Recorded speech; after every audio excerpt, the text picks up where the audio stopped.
I'm calling to order this hearing. This is a public hearing of the Committee of the Whole of the Council of the District of Columbia. I'm Phil Mendelson. I'm Chairman of the Council and Chair of the Committee of the Whole. Today is Thursday, November 30th, 2023. The time is 10:37 in the morning, and this hearing is being held in room 412 of the John A. Wilson Building, although there are a number of witnesses who will be participating virtually via, I believe, the Zoom video conference broadcast platform. I apologize for starting late. I had a prior appointment that ran late. The subject of today's hearing is consideration of 4 bills. And I'm going to describe each in turn. The first is Bill. Hold on a second.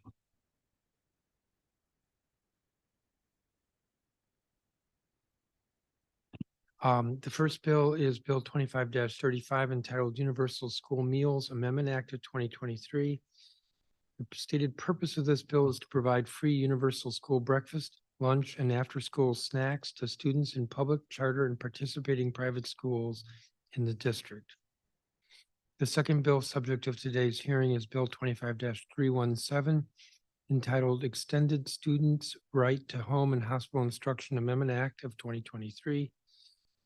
The stated purpose of this bill is to add pre-birth complications, childbirth, and postpartum recovery to the list of health conditions which render students eligible for home or hospital instruction under the Students' Right to Home or Hospital Instruction Act of 2020.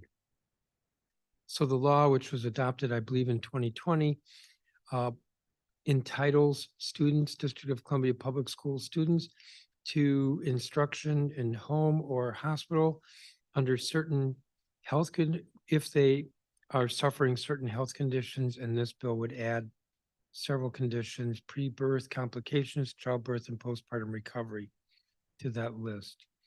The third bill is Bill 25-436, Institution of Higher Education Sexual Misconduct Reporting and Resource Accessibility Act of 2023. The stated purpose of this bill is to address sexual misconduct at institutions of higher education in the district. The bill would establish minimum criteria for institutions' sexual misconduct policies.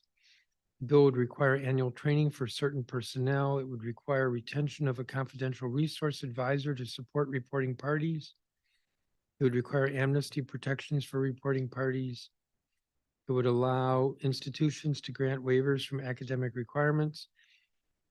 It would require annual reports from the higher education institutions, and it would establish penalties up to $59,000.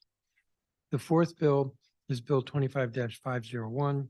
It's entitled the Universal Free Application for Federal Student Aid Graduation Requirement Act of 2023. This bill would require that each District of Columbia Public High School student file a free application for federal student aid. Again, free application for federal student aid. The acronym is FAFSA.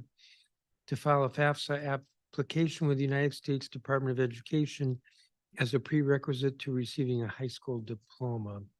The goal here is to increase the filing rate and to actually maybe increase the incidence of high school graduates in the district going on to higher education, and also to increase the incidence of financial aid, considerable amount of federal financial aid that's available, but only if students file FAFSA.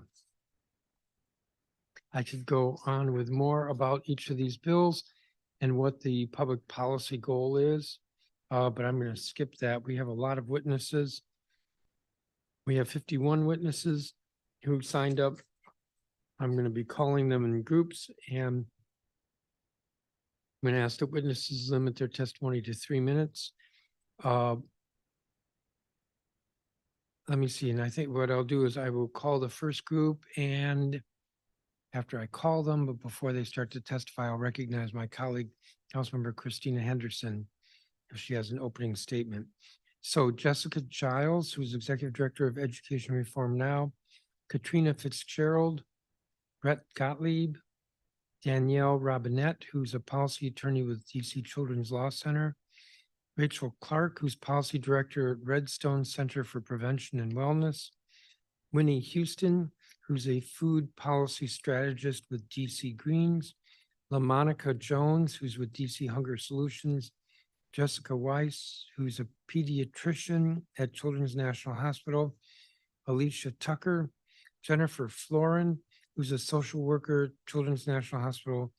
Emily Freimark, who's a clinical pediatric dietitian at Children's National Hospital.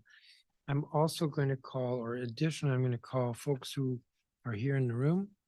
There are rewards for, although I just realized we have seating limitations. So maybe what I'll do is, as I call them, they'll come up to the table. Kimberly Krask, I believe, is here. Carol Ann Burke, Julia Comino, Salvatore Cotton, Mathina Jenka, and Emily Minster. So the reward for showing up in person, because I like folks who are here in person, is that you won't have to wait till like number 51 on the witness list. Please be mindful of the clock. And we'll begin with, I'm first going to recognize my colleague, Councilmember Henderson, if you have an opening statement. Thank you, Mr. Chairman, and thank you to your staff for holding this hearing today on 4 bills that I introduced. I will be joining you all in the chamber shortly. One of my interns has a fever this morning. I am really excited about these 4 pieces of legislation. I even heard a little rumor that ASI might have been referring today as Christina Henderson Day. But all 4 pieces of legislation we're discussing share a common purpose: dismantling barriers that impede student success across all levels of education. Removing these barriers for students is not just an ethical imperative, it is an investment in our collective future. Education is a great equalizer, but only if we lay the foundation for that to be possible.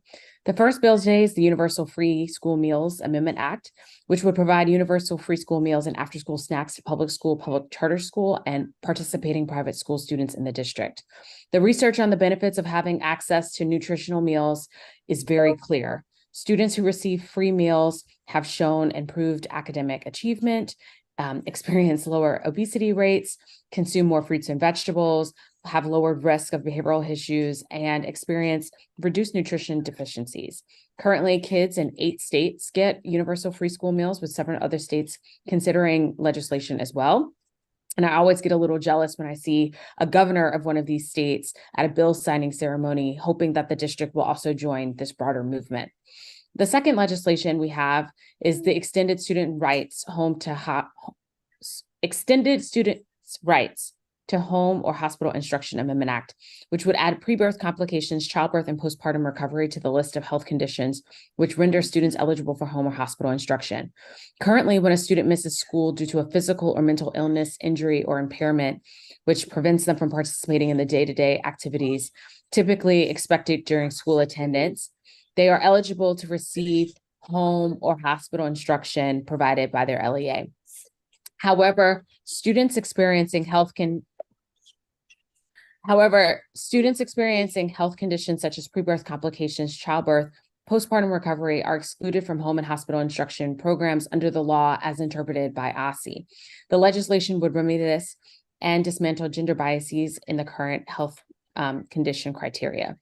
Third is the Institution of Higher Education Sexual Misconduct Reporting and Resource Accessibility Act, which contains a number of provisions that would support survivors of sexual misconduct. It is critical that we ensure safe educational instructional environments for students and personnel at our district's many excellent higher education institutions, and make sure that our institutions empower survivors to seek resources following an incident of sexual misconduct. And finally, there's the Universal Free Application for Federal Student Aid Graduation Requirement Act, which will require that students file the FAFSA application prior to graduation. Despite having one of the highest FAFSA completion rates in the nation, so few students in the district's graduating class of 2022 applied for federal student aid, and we left about $2.7 million of Pell Grants on the table. District students should be aware of funds available to them, whether or not they plan to attend a 4-year institution or a 2-year institution, or go on to a graduate certificate program and utilize them to the full extent of their as they pursue their higher education opportunities. To conclude, I just want to express my appreciation for all the public witnesses who are joining me on Zoom or who are in the building, and for being here and contributing to the discussion on ways that we can create supports and resources for student success. Thank you, Mr. Chairman. Thank you, Councilmember Henderson. So let's begin with Ms. Giles. Good morning, Chairman Mendelson, Councilmember Henderson, members and staff of the Committee of the Whole. My name is Jessica Giles. I'm a Ward 7 resident and Executive Director of Education Reform Now Advocacy DC, an organization fighting for a just and equitable public education system for all DC students. I am pleased to testify at this Committee of the Whole hearing. I will give oral testimony on Bill 25-501, although my written testimony contains support for all 4 bills under consideration today. So headline, we support this legislation. I want to make 5 points. Number 1, every student will need additional education and training beyond a high school diploma, GED, to make a livable wage. 58% of jobs in DC require a degree. Unfortunately, DC is experiencing a quiet crisis in college access and completion, necessitating DC Council to take action. Only 8 out of 100 students will complete post-secondary within 6 years. Pre-pandemic, this number was 14. Number 2, the number 1 reason students do not enroll in and complete post-secondary education is due to financial barriers related to the cost of college or the need to work.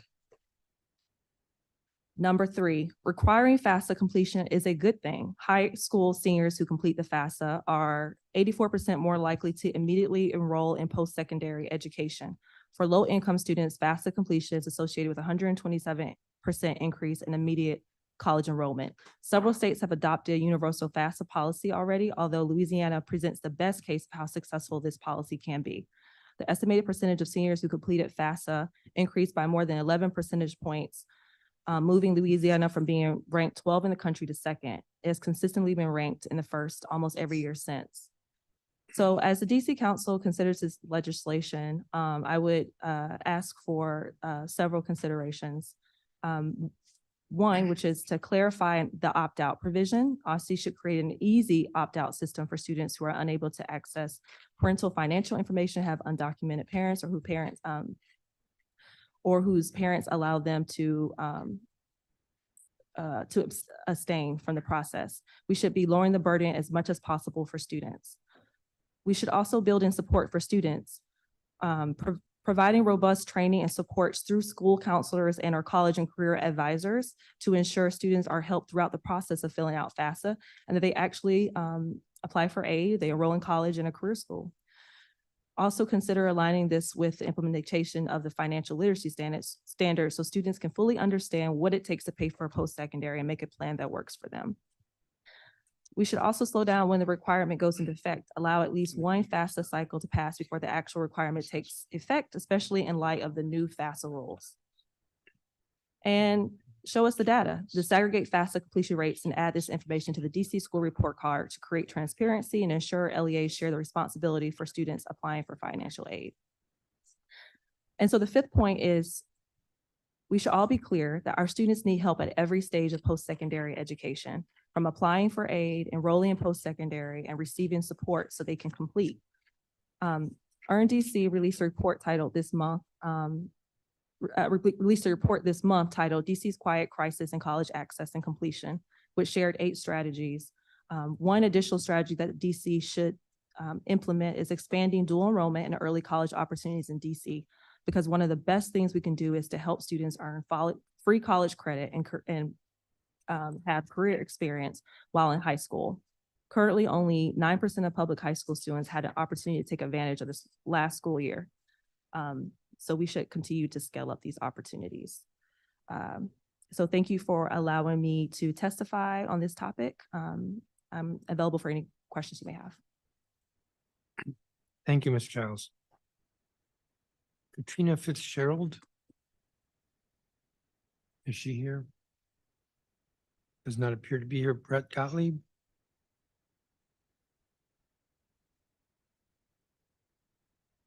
Ms. Gottlieb, why don't you proceed?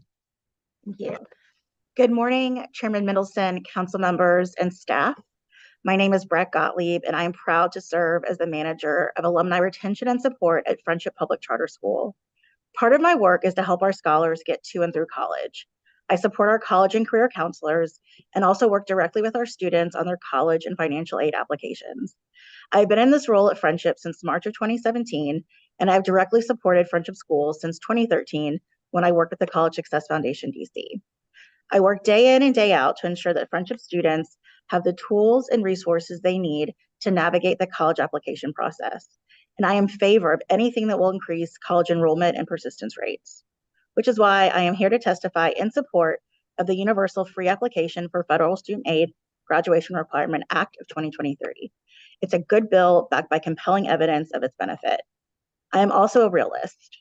Friendship expects at least 2 college acceptance letters and FAFSA completion for all graduating seniors. Despite this expectation, we do not always hit the 100% mark for FAFSA completion. This can be for many reasons.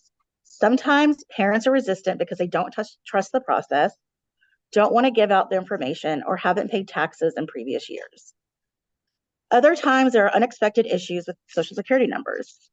We do a lot of education to address these hesitations and overcome these barriers, including group and individual meetings with parents and direct support in completing the application with students. With this in mind, I'm grateful to see waiver language included in this proposed bill.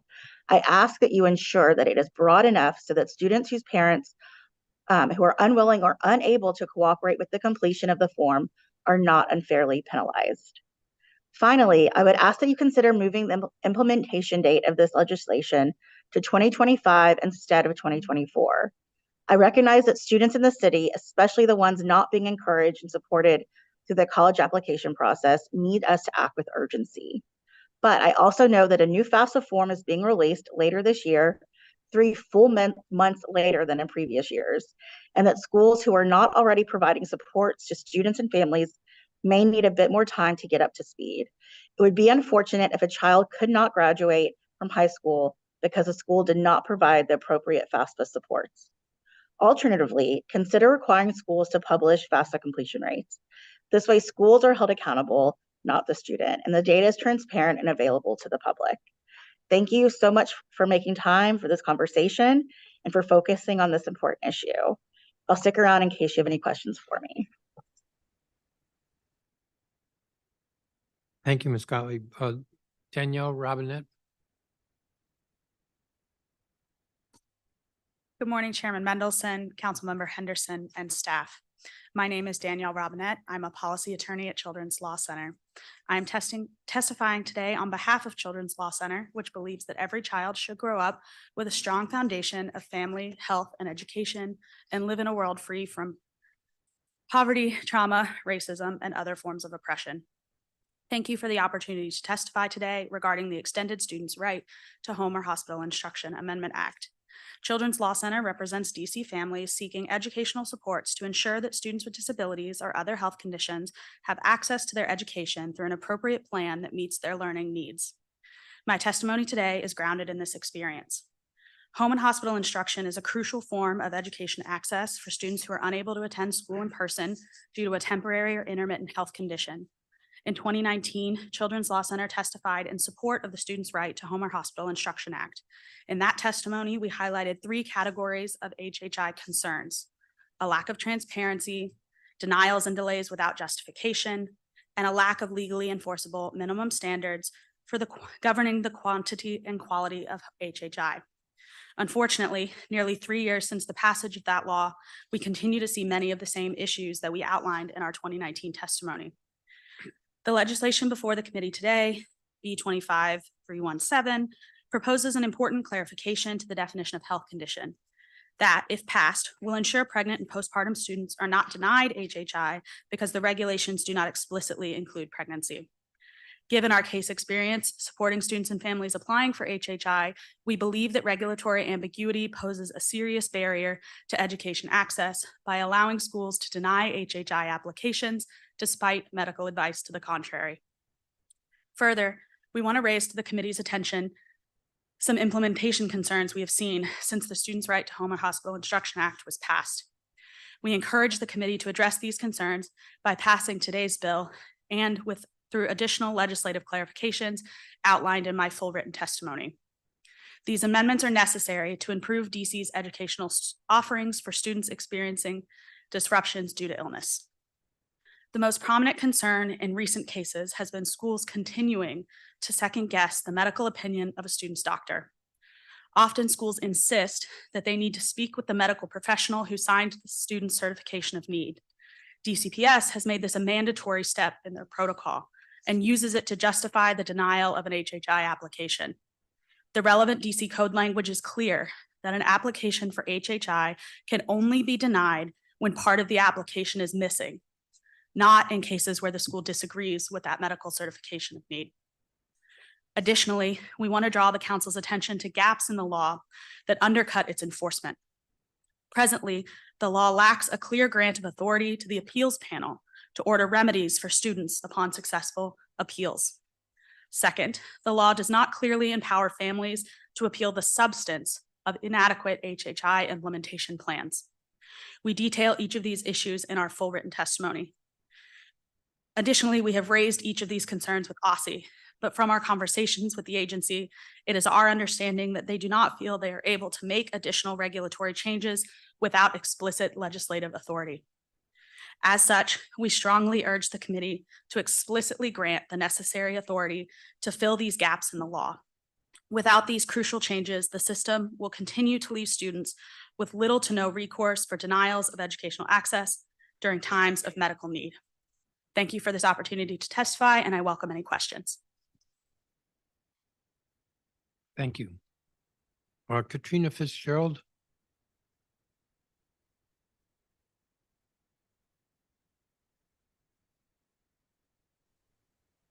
Please proceed.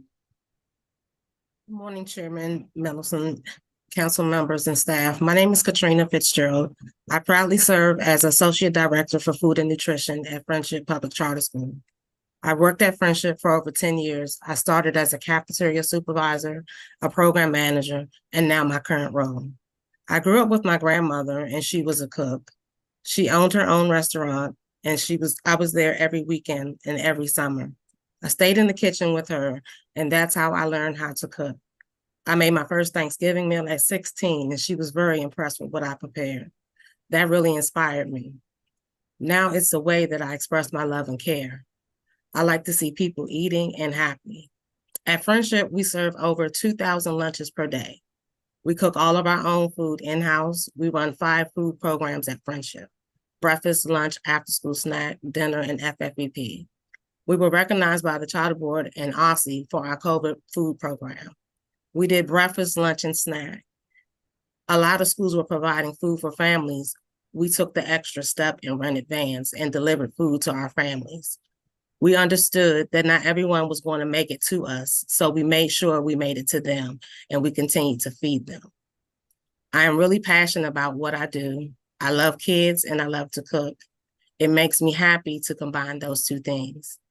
We do test focus groups every year. I love to see what kids like and what they don't like, so we can modify the menu and keep up with the changes of their tastes. It's really important for me to see that kids are not going home hungry. Even on weekends, we provide food for those who can't get groceries. If kids are hungry, they can't function, they can't think properly, they do not have concentration. They aren't going to be successful. So after all of that, it should come to no surprise to you that I'm supportive and Friendship is supportive of universal free meals for students. Thank you for seeing the connection between food and learning, food and health, and food and safety. Thank you for your time. Thank you, Ms. Fitzgerald. Rachel Clark. Good morning, Chairman Mendelson, members and staff of the committee. I'm Rachel Clark. I'm the Policy Director at the Redstone Center at the GW School of Public Health. The views expressed in my testimony are my own and do not necessarily reflect the views of GW. We strongly support the Universal School Meals Amendment Act as a strategy to expand access to school meals in DC. Research shows that income-based thresholds for the school meal program contribute to stigma and adversely affect perception of the school meal program itself, contributing to lower school meal participation rates among students who would benefit.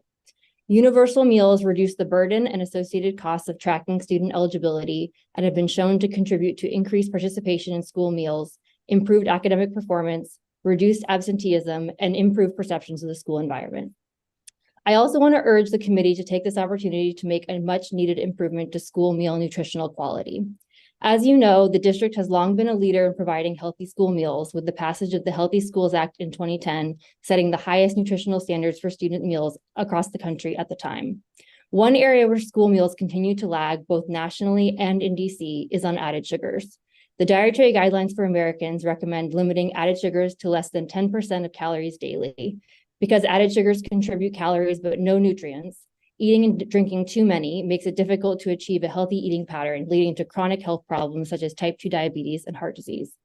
Given the known links between excess added sugars and adverse health outcomes, many might be surprised to learn that while school meals have nutrition standards for whole grains, sodium, and saturated fat, they have no nutritional requirements related to added sugars. As a result, added sugars are prevalent in DC school meals, particularly at breakfast, where schools often serve sugary cereals and dessert-like breakfast items. This week, I pulled up some recent menus at one DC school where just this Monday, they served both chocolate chip French toast and apple frudel, together providing 20 grams of added sugars, and yesterday, a packaged banana bread slice that has 23 grams of added sugars, nearly half the recommended daily amount. I've attached some recent breakfast offerings to my testimony to illustrate the provenance of sugary products in our current menus. The problem is these products are fully compliant with current law. USDA has finally taken steps to address this. In a rule proposed in February, the agency proposed to limit added sugars in school meals in two respects: limits for certain products, including desserts, cereals, and yogurt, beginning in 2025, and an eventual overall weekly limit on added sugars beginning in 2027. USDA has indicated an intention to finalize this proposed rule in spring 2024. However, given that this will be an election year, and along with the inevitable lobbying efforts of industry, we should not rely on USDA's good intentions. This fall, California took the smart step of codifying added sugar limits at the state level, effective in January. We should do the same. The district should take immediate action to limit added sugars in school meals. We already have several standards above USDA's, including the requirement that all grains be whole grain rich, which we passed when the Trump administration rolled back federal nutrition standards for school meals. Codifying limits on added sugars at the local level will ensure that healthier meals are provided no matter what the federal politics might be, and will allow us to act on our own timeline rather than waiting for USDA. I've attached details of the USDA proposed rule to my testimony, and I'm happy to provide any additional information to the committee. Thank you for the opportunity to testify, and I welcome any questions. Thank you, Ms. Clark. Winnie Houston.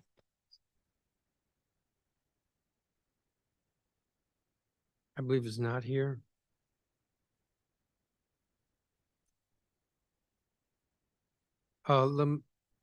Monica Jones.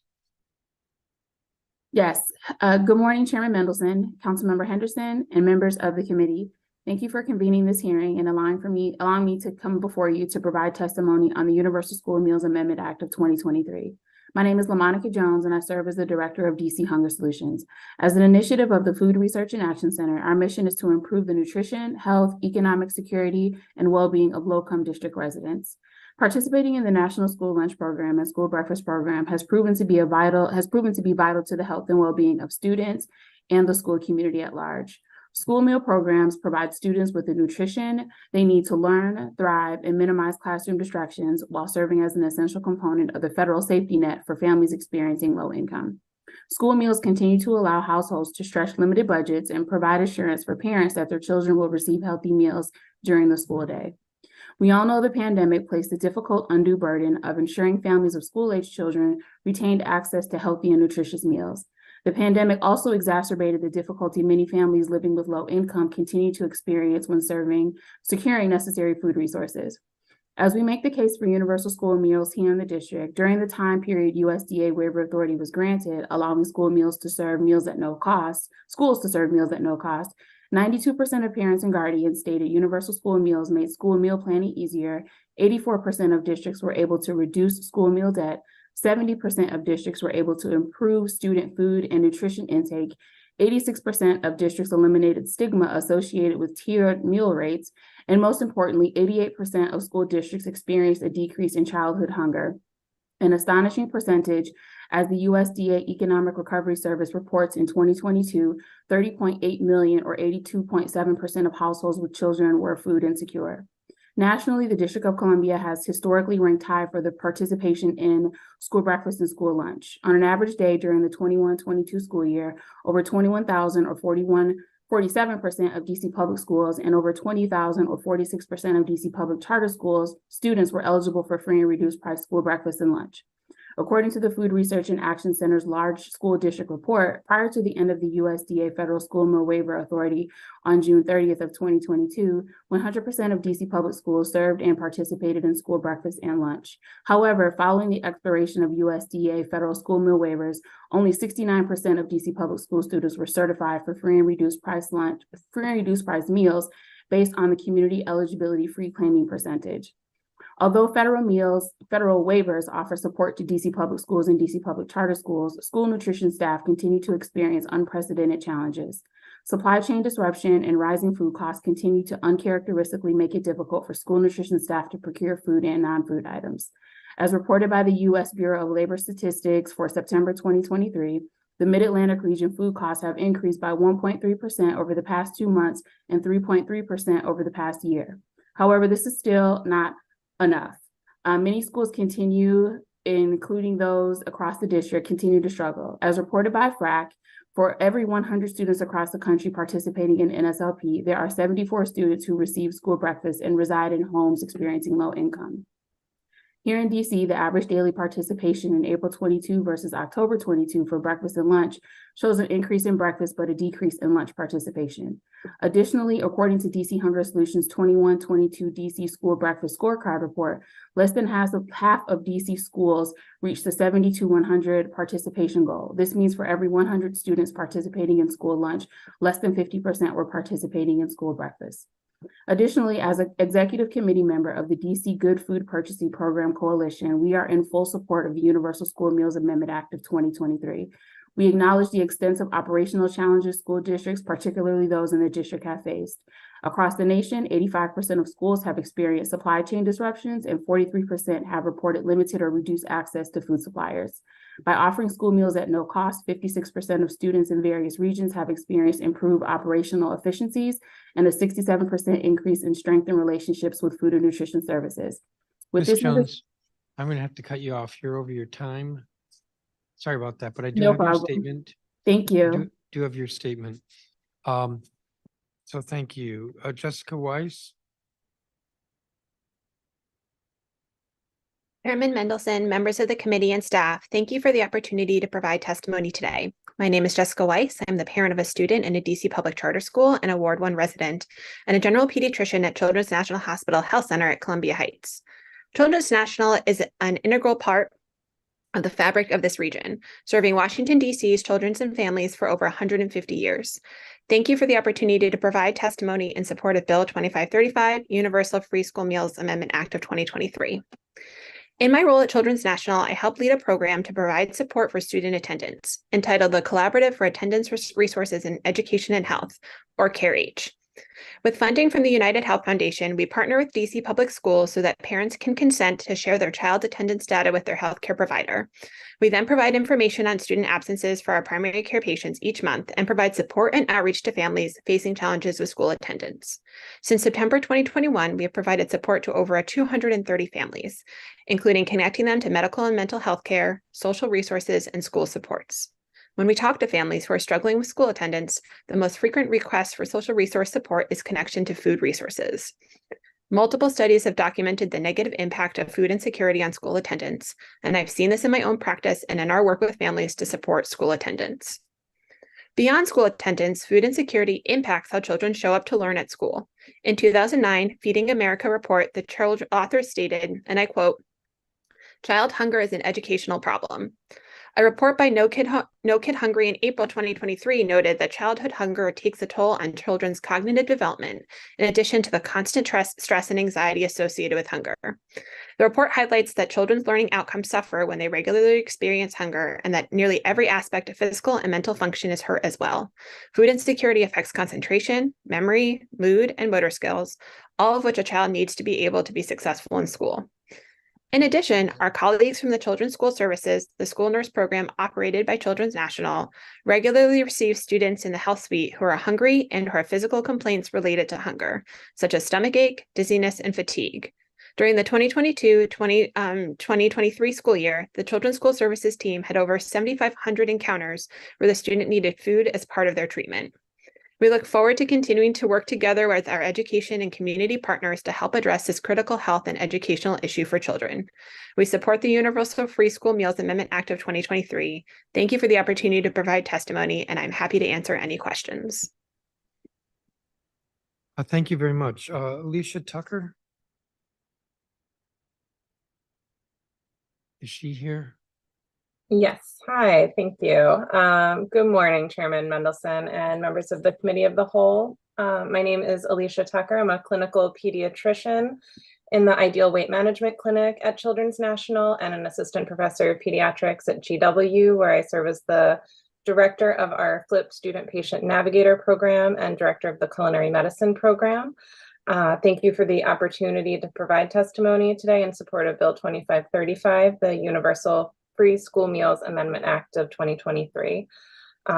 As my colleague spoke about, Children's National is a vital healthcare partner working closely with DC public and public charter schools. As a pediatrician myself for over 10 years in DC, I have seen firsthand the impact of food insecurity on children and their families. We began universal screening for food insecurity at children's primary care clinics in 2017. Around 15% of our families screen positive on the food insecurity questionnaire. And while there are certainly important disparities in the prevalence when looking at our Northwest clinics, we see an average of 9 to 10% of families screening positive compared to 17 to 18% in the Southeast clinics. But this is still widespread across the district. In 2018, in conjunction with DC Health, as well as the YMCA and the American Heart Association, my colleagues and I developed the FLIP Family Lifestyle Intervention Program to address these unmet needs around nutrition access. As a program, we train medical students to serve as patient navigators to connect families to both federal assistance and community-based programs. And through my work in doing this, what I really want to do is highlight the families that I think this amendment will really help. And these are families that are really on the edge of hunger, but may not already be being served by these income cutoffs that we often use for food access. In the DMV, data from the 2022 Capital Area Food Bank Survey found 21% of households with an annual income of $120,000 screened positive for a period of food insecurity in the previous year. And 46% of families overall that screened positive on this survey were not able to access existing food assistance. By having these household income cutoffs as the qualification for children to receive free school meals, we're really closing our eyes to what's going on with food insecurity around the region. When we look at food insecurity as a disruption of food intake or eating patterns because of lack of money or other resources, we really see how many children are being affected every day, and that it's not always going to fall neatly into boxes of income distributions. And so I would really like to support the fact that deciding which schools offer free meals and which schools do not should also not fall into those boxes either. As people have already spoken beautifully about, we know that the foods we eat are really foundational to our health. And we hear this from families over and over that they recognize that the healthy foods are going to be better for their children, but they're often limited to buying cheaper or processed shelf-stable foods. Many families that are referred to us through the FLIP program have children and other family members that experience things like prediabetes, high blood pressure, other diet-related chronic diseases. And we're able to help offer fresh produce to their home, to connect with community partners. And families that we speak to often express frustration that while they may have a job and not qualify for food assistance, they feel limited in buying new foods, new fruits and vegetables for their children to try because it feels like they're not able to have that excess in the budget to offer those things to their children. And so what we are hoping is that schools can also help to serve this purpose as well, to be a place where children can be exposed to and enjoy healthy nutrition and a variety of fruits and vegetables that they may not be able to access at home. I see I am close to my time, so I would just like to say a thank you for letting me speak on this topic, and there's additional written testimony provided, and I am happy to stay for questions as well. Thank you. Thank you, Dr. Tucker. I do have your statement. Jennifer Florin. Hello, thank you. Good morning, Chairman Mendelson and members of the Committee of the Whole. My name is Jennifer Florin, and I'm the Manager of Social Work Services for the Healthy Generations Program at Children's National. To meet the needs of adolescent parents in DC, Children's National offers the Healthy Generations Program, which provides specialized patient-centered primary care to adolescent parents and their children.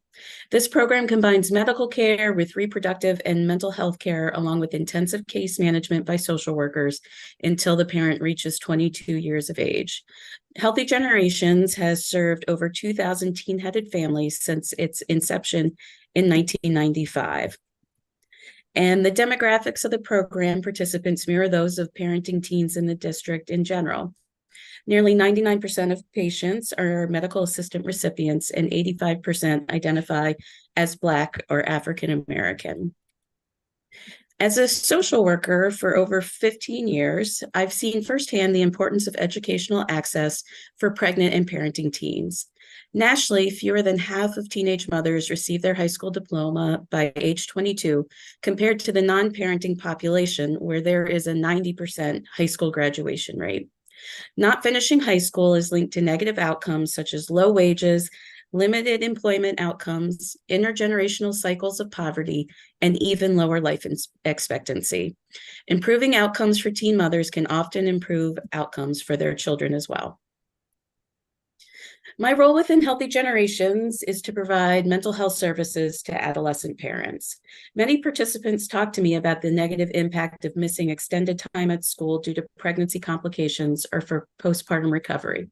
One such client I worked with is exceptionally motivated to finish in her goal to finish high school. It was a promise she made to her father before he passed. She is currently 18 years old and a year behind in obtaining her high school diploma. During her high-risk pregnancy at 14 years old, it was physically challenging for her to get out of bed due to medical complications. After she had her son, she received no school accommodations, which meant that she often struggled to complete her work. She ultimately failed the 9th grade, which places her at risk for not completing her diploma at all. Now, as a senior in high school, she is an exceptional mother and student a few months from her graduation. It's up to us to create solutions that support teen parents through their pregnancy and postpartum transitions so they can achieve their educational goals. Children's National supports the proposed legislation efforts to address educational access for pregnant and parenting teens and ensure that all students have equitable access to their education. Thank you for the opportunity to provide this testimony, and I'm happy to answer any questions that you might have. Thank you, Ms. Florin. Emily Freimark. Hi, good morning. Good morning, Chairman Mendelson and members of the Committee of the Whole. My name is Emily Freimark, and I'm a pediatric dietitian specialist working with the Diabetes and Endocrinology Department at Children's National Hospital.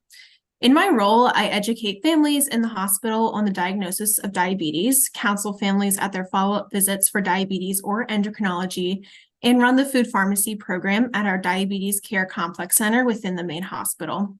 Thank you for the opportunity to provide testimony supporting Bill 2535, Universal Free School Meals Amendment Act of 2023. As a member of the diabetes care team at Children's National, I have seen the impact of food insecurity on children and families firsthand. In DC, 1 in 7 children are facing hunger. In the Diabetes Care Complex Center at Children's National, 2 in 3 children face hunger. Our food pharmacy provides resources not only to the 66% of people who screen positive for food insecurity, but also to those who meet food insufficiency qualifications. We provide 45 pounds of medically tailored groceries to an average of 150 families per month. This amount of food feeds a family of 4 for 3 days and includes whole grains, lean proteins, no salt added canned vegetables, fresh produce such as plums, collard greens, ginger, and more. And with the growing popularity among the patients who have appointments in our DCC, we are at a maximum capacity that our physical space allows. The density of food insecure patients is not only a unique issue in our diabetes clinic, but also in other clinics within Children's National. Unfortunately, we cannot serve those other clinics, and they rely heavily on community organizations and programs to provide food assistance. Every clinician at Children's National can agree on the importance of providing healthy foods to patients and families with chronic illnesses, health conditions, or acute medical concerns. I have personally seen the impact of the food pharmacy on our patients and their families, whether it's a parent coming into our clinic without an appointment every couple of weeks to pick up groceries for their child and family, or family raving about how delicious the collard greens they received at the last visit were. Many of these families receive groceries, are pleasantly surprised by the food volume, and will rearrange their baby strollers to make the grocery bags fit for an easier walk home. And some even squeal with joy of receiving 2 pounds of dried beans in their bags. This excitement happens in our clinic lobby, creating a welcoming and warm environment for patients and families to honestly answer the food survey to receive food assistance without shame. Universal school meals can create a welcoming and warm environment for children. This is a fantastic opportunity to provide nutrient-dense meals tailored to the pediatric population of DC without shame. It is a way our community can work together to prevent chronic illnesses that are growing at an exponential rate since the pandemic, including type 2 diabetes and obesity. Many children, families rely on school meals as their source of nutrition during the day, whether that's due to a family's food security status or the parent or guardian not having enough time in the morning to pack their child's lunch before heading off to work. Within my patient population, skipping meals, especially breakfast and lunch, is a frequent issue and can alter their metabolism, decrease their micronutrients consumed, and increase night snacking on energy-dense foods. As a community, providing nutrient-dense school meals for all children can be a way we work together to solve the food insecurity problem and prevent childhood chronic illnesses and health conditions to create a healthier future for our youth. Children's National supports the proposed legislation efforts to address food insecurity and ensure that all children are healthy and ready to learn. Thank you for the opportunity to provide testimony, and I'm happy to answer any questions you may have. Thank you, Ms. Freimark. So I got 2 empty seats there, and I think what we're going to do is rotate the students. So Kimberly Kraska, and you'll be followed by Carolyn Burke. Just grab a seat. You guys don't have to leave.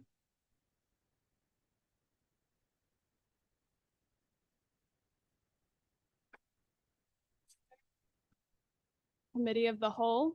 My name is Kimberly Kraska, and I'm a third-year student at American University, and I am testifying in support of B 25-0436, the Institution of Higher Education, Sexual Misconduct Reporting and Resource Availability Act of 2023.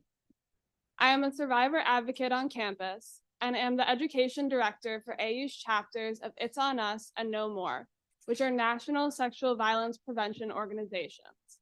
In my capacity as education director, one of the main things that I have heard from students is that they know there are resources available to them, but they don't know which resources are trustworthy and support their specific needs.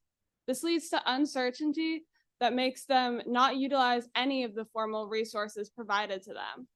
This is why having a confidential resource advisor on staff at universities is so essential, because it gives students a better understanding on how to take advantage of resources already available to them. Students should not have to do the heavy lifting when it comes to supporting survivors on campus. There needs to be structures in place that are proven to help students who have experienced sexual violence. Students are calling for these changes, but universities are not working fast enough. And with each passing day, more students are left uninformed of the resources that could help them process what they've been through. Another essential portion of this legislation is ensuring that survivors do not lose academic opportunities or access to their education in the aftermath of an assault. I've spoken to survivors on my campus who have reported significant changes in their academic performance in the wake of an assault. Many students' scholarships, grants, and the exclusive programs they are a part of are tied to their credit hours or being in good academic standing, meaning that a survivor could face financial and academic hardship when they are struggling to heal. Survivors deserve to be able to focus on their mental health and take the necessary measures to recover without having to give up opportunities they earned. I urge the committee to vote B25-0436 favorably out of committee and help end the epidemic of campus sexual violence. Thank you for your time. Thank you, Ms. Kraska. Ms. Burke. Chairman Mendelson and members of the committee as a whole. My name is Charlie Burke, and I'm a current student at the George Washington University. For many universities, freshmen are asked to move in the week before the rest of the student body for orientation week. At GW, orientation week consisted of upperclassmen leading incoming freshmen through bonding activities, tours of campus, and important lessons. One of the required lessons we had to attend was regarding Title IX policies and resources. I sat with my roommate, creating a contact on our phones for the Sexual Assault Response Coordinator and Title IX offices. We heard horrifying statistics, understanding that as freshman students entering the first 6 weeks of school, 50% of the sexual assaults that would happen at George Washington University that year would happen in that time period, the red zone. I also learned that 13% of college students experience attempted or completed sexual assault. I looked around the room of 40 or so faces and wondered which 5 or 6 students I sat with would experience that. Something about being 18 makes you feel invincible. You never imagine it could be you until it is. I was sexually assaulted by a friend on April 2nd, 2022, nearing the very end of my freshman year. I watched the straight A's that I'd maintained for 8 years prior plummet. My calendar was once lined with org meetings, group projects, and birthday parties. Now I rush from Title IX meetings to SRR meetings, wondering which office would preside over the panel against my assailant. SRR stands for Student Rights and Responsibilities. In my first meeting with the Title IX investigator, we met virtually. Both of us had our cameras on, and the audio of my entire interview was recorded. It was later transcribed. I sat and described the type of pants that my assailant wore bunched around his thighs, whether or not they were shorts or jeans, how many inches he stood away from me, and whether or not it took 3 or 5 seconds for him to approach me. I described the color of the underwear that I wore and how many drinks that I had. And at the end, the investigator calmly reassured me that he was not on my side and that he believed my assailant as much as he believed me. B250436 would require that Title IX coordinators and investigators receive annual trauma-informed training to guide their interactions with students. My experience does not stand alone. Less than 1 in 10 survivors at the George Washington University go on to seek resolution through the Title IX office. As a student leader working in sexual justice, as one of the co-vice presidents of peer education at the George Washington University, I am responsible for educating fraternity members as well as other student organizations on sexual violence. And in that, I've learned that less than 1 in 10 survivors go on to seek resolution. This is because in seeking justice, you are often asked to describe your trauma repeatedly to strangers with good intentions, but who do not have enough resources or training. As I told my story to another survivor working in the same organization as me, she told me that the same investigator said the same words to me to her as he did to me, that it was not worth reporting and that it would not go anywhere. I do not know a single person who's gone through the Title IX process who was not told these exact words by the exact same investigator. Research shows that being asked to retell stories of survivorship can be re-traumatizing. Impacts caused as worse than normal flashbacks, increased nightmares, and hypervigilance. These are all symptoms of PTSD and re-traumatization that I live with each and every day. If the Title IX staff member that I had worked with had been required to keep up to date with trauma-informed approaches to working with survivors, I believe that my healing would look completely differently. As I am reading this, I'm preparing to leave the George Washington University to focus on my recovery from both the sexual assault and the prolonged panel process. No student should be asked to walk away from their dream, from their education, because the entire campus is too traumatizing. Yet each day I have to count the countless pills that deal with my nightmares, my trauma, my PTSD, and my anxiety. And this is why I asked the committee to vote favorably on B250436. Thank you. Thank you. Julia, so the 2 of you are going to have to get up if you don't mind, but there may be questions, so don't disappear. Julia Camino and Salvatore Cotton.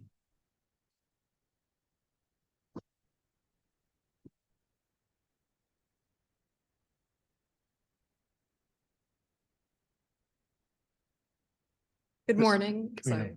Good morning, Chair Mendelson and members of the Committee on the Whole. My name is Julia Camino, and I'm testifying in support of Bill 250436, the Institution of Higher Education Sexual Misconduct Reporting and Resource Accessibility Act of 2023. I'm a third-year student at American University, and I'm a survivor advocate on campus in leadership roles on No More and AU It's On Us, which are both chapters of national organizations working to combat sexual violence on college campuses. I'm also the secretary of our student government, and there I serve as a representative of the AU undergraduate student body. Now, through these roles, I have been allowed to see the crisis that is facing survivors on college campuses. For the past few semesters, I've been one of many students working to support and advocate for survivors of sexual violence on my own campus. Because American University, like other universities in DC and across the nation, has been failing. They have been failing to adequately support survivors. Today, you've heard the impact of those failures. This is why today, all of us are here asking for this body to step in, to tell universities that they are responsible for supporting survivors and to provide a framework for how to deliver that support. Because the provisions within this policy can ensure that survivors get the support that they direly need and that we have been asking for years. Now, annual sexual violence intervention and consent training is a key part of this policy, is the first step in preventing sexual violence. It's the role of a university to create a safe learning environment. But we know that sexual violence is an epidemic that is plaguing college campuses. How can universities take actions to combat rape, assault, and domestic violence if their students and staff don't have a baseline of education on this subject? I can't go to class prepared to learn when I have classmates that are making jokes about rape. I can't feel comfortable raising my hand in class when my own professor decided it was their place to out myself as a survivor to my peers. I can't earn a degree if I have to miss class to be here today. To stand here in front of this body and to tell you how urgently we students need these provisions. Now, I want to end with something that I was told recently. In a conversation about survivor support policies, including amnesty policies and trauma-informed survivor resource advisors, American University's Vice President of Student Affairs, Raymond O, said that these provisions are basic rights, that they are reasonable. So please, do the reasonable first step that universities have failed to do. Please support and vote favorably Bill 250436 out of committee. Thank you for listening. Thank you. Salvatore Cotton, is it Cotton? It's Catone. Catone. Good morning, Chair Mendelson and distinguished members of the Committee of the Whole. My name is Salvatore Catone. As a junior at American University, the Speaker Pro Tempore of the American University Undergraduate Senate, and a survivor of sexual violence on a DC campus, I come before you not just as a representative of the American University student body, but as someone who has lived through the very issue we are gathered to address today. I stand in support of Bill 25-0436, the Institution of Higher Education Sexual Misconduct Reporting and Resource Accessibility Act of 2023. In the halls of our esteemed university, where knowledge and future leaders are cultivated, epidemic of sexual violence persists. The American Association of University Women reports that 1 in 10 students will experience sexual violence before they leave college. In our city, this translates to nearly 9,500 students over their college careers, a number that is not just a statistic, but a chorus of unheard voices. As I look back on the days following my own assault, I recall the deafening silence from the very institutions that were supposed to protect me. I was lost in a labyrinth of policies that seemed to have no exit, no clear path to healing. The support I desperately needed was replaced with an overwhelming sense of abandonment by the university. It was in the solidarity of friends who became my unwavering pillars that I found the strength to stand up and fight not just for myself, but for every survivor who felt unheard and unseen. My story is not unique. It's a shared narrative of too many students who find themselves in a battle they never chose. This bill offers a beacon of hope, a promise that their struggles are recognized and their dignity upheld. It's an acknowledgement that healing should not come with academic penalties, that seeking help should not be a clandestine affair, and that speaking out should not be met with fear of retribution. When we spearheaded the creation of the Student Committee on Combating Sexual Violence and Harassment at my university, it was a call to action a plea for change that came from a place of personal tragedy and collective frustration. We need more than just temporary solutions or comforting words. We need concrete actions that will echo through the corridors of our universities for years to come. Bill 25-0436 is not just another piece of legislation, it is a lifeline. It represents a commitment to foster an environment where education is safe and nurturing, where every student can pursue their dreams without the shadow of sexual violence looming over them. I urge you, members of the committee, to pass this bill. Let us set a precedent that will resonate beyond the boundaries of our campus. Let us be the voice for every student who has ever felt powerless. Let us be their strength, and let us be the change. Thank you for allowing me to share my story and for considering this pivotal step towards a safer future for all students in the District of Columbia. Thank you. Mathina Jenka and Emily Minster.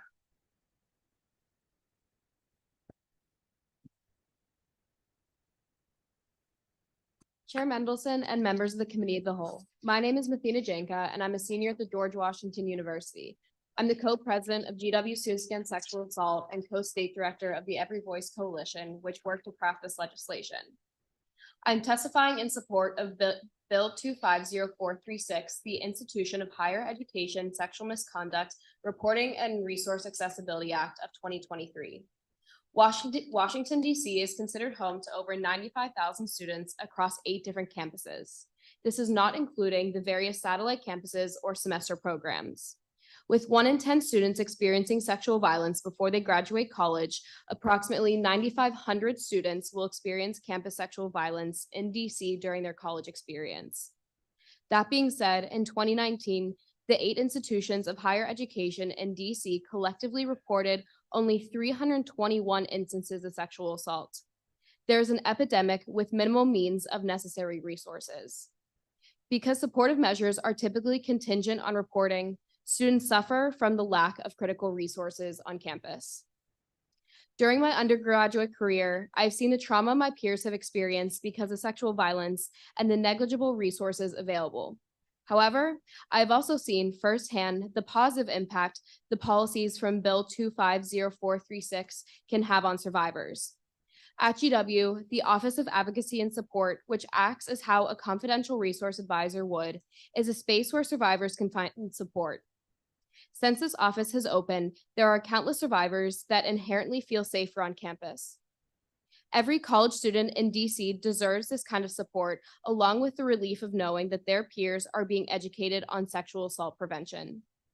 Students want to learn how to prevent and support, but survivors should not be tasked with educating. This is a responsibility for the universities.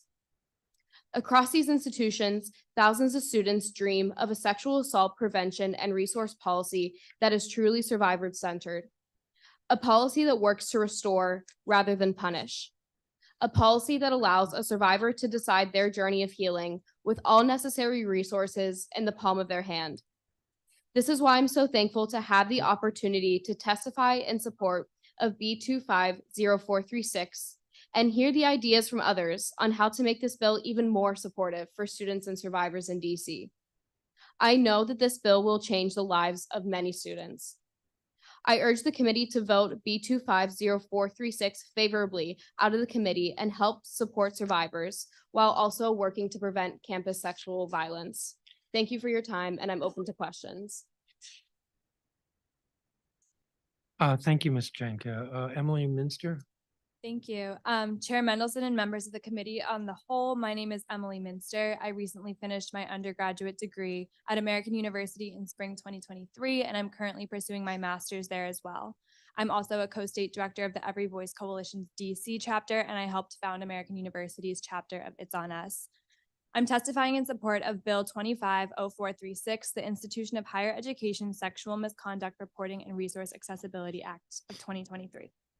There's an epidemic of sexual violence on our college campuses here in Washington, D.C. We know that around 1 in 10 students experience sexual violence during their time in college, which means that here in the district, nearly 10,000 students will experience or have experienced sexual violence this school year alone. Sexual violence should never be an acceptable or expected part of the college experience, yet that is the reality that we as students are seeing every single day. At the same time, we're losing trust in our institutions and the faculty, staff, and administrators that are supposed to protect us. That is why we urgently need this legislation written by students and survivors that have experienced these issues and seen them firsthand, so that we can all feel safe and supported during what are supposed to be the best years of our lives. This life-changing bill includes 3 main components designed to prevent campus sexual violence and increase support for student survivors, including confidential resource advisors, amnesty policies for reporting parties, and high-quality annual training. Throughout my time in college, I have seen the impact that sexual violence has had on my community. Countless students I know have been afraid to report because of the circumstances of their assault. Others do not want to engage in the re-traumatizing investigation, but feel they have no choice but to report because they need the supportive measures like housing changes or academic accommodations. While nearly all of us today have advocated within our school communities for these protections already, the lack of support, cooperation, and urgency that we've been met with from our schools is frustrating. It's clear that we need legislative action and the help of council members like you to ensure our campuses are safe learning environments where everyone has the opportunity to thrive. With the passage and implementation of this bill, students and survivors will have a better understanding of their rights and options, and there will be protections in place so survivors feel empowered to make the decision that they feel is right for them and have the guidance that they need to do so. I know that the components of this life-saving bill will be critical for survivors across the district. We're so grateful to the coalition of over 400 students from across the district that have joined us in support of this bill, the community partners we've worked with, the collaboration of the consortium and the universities, and the members of the council who have championed this work. I know there are other ideas being brought forward today and suggestions on how to make this bill even stronger, and we're so excited for the process of collaboration on those ideas and thankful for their input. I urge the committee to vote Bill 250436 favorably out of committee and help end the epidemic of campus sexual violence here in the district. Thank you, and I look forward to any questions. Thank you, Ms. Minster. So that's all the witnesses that I've called for this round. We're going to have a 10-minute round for questions, Councilmember Henderson and myself. I'll begin with this first for the survivors. I know that it can be very difficult to come forward.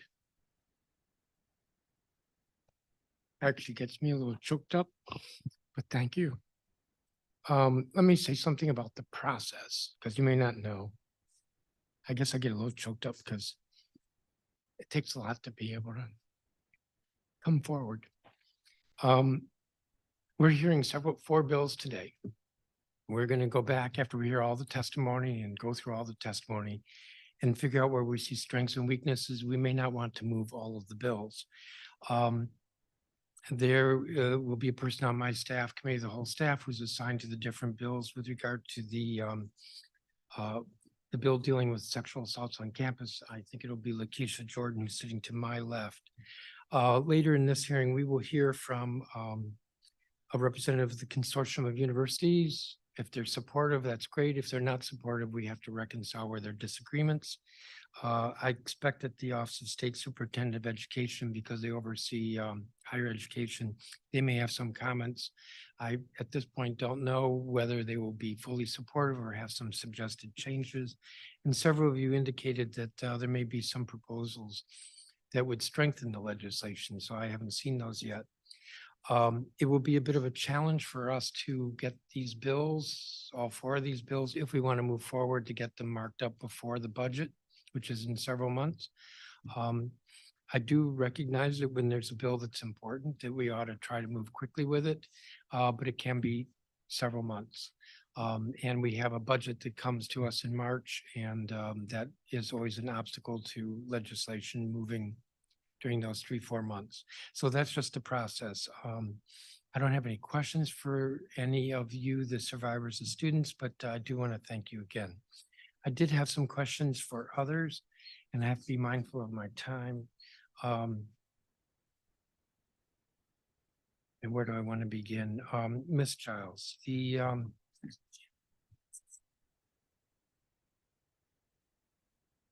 with regard to the FAFSA bill, you look to Louisiana, best case. Is the bill that we have pretty much identical to Louisiana? It's some similar portions. I think there's been a movement across the nation to really make sure that FAFSA completion is a requirement. And so that is the biggest similarity. And there's lots of lessons learned, I think, from Louisiana about how to make sure this is a good and equitable policy, including having an opt-out provision. So we shouldn't look to Louisiana and just copy it. In fact, this bill might be better than Louisiana, but Louisiana was a good start. I think Louisiana is a good start. Now, with regard to the opt-out, you say clarify it, but you don't say specifically, your point number 4, how to clarify it. So I think, if I'm remembering correctly, the bill kicks it to OSSI to create the opt-out waiver. I would just say either OSSI is going to create the process that they should take into consideration some of the categories of students, populations that we have, and what type of situations it makes sense for students to be waived out of this requirement. And so I spoke in my testimony to what a couple of those situations might be. So if there's not access to parental financial information, that's a barrier to filling out FAFSA. If there are, students who are undocumented, who aren't eligible for FAFSA, and if for whatever reason we can't get in contact with a student's guardians and parents, could be something to consider. Okay, so my takeaway is we should look at the legislative language, see where there's opportunities for it to be too vague, and tighten it up.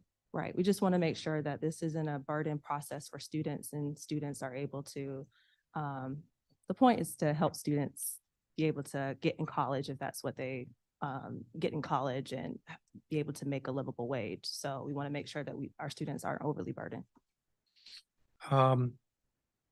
Ms. Gottlieb, you had a similar concern, I think, with regard to the opt-out language. Am I right? Do you have anything to add to what Ms. Childs just said?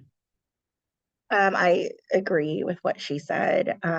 Literally just walked into one of our high schools this morning and was presented with a case of a parent and a student who were not on speaking terms. And the parent said that he would not provide any information for the FAFSA, even though he still claims him on his taxes and all of that. So he wouldn't be independent on the FAFSA. And so there's just a lot of these situations where we have to really take into consideration where it would really be harmful for the student and not benefit them if they could not opt out. That's helpful. Thank you. And then I had one other question for Rachel Clark. So I had not thought about the fact that there are no limitations around added sugars, because I know there are a lot of nutritional requirements.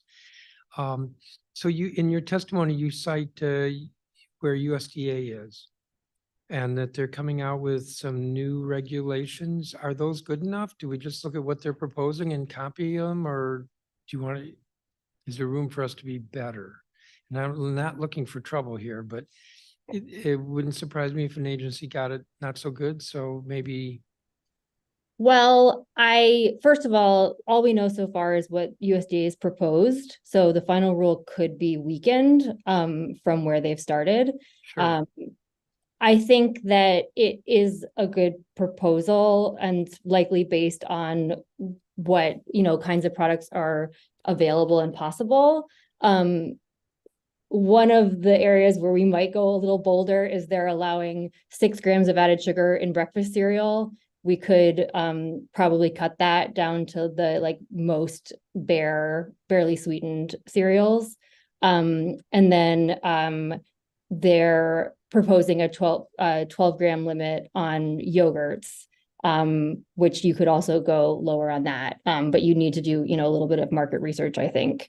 And then the proposal that I really wanted to call out as the most feasible to act on immediately, I really do think we could do it next year, is the rule proposes that we limit the number of times that dessert can be served at breakfast.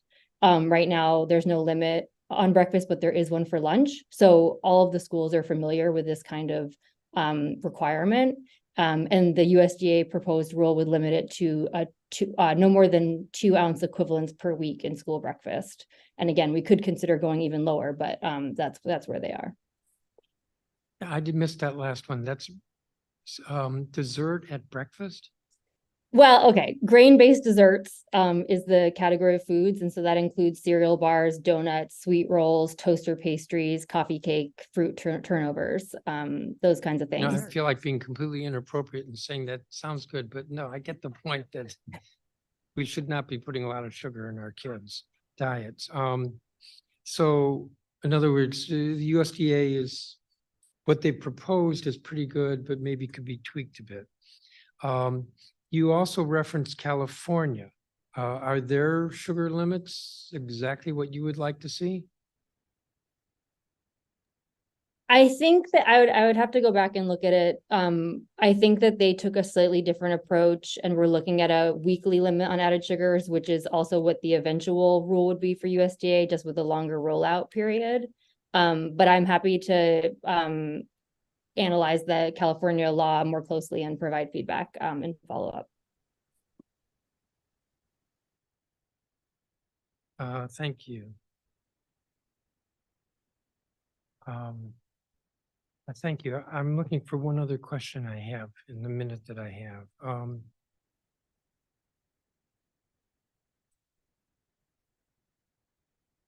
Ms. Robinette. With extended students right to home and hospital, how many students would be affected, as in benefited from, if we pass this? Good question. It's difficult to say. I think the legislation as it's written currently, for the most part, schools are already including pregnancy and postpartum within that realm of what makes the student eligible for home and hospital instruction. I think the marginal cases are where we see greater difficulties amongst our clients. And that tends to look like postpartum concerns that are maybe less visible to a teacher or less well understood by the community at large. I think it is more broadly understood that when a person gives birth, they take 6 to 8 weeks afterwards. And I think schools are fairly consistent in their maternity leave offers. It's when a student maybe needs more time or additional time, perhaps they're dealing with postpartum mood or anxiety disorders, and those are harder to see and harder for school officials to understand. And that's the reason that we're so concerned about schools being able to second guess the decisions or the medical certifications made by doctors. When the doctor fills out that form, they have considered their patient and their needs and the unique circumstances of that student. And for a school to second guess or to use their desire to ask more questions to delay that process, we have seen that actually lead to the denial of education. I give kind of a hypothetical example in my testimony in the endnotes of a student whose leave was only proposed to be 3 weeks. But the process takes so long to go from start to finish, from application through appeals process, takes at least 32, if not longer. And that is unacceptable and ultimately results in students being denied because there is no way for them to seek remedies when they are denied that education. It's a long-winded answer to your question. Yeah, clearly we're going to have to do some work on it and probably work with you. I do want to say this, and part of the reason why I asked for how many students, but this would apply as well to the universal school meals. I don't know that it would apply to the other 2 bills, but where there's a fiscal impact, it becomes a challenge. What some committees do at the council is they pass legislation that has a fiscal impact, which means there's a cost, which means that the bill doesn't become effective or applicable until that cost is included in a budget. We love to do this. We actually adopted a rule a few years ago that said if a bill is not funded after 2 years, it's put on a list to be repealed. I don't like to move bills that have a cost that I don't know will be funded. That doesn't mean I never do that, but I have to be mindful of the cost. I don't know that that would apply to the FAFSA application or the sexual misconduct legislation. But if extended students' right to home and hospital has a $6 million, $8 million per year cost. Can I briefly respond with Yeah. regard to the FIS? We understand that often when a student needs a one-on-one tutor in order to implement their home and hospital instruction, that can be difficult or costly for schools. However, the difference between 2019 and today is that we spent several years of virtual instruction. And I think that there are ways for LEAs to leverage what they've learned about how to include students virtually in the classroom that might be able to minimize that fiscal impact for students who are able to still participate virtually, and to create home and hospital instruction plans that leverage the things we've learned between 2019 and now. And that would potentially lower the FIS as well, because you're not having to hire a tutor, you're just having to. Yeah, I hadn't thought of that. That's a good point. And I can't. And I it don't won't be think- possible for every student for the rest. Yes, But I can't imagine that there's a large number of students, but I don't know. So cost is an issue. the stats we had in our 2019 testimony were about 150 students on the DCPS side. And so if you roughly double that, we're looking at probably about 300. Yeah. That was 2019 numbers. I imagine with post-COVID, that and I number might did have increased some. I did see a number on the school meals. Might have been in the introductory statement of 8 million local funds, which is a lot. So people shouldn't get excited that these bills are going to suddenly move and have a cost. I'm over my time. Councilmember Henderson. Mr. Chairman, it's lower. Asi will speak to that. When I said before, I think I called it a wild fist. We could pay for it. Anyway, thank you to all of the witnesses who testified. Before I Kimberly, Caroline, Julia, Salvatore, Mathena, and Emily, I want to thank you guys so much for your testimony and for your willingness to share your stories and be a part of this conversation, but also channel your experience and what you went through and in terms of trying to find solutions to ensure that other students who come behind you don't have to face the very same things that you all went through, or that your friends went through, or that what you hear. I want to thank the students for helping to work on this legislation. We worked with you all on this. And then also just to say in general, I think it was Mathena who talked about the 95,000 students across the 8 campuses here in the district, and not including the satellite campuses, et cetera. But I think of you all as part of our community. And it actually was an article in the GW Hatchet that I read that made me question why, when a student is a victim of sexual assault, why we refer them to only Washington Hospital Center as opposed to being able to get the rape kit done at GW Hospital or at any other hospital in the city. And so we have had conversations with DC Hospital Association about making sure that more nurses are getting trained and certified to be able to do that work. And so I want to just say thank you so much again for being here and for your advocacy. I do have a couple of follow-up questions. So Ms. Robinette, you talked about 150 students. I just want to be if you could just clarify that it's 150 students in the home and hospital instruction program in general, not 150 students who would qualify for this particular area in terms of pregnancy or postpartum or. Yes, council member. Our numbers were pulled from oversight responses from 2019 that we included in our 2019 testimony on the original bill.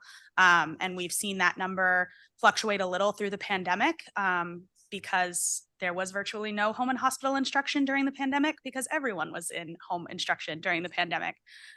So using pre-pandemic numbers are probably the most accurate. Okay. But yes, it is. I just wanted to say, yes, it's for the full universe, not for this specific group that we're talking about. And frankly, the only reason that I introduced this bill was because Aussie felt like when they were doing the regulations that somehow they didn't feel like they could include students who were pregnant or postpartum in the definition of the health conditions. And so in my opinion, this is a clarification and should not have an additional fiscal impact, because I cannot believe that the council, when we originally did this legislation, intended to leave these young people out, especially when we know that, teenage pregnancy it should not be the ending sentence of your educational career. And so we should be doing everything we can to facilitate those young people being able to move forward. in their work. But thank you so much for being here. Ms. Fitzgerald, if you're still with us, I know it's been long thus far from Friendship Public Charter Schools. Is she here? Okay, she might have moved on, but she's still here. Katrina Fitzgerald.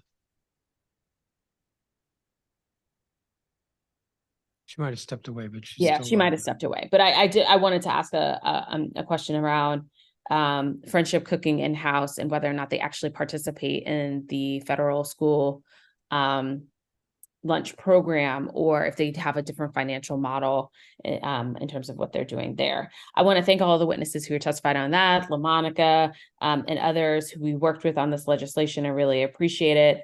And then in terms of the FAFSA bill, Ms. Gottlieb, I think you bring up a really good point. I think sometimes we put, I put a year in of 2024, because ideally in a beautiful world, we can get all of our ducks in a row and bills can get passed and be implemented in time. But you make a strong point about implementation for 2025 to give time for the new FAFSA application to be able to be rolled out. I don't think anybody is looking for this to be in sort of a punitive way. And so Ms. Giles, what you raised, also what Ms. Gottlieb raised as well, around making sure that there's an easy opt-out. I think that's important, but I also feel like having this type of requirement is a way for us to be able to foster conversations with young people about what their future looks like going forward. Because there are some kids in our city who are like not, they desire college, but they feel like it is so out of reach from a financial standpoint that is not something that is even in the realm of possibility for them. And so they don't even fill out the FAFSA or even know that the FAFSA exists. And I think that's super important too. And I think, Ms. Gottlieb, what you talked about around, like, it can't just be filling out the FAFSA, but this might be an opportunity to also have some financial literacy conversations. I always find it really fascinating in our country that at 17 and 18 years old, you can't get any alcohol, you can't rent a car, but we allow you to sign up for $200,000 worth of debt, just without any training, education, understanding of like interest and all of these other things as well. And so I didn't add that requirement because I felt like my hope is that individuals like you who are in these schools would naturally take the opportunity to couple the education together for families. But I also know, in talking to legislators in other jurisdictions who have already implemented this, the opt-out piece is important, just around undocumented students and to some of the other things that you described, where folks just don't have stable home lives, where parents want to contribute. And I've even heard of situations where parents don't want the children to go out of state. And so they'll sabotage at any and every stage to make that happen. I don't know if you wanted to add anything there, Ms. Gottlieb. I see you back on the screen.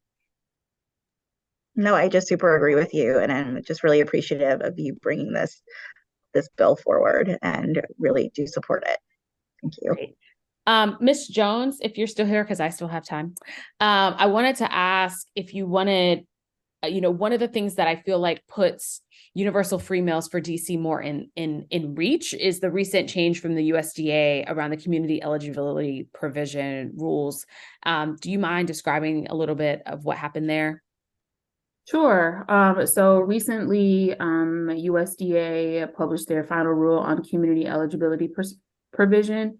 And so with that CEP provision, prior to the final rule being published, if a school had an identified student percentage of 40% or more, that school would be eligible to serve meals to all students at no cost.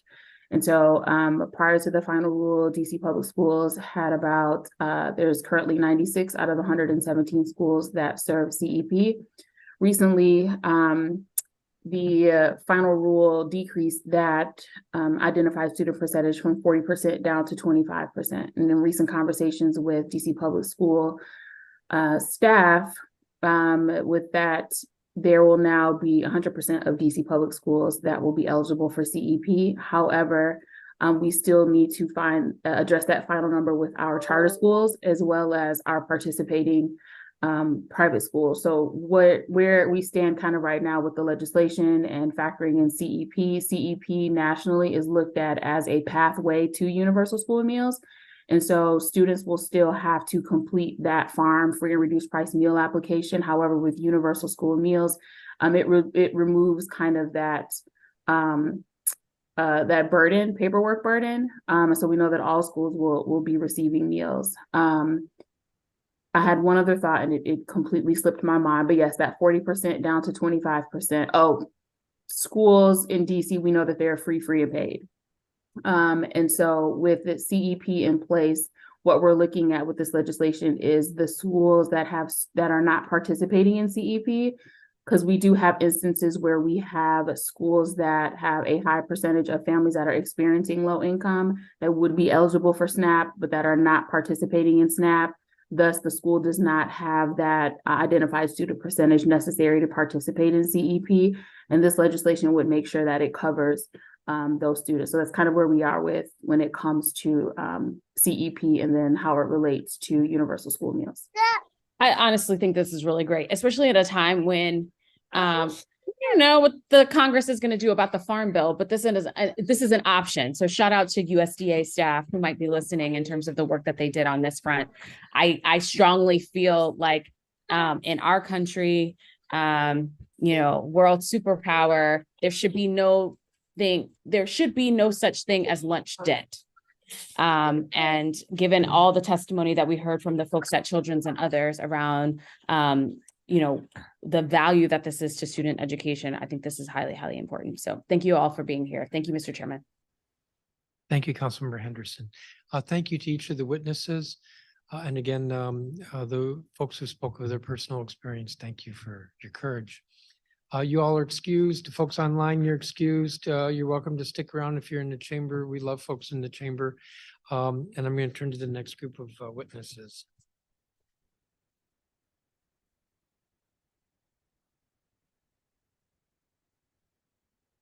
Deanna Day, who is Food Service Director at KIP. Misha Hill, Partnership and Advocacy Manager with Mamatoto Village.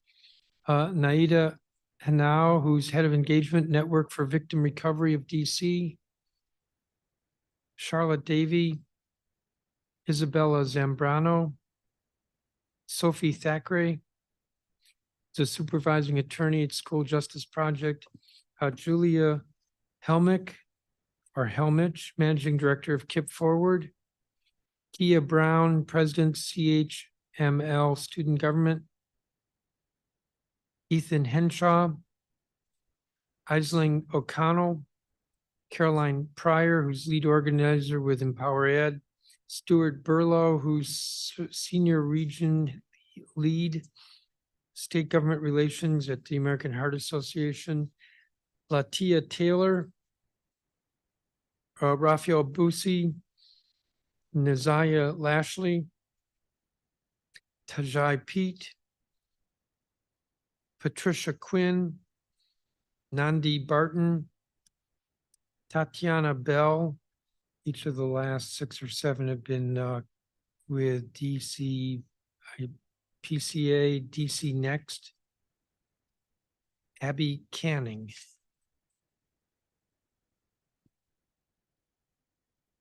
Leave it with that. Deanna Day, you would be first up. All right. Hi. Good morning. Well, good afternoon, everyone. Chairman Mendelson and members of the council, my name is Deanna Day. I'm the Food Services Director for KIP DC. Last school year, my team served 2.2 million meals to over 7,000 students at our 20 schools. We all know that access to nutritious and quality meals are key to student learning. No student should lose a moment of their education because they are distracted by hunger or worried that they won't be able to pay for their meal. I want to thank you for holding today's hearing and focusing attention on the importance of the school meal program. KIP DC supports the Universal School Meals Amendment Act and believes that its passage will increase access to meals, decrease the stigma associated with free meal programs, and decrease the administrative burden to both schools and families. We encourage you to pass this bill with the necessary funding. We believe that the Universal School Meals Amendment Act will increase access to school meal programs by removing the cost of participation. It will decrease the stigma associated with accessing free meals. It will lessen the administrative burden placed on schools to track free and reduced price meal applications and student status and collection fees. It would also reduce the burden on families to complete and submit a yearly application and documentation, as well as increase their ability to afford other food resources. It would increase student academic achievement, decrease behavioral incidents, and increase attendance due to the increased access to nutritious meals, as well as improve student health, including lower obesity rates, increase the consumption of more fruits and vegetables, and lower nutrition deficiencies. While that may seem like an overtly optimistic impact from just a small change to school meal funding, I have seen throughout my career that increasing access to health resources can magnify the impact of all social services. Prior to joining the KIPP DC team, I spent 7 years in Philadelphia doing home visit screenings as part of an infant-toddler developmental program. Families were eager for resources and services that will increase access to healthy and affordable meals. I then spent 7 years in DC working with homeless families experiencing food insecurity. Many children came to our aftercare program specifically to get a hot meal. I have learned that connecting food access to other social service resources increases program effectiveness and participation. Approximately 86% of KIPP DC students participate in the school meals program, but we continue to innovate and to increase access. KIPP DC utilizes the Community Eligibility Program to provide free meals to all of our students without requiring families to apply for the meal program. We are reimbursed at the free rate for all of them since our eligibility percentage is 100% at this time. Therefore, this bill will not impact our program or funding at this time. However, we still support its passage and institutionalize and expand access. While KIPP DC is currently designated at 1,000% CEP, and we're able to offer free meals to all of our students, that designation is reevaluated every 5 years, and we can then be required to start charging families again. There are also other schools without the designation, and those students too deserve access. I want to say thank you again for holding today's hearing and for working with us to provide all students with access to free meals to ensure that their basic needs are met. When school meals are free to students to take advantage of them, more students participate in them. I strongly advocate for universal school meals if state and federal funding is budgeted annually to minimize both the burden to schools and families. I'm happy to take any questions that you have at this time. Thank you, Ms. Day. Misha Hill. I don't think she's here. Naida Henao. And I apologize if I got your name wrong. That's okay, it's Naida. You're on, please proceed. And how do you pronounce your name? Naida Henao. Okay. Good afternoon. My name is Naida Henao, and I'm testifying on behalf of Network for Victim Recovery of DC as the head of engagement. Since 2012, NVRDC has supported over 9,000 crime victims and survivors in the district through its free advocacy, legal, and therapeutic services, which include assistance to over 1,100 student survivors at DC's colleges and universities. As the only nonprofit in the district that provides Title IX services and one of the few in the country that provides direct representation and support to student survivors, NVRDC understands the council and student advocates' urgency to establish local oversight over sexual misconduct in higher educational campuses. However, NVRDC has concerns about this bill's approach, some of which are shared by other providers like the DC Coalition to End Sexual Assault, DC Rape Crisis Center, the Safe Sister Circles, SMILE, CASA for Children of DC, and DC Justice Lab. We will attach the sign-on letter in our written testimony. NVRDC's suggestions to improve Bill 25-436 aim to address the root causes of sexual violence and be responsive to the barriers that prevent help seeking. This bill heavily emphasizes the duty of schools to provide reports of these incidences on their campuses, and NVRDC questions why it is seemingly the main focus regarding improving survivors' experiences. Currently, these institutions are already mandated under several federal laws like Title IX and the Clery Act. While not all schools have been equally accurate or transparent with this data, if adherence to the reporting requirements is an issue, how will yet another reporting requirement solve that problem? While reporting requirements provide greatly needed information on what the sexual violence landscape looks like on campus, they assume that all survivors want to and feel safe reporting. Having represented thousands of survivors in DC, NBRDC knows that there are countless reasons survivors may decide not to report. These can include instances where students feel betrayed by institutional responses to their victimization or that of other survivors. Students of marginalized identities, such as BIPOC and LGBTQIA students, experiencing compounded harm due to oppression and inequality, or where students want options other than reporting, like restorative justice. This would then suggest that underreporting is not only caused by institutional oversight, but may be caused by other barriers for survivors. How does this bill combat those barriers? This bill could be an opportunity to invest in supportive resources for survivors, regardless of whether they choose to report, using many of the existing community groups. In our minds, the greatest disconnect between survivors and actionable support is the failure of educational institutions to promote and encourage the services of local organizations off campus. The Council could strengthen the mandate for institutions to do this by specifically outlining the resources that should be listed, for example, access to free medical forensic examinations, legal help, restorative justice options, mental health counseling, as well as ensuring that those resources are local and diverse in their ability to serve survivors of different identities, income levels, and needs. It's also crucial to have enforcement mechanisms to ensure that schools are following through on providing updated and accurate lists and aren't simply relying on national hotlines and national organizations that aren't as familiar with the options for DC survivors. While this bill aims to create similar support, it does do so through the creation of the confidential resource advisors. Unlike with off-campus resources, NBRDC has significant concerns that the CRAs will always be limited in their ability to be truly confidential and privileged due to their employment relationship with the institution, and will set unrealistic expectations for students about what confidential means in relation to these roles, especially in instances of a lawsuit against the school.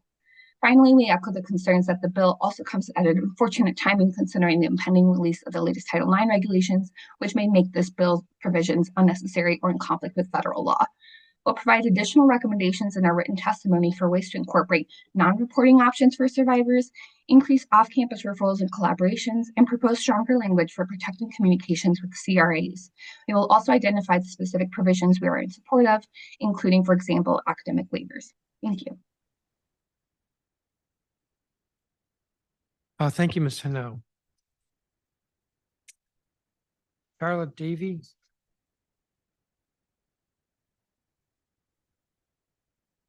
Isabella Zambrano. Yes, hello. Please proceed. All right. Good afternoon, Chairman Mendelson and honorable members of the Committee of the Whole. My name is Isabella Zambrano, and I'm grateful for the opportunity to testify in favor of Universal Free School Meals Amendment Act of 2023. I'm here as an individual who is a resident of Ward 5 and has served the District of Columbia's youth through bilingual garden education and cooking education for the past 4 years since I've graduated with a global public health degree from the George Washington University. Since graduating university, I decided to invest myself completely in youth education around food and gardening because I identified lack of proper nutrition as one of the roots to health inequity. So much of it comes down to access to nutritious local food that serves as medicine to the mind and body. Something you may or may not already know is that long-term preventative care starts with investing in infrastructure change. Health system infrastructure poses one of the largest challenges to human health. But through universal free school meals, you can plant the seeds that will grow deep roots for generations to come in order to combat those barriers. This will allow for a decrease in family food insecurity across the district and improve rates of nutritious food intake. This systemic change will positively affect the mental and physical health of the youth that live here in our district. In my time directly serving schools, I recall a huge game of hide and seek as we constantly had to seek out families to ensure they filled out the farm application to be able to grant school free and reduced meals for students. Weeks of trying to contact parents during their busy lives to add another worry to their plate. Will their child get free food at school next year or not? There was never a guarantee to that question. In addition to our roles in schools, there was an inexplicit part of our job that became to provide personable and cultural context to these forms and why there wasn't free lunch as part of their education. In my students, one of the largest insecurities I observed was around food, especially as they got older. Insecurity around pay, food choice, and what their peers would think about all of this led to social stigma.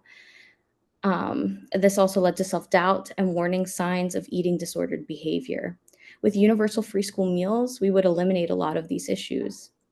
So many kitchens I visited around the district had a team of superhumans who prepared, served, and cleaned up school food meals twice a day.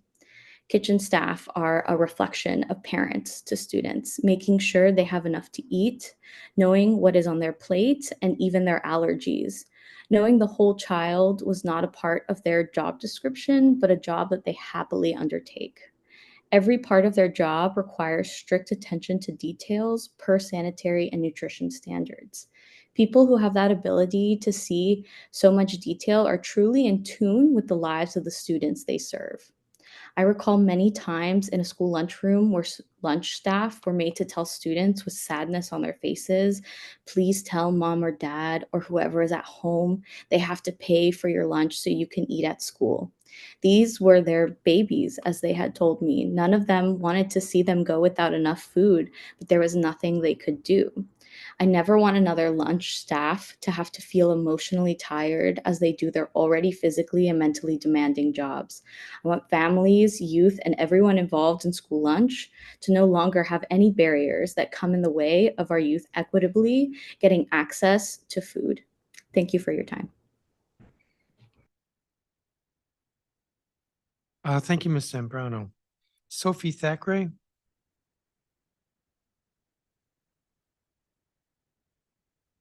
Yes.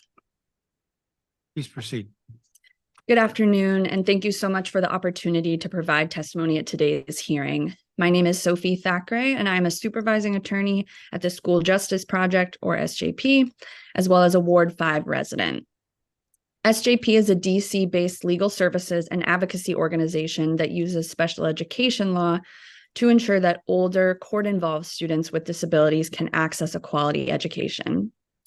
SJP thanks the Council for introducing this important legislation, which we believe will be critical to the success of our clients and to other DC students pursuing post-secondary educational opportunities by decreasing barriers to college enrollment. As Council is aware, 12 states currently already have mandatory FAFSA legislation for high school students. A number of these states have reported an increase in FAFSA completion rates since enacting their legislation, as well as a decrease in longstanding racial and economic disparities in FAFSA completion. These states also offer a detailed waiver process, which I will discuss briefly and in more detail in my written testimony. SJP believes this legislation is a great step in the right direction. However, we are concerned that as currently written, this bill will create yet another barrier to high school graduation for our clients. SJP's clients already face numerous obstacles to meeting the requirements for high school graduation on top of their special education needs, including things like homelessness, poverty, and unremediated trauma. The last thing they need is an additional hurdle. For many of our clients, simply graduating from high school is a major accomplishment in itself. And many of our clients do not choose to pursue a college education, but not for lack of ability to do so. Instead, they prefer to enroll in a vocational training program or to enter the workforce directly.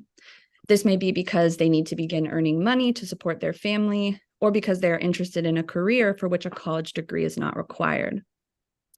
In order to prevent this legislation from holding up our clients' high school graduation, a waiver process needs to be attainable for those students whose primary goal is completing their secondary education.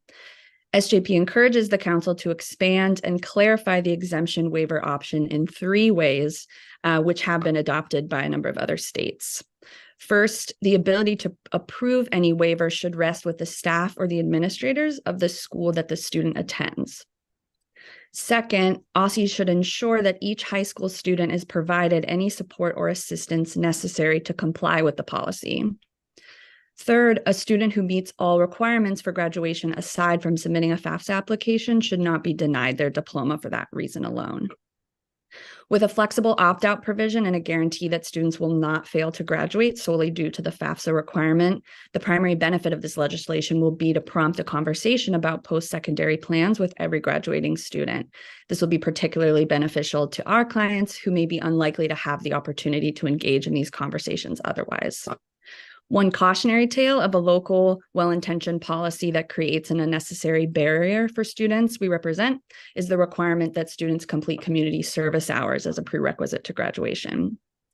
SJP has worked with clients whose graduation has been held up solely due to their inability to complete the required community service hours, and schools that are scrambling at the end of the school year to locate community service opportunities for seniors with little to no success. It would really be a shame to see that happen here.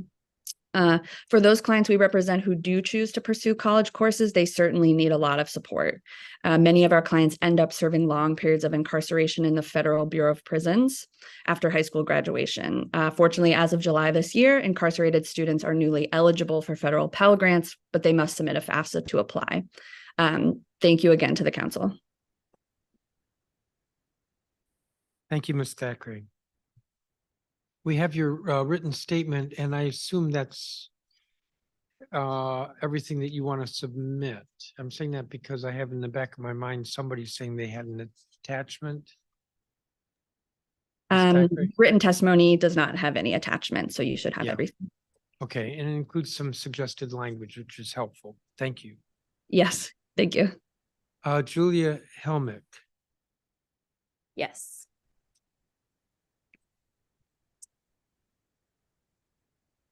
Hello? When you're ready. Okay, great. Good afternoon, Chairman Mendelson and the members of the committee. My name is Julia Helmick, and I'm the Managing Director of KIP Forward for KIP DC Public Schools. The KIP Forward team ensures that KIP DC students and our alumni have the tools, support, and confidence needed to pursue the paths that they choose, college, career, and beyond. I want to thank you for holding today's hearing and for focusing attention on the free application for federal student aid as a critical step for students to access the funds available to attend the college or career preparatory program of their choice. KIP DC does support the universal FAFSA graduation requirement, but we are hopeful for a delayed implementation date, an accessible opt-out option, and critical state level resources and funding, as others have shared. A little bit about the FAFSA at KIP DC. We do a lot over here. Our students, we start working with our juniors to roll out and introduce the process. We work with our seniors who take a senior seminar class where they have time with support to start the application and better understand intricacies of the questions. We hold financial aid nights and one-on-one meetings with our families and with our students who need added support to complete the FAFSA. And we regularly pull FAFSA completion data from OSSI so that we can follow up with students who have yet to finish. We partner in all this work with external organizations, including the DC College Access Program and UAspire, to provide more individualized and technical assistance where necessary. But even with a large team that's focused on this work, ensuring that students complete the FAFSA correctly and on time is often very challenging. We do believe that the Universal FAFSA graduation requirement bill could help our students access their post-secondary education in several ways. One is by allowing students and parents to determine their future goals. Every student deserves the ability to determine their post-secondary goals and then receive that needed coaching. By including the FAFSA as a graduation requirement and including the opt-out provision, students and families will be able to determine whether FAFSA fits into their post-secondary plans and then communicate those plans to schools. We also hope that the bill would prioritize equitable access and minimize adult bias. Once students and their families determine their future goals, this bill tasks schools with helping every student.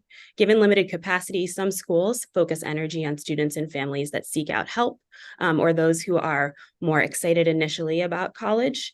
By connecting the FAFSA to graduation requirements, this bill may more equitably distribute that support. We also believe that it will increase early focus on FAFSA in our schools. By including FAFSA as a graduation requirement, then schools, students, and families will all focus on that completion early instead of postponing those important financial decisions until after graduation, when sometimes we worry that it could be too late. However, as some others have shared, while we support the bill, we want to ensure that we don't increase those graduation requirements without first increasing very needed support for students and families. And so we suggest the following changes. One is to delay the start date. The bill that as written would include the FAFSA as a graduation requirement for this year's seniors. Given the time and the window and the major changes that are coming to this year's FAFSA application, we worry that this would tax college counseling teams and our students and families with the additional stress of tying to graduation eligibility. So we do suggest pushing that implementation back. We also hope that we can create a state level waiver that is easy to access, navigate, and track, as others have shared. We are hoping that this waiver would be made available before a beginning of a school year and would have a companion tracking system for schools. And then lastly, we hope that there would be an increase in state level resources to help school students and families to do this work. Thank you for holding the hearing. I'm here for questions. Thank you. Tia Brown. Is she here? Ethan Henshaw.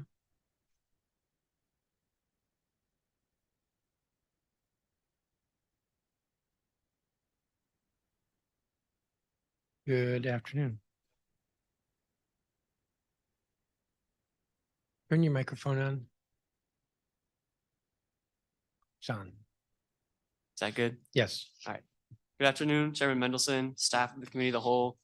My name is Ethan Henshaw, and I'm a sophomore at Georgetown University and one of many hundreds of students and professors this year who have been involved in a movement to make our university more accessible to low-income applicants. As a student at the university, I can speak firsthand about its lack of financial accessibility and its lack of desire to become more financially accessible. There's a desperate need for outside organizations like the council to both increase access to financial aid and force the hand of the university, or else it will never improve. As it stands, 20% of our student body comes from the top 1%, 74% of our student body comes from the top quintile.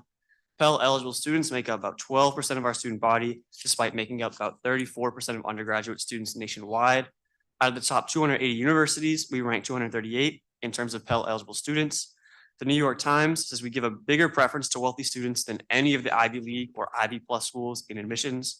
And since May of this year alone, Georgetown has received $2 billion in pledged donations. Yet when other students and I spoke with the Dean of Admissions, he seemed skeptical that they would seek little more than a drop of that money. Additionally, despite Georgetown's public-facing claims about meeting all demonstrated need, he said that every year there are around 100 Pell eligible students given no aid. In a form sent out asking why students admitted to Georgetown chose not to attend, almost all low-income students reported it being because they didn't receive enough financial aid. Less than 1.5% of Georgetown's student body even comes from DC, and very few of them aren't wealthy, despite the massive amount of tax benefits and contracts they receive from the city. We need to do better at providing access to institutions of higher education because it is one of the only means of social mobility still available in this country. I highly encourage all council members to support B 25501, the Universal Free Application for Federal Student Aid Graduation Requirement Act, in order to ensure that DC residents have a better shot at getting financial aid and, as a result, a better shot at attending college. But I encourage you to look at it as but a drop in the bucket that is fixing an incredibly broken, unjust, and corrupt system of college admissions that stifles accessibility and economic mobility. I and a number of students have spent the last several months trying very hard to get your attention and offer solutions. I just ask that you please consider hearing us out. We request, on top of this bill and the many bills today, the council proposes and considers a bill to ban legacy preference admissions, a process that our very own Dean of Admissions described as a system of reverse class conscious admissions, a method of ensuring that a certain percentage of the student body is wealthy, and a method of limiting spots for the type of applicants that bills like this are meant to benefit. Thank you for your time and consideration. I ask that you vote in support of this bill and all other bills up for discussion today. Have a good day. Thank you, Mr. Henshaw. Don't disappear. I may not have any questions for you. I may, and Councilmember Henderson may have questions. Okay. So, Aisling O'Connell, Caroline Pryor,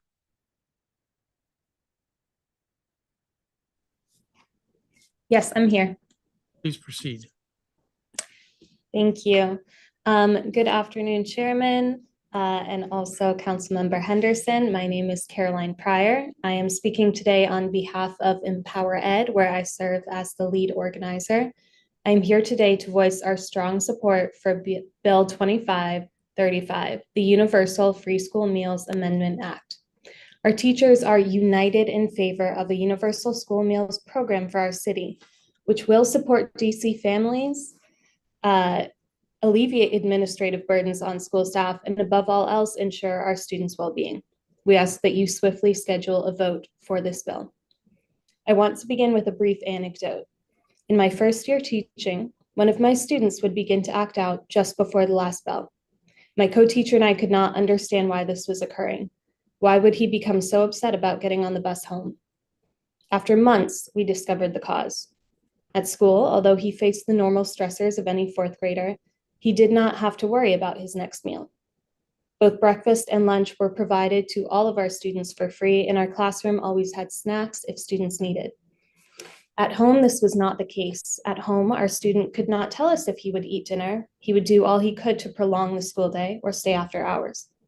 My school is not a DC school, but my experience showed the genuine and immediate difference that universal school meal programs represent to students and teachers, and the ability of free meal programs to alleviate anxiety no child should have to face. It means that teachers do not have to worry whether students arrive at school hungry, whether they have the appropriate forms to receive lunch, or whether they have access to nutritional food. It means that school becomes a stress-free zone for both students and families. For families, they can rest easy, knowing that free meals for their children are not accompanied by paperwork, stigma, or bureaucratic oversight. Those benefits are monumental for our communities. Our teachers' feedback on this bill has been unanimous. It will improve food justice, food equity, and by extension, the school experience across sectors. That's an urgent need. Pandemic-era universal programs have expired at exactly the time when more DC students than ever are relying on school meals. 1 in 7 children in DC are hungry, and disproportionately, these students are Latina and Black. We know that free and reduced meal programs at present are not reaching all our students in need when a free meal is conditional on paperwork that is burdensome to non-English speakers and undocumented caretakers. We know that current programs do not mitigate stigma associated with free and reduced meals, and that in a city with such a high cost of living, many students who would benefit are not presently eligible. We know that schools forced to choose between CEP and federal or local funding were placed in impossible positions. And we know that nationally, 63% of Americans support universal school meals. There is no downside. We can achieve so much with relatively little funding. This bill eliminates the stigma, paperwork, and administrative burden associated with free or reduced lunch programs. Moreover, it protects school funding streams such that no school will become ineligible for other programming or reimbursements. A universal cross-sector free meal program meets an immediate need in our schools and eliminates a structural barrier facing our students. Empower Ed urges Council to move to a vote on this bill immediately. Thank you.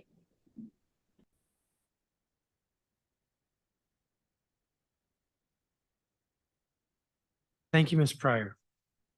Stuart Burlow. Good afternoon, Chairman Mendelson. Thank you so much for holding a hearing on such an important issue. And certainly thank you to Councilmember Henderson for all of your incredible work over the years and certainly this year to get us to this point on universal school meals. It is so incredibly important for all of our kids in the district. I believe you have my written testimony, so I will be very, very brief. I don't want to repeat what you've heard already. I think my written comments are very consistent with what many of my colleagues have previously told you over the last several hours. From our perspective at the American Heart Association, this issue is so incredibly important, not just for all of the health and nutrition reasons that many of my colleagues have talked about, but also the other reasons that they've expressed as well, particularly reducing the stigma associated with having to have access to preschool meals, the administrative and paperwork burdens that have been discussed, and so many more. This is an issue that, again, is so important for the health of our kids, but there are many, many more benefits. And I'm very happy to see that some of my colleagues previously also talked about moving beyond universal school meals and moving towards healthy school meals. I'm glad to see you had some good questions earlier related to sugar and sodium content in food, and some other standards as well. And that's something certainly we hope that the council can take a look at, improving the quality of the food that we're giving our kids. Yes, we want universal access, and we know every kid needs to be fed to be successful in both school and beyond. But we also know all the reasons why they need to be healthy. And certainly this council has gone so much further than so many of your peers around the country in addressing important nutrition issues, both for kids and everyone here in the district. And importantly to that, as noted earlier, I think in her opening comments, Councilmember Henderson mentioned to her dismay, of seeing so many governors around the country sign similar policies into law and the district not having acted yet. So we hope, as others have said, that the council can move swiftly on this policy. Again, with going way back to the Healthy Schools Act and the Healthy Students Act and so many other bills and policies that this council has wisely put in place to improve the health of our students over the years. We're at the risk of falling behind if we're allowing many other states around the country to provide free and no-cost universal meals to all kids at school, and the district chooses not to. As the previous speaker mentioned, this is a very low-cost policy in a very large budget.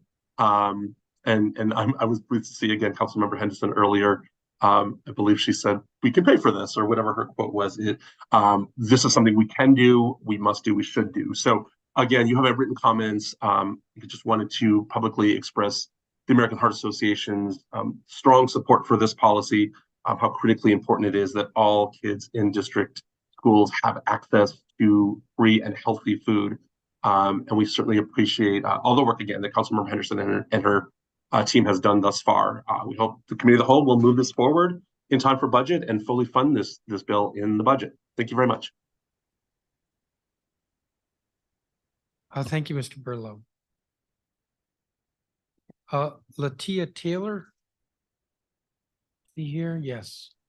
Good afternoon, everyone. My name is Latia Taylor. I am a context team member with the DC Next, which stands for DC Network for Expectant and Parents and Teens. I am here to give testimony in support of Bill 25-317, extended student rights to home and hospital instruction. I am currently a mother who has sickle cell anemia, not the trait, but the disease. Over the years, I have had many sickle cell crises, most of them landing me admitted to Children's Hospital during my youth.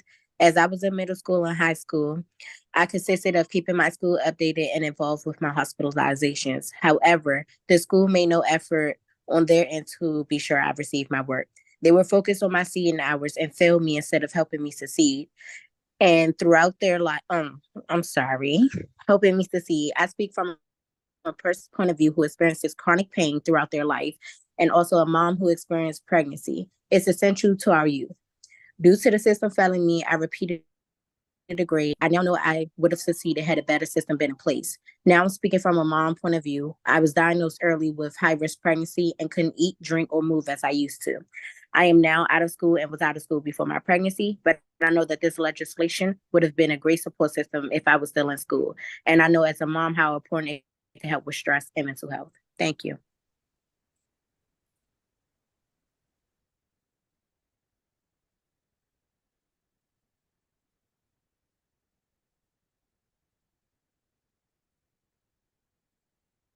Thank you very much. Tell me again, what does DC Next stand for? It's a DC network for expectant and parents and teens. Thank you. Is Raphael Boosie here?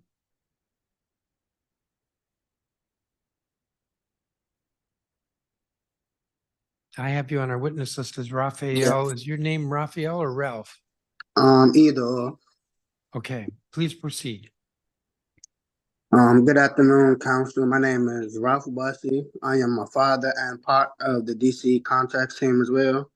I am here to support Bill 25-317, and I think it should include fathers as well. A lot of people don't talk about the postpartum anxiety and depression dads go through or can experience after their partner has had a baby. It's not an extensive discussion because the whole pregnancy is more so based around the mom because she's the one actually having a baby. But people don't think about the things the partners and even the support people go through. I know for me, I know for me, there were a lot of things that I didn't notice were postpartum disease, depression when my partner had our child and I would just push it off to the side. I know having a program where a dad could take out, I'm sorry, I know having a program where the dad could take out from school to be some support to their partner during pregnancy and after would be very helpful because dads don't get or aren't allowed to miss school because of doctor's appointments. And they also are not allowed to miss any days of school. And if there are any excuses, basically cannot have any excuses from doctors or anything like that just because they aren't the one having the baby. When their partners have a baby, the dad has to return back to school and cannot enjoy the postpartum part of the baby because they cannot miss school. So the mom is left to care for the baby alone. And I am left, or you will be left feeling like you aren't a good parent or a good support for your partner because missing out on things when both should be able to enjoy your newborn and not have to worry about failing school. Thank you. Thank you, Mr. Bussey. Nazia Lashley?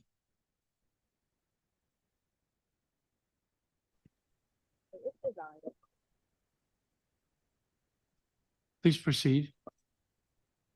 Good afternoon, everyone. My name is Nazia Lashley. I am a part of the DC Next Conference. You're going to have to speak louder or get closer to your microphone. Can you guys hear me? A little better. Good afternoon, everyone. My name is Nazia Lashley, and I am a part of the DC Next Conference team, and I am supporting Bill 2537, the Finnish student first time. I am also a teen mother of one who experienced being pregnant in high school during the pandemic. As a mother of one who experienced pregnancy during high school, I understand firsthand the challenges that come with juggling physical health, mental well-being, and education all at once. Navigating high school during the COVID pandemic while being pregnant presented me with a unique and discouraging set of challenges. I found myself tasked with managing not only my academic responsibilities, but also the physical and emotional demands of pregnancy.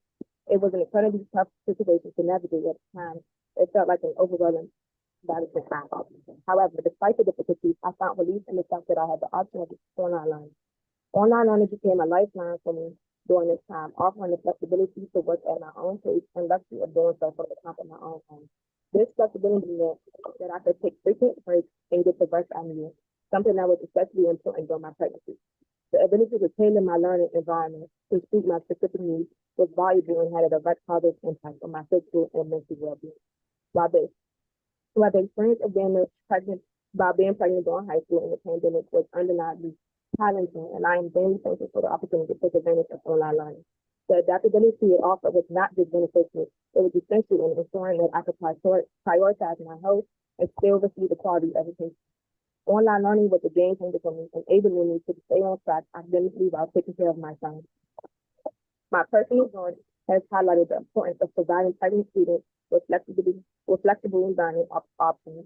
It's not just a matter of convenience, it's a means of ensuring that young individuals, especially those going through unique life circumstances, have the opportunity to succeed academically without compromising their well-being. Thank you.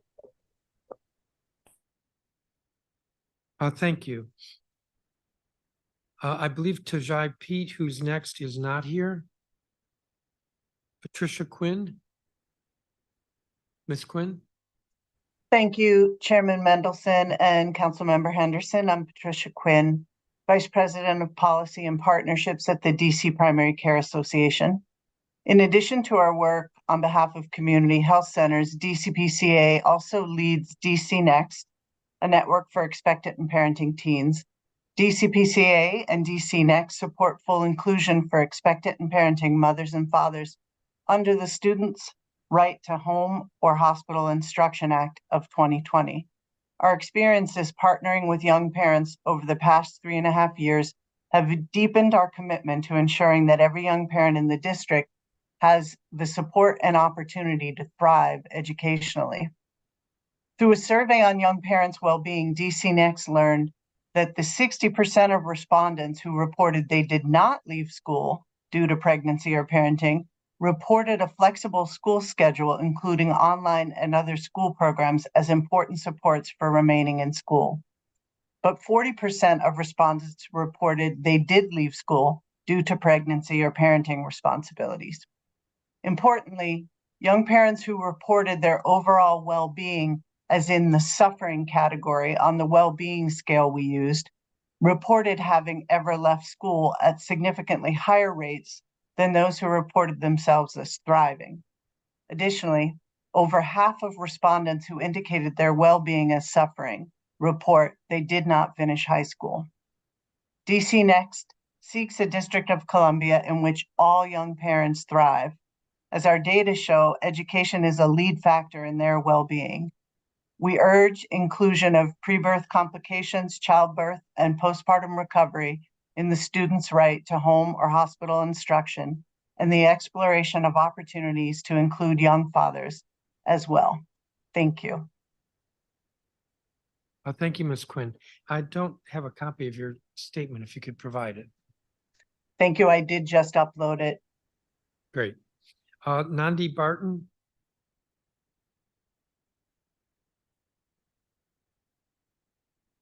Oh, hello. How are you? Please proceed. Thank you.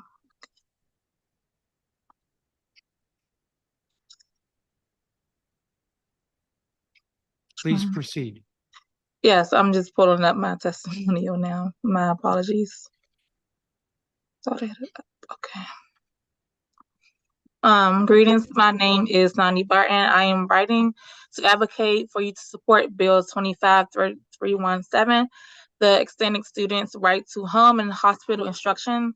Given my experience as co-chair at the Prenatal Mental Health Task Force, a mother and an advocate, I'm convinced that the bill is a crucial step in addressing the crisis of prenatal mental health that our community is crucially facing. I also lead the context team of the Young Parents from DC Networking for Expecting and Parenting Teens, whose voices you heard today. And I also can assure you that they share my convictions. Many organizations and agencies have performed research that shows this bill is important, including us at DCPCA, the CDC, Children's National, and the Maternal Health Leadership Alliance. This evidence shows that the bill will support expectant mothers and secure their children's future by addressing environmental factors and impact maternal and fetal well-being. My focus is ensuring that mothers do not experience prenatal stress. Prenatal stress can have a significant impact on the health and well-being of both the mother and the child. It can lead to a range of negative outcomes, including premature birth, low birth weight, and developmental delays, and even death. Therefore, it is imperative that we provide expecting young mothers with the resources and support they need to ensure the well-being of both mother and child. This includes access to prenatal care, mental health services, and resources like the home and hospital instruction. Investing in the health and well-being of pregnant women and teen parents have long-term benefits for our community. By working together to provide necessary resources and support, we can create a bright future for all. I urge you to consider the quote by Joya Creer-Perry, the National Birth Equity Collective, as we think about solutions. What would it look like for mothers to not only survive pregnancy, but to thrive? In addition to supporting the bill, I suggest that provision of short-term or long-term housing that offers expectant mothers the option to graduate within a shorter time period, like other programs, or students can choose to unenroll. Like other programs where students choose to unenroll. This program can offer pre- and postpartum duty care, tutoring, home economic classes, management, organization skills, financial literacy, a stipend, healthy meals, and parenting classes, anything to ensure the young mothers are fully prepared and supported during their pregnancy. I attached some links to my written testimony. You will find on there, and I thank you for your time and attention. Thank you, Ms. Barton. I don't have a copy of your testimony, so If you sent it, could you uploaded. resend it? Yes, I can. Great, thank you. Tatiana Bell, Yes, hello. good afternoon. Good afternoon, everyone. My name is Tatiana Bell, and I'm a mother of 4. I support Bill 25-317, the extended student right to home and hospital instruction. I'm speaking off of my personal experience being pregnant while in school. It was really hard, especially being 8 and 9 months pregnant, waddling throughout the hallway, climbing up and down stairs every day.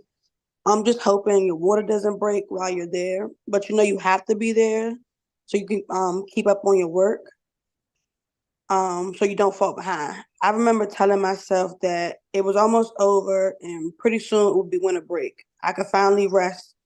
If I could have learned from home, I would have taken it. After all, I wouldn't have been so exhausted and probably wouldn't have gotten preeclampsia from being on my feet and stressing so much.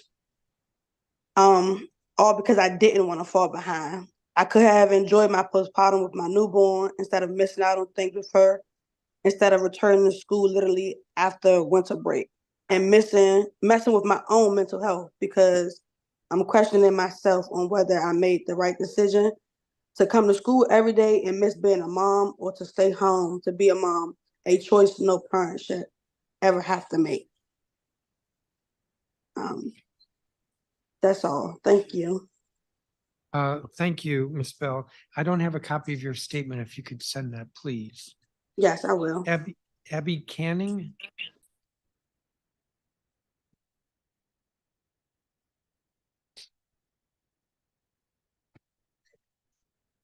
Hello. Hello. It's Chair great to Mendel- see people in the chamber. Thank you. Thank you.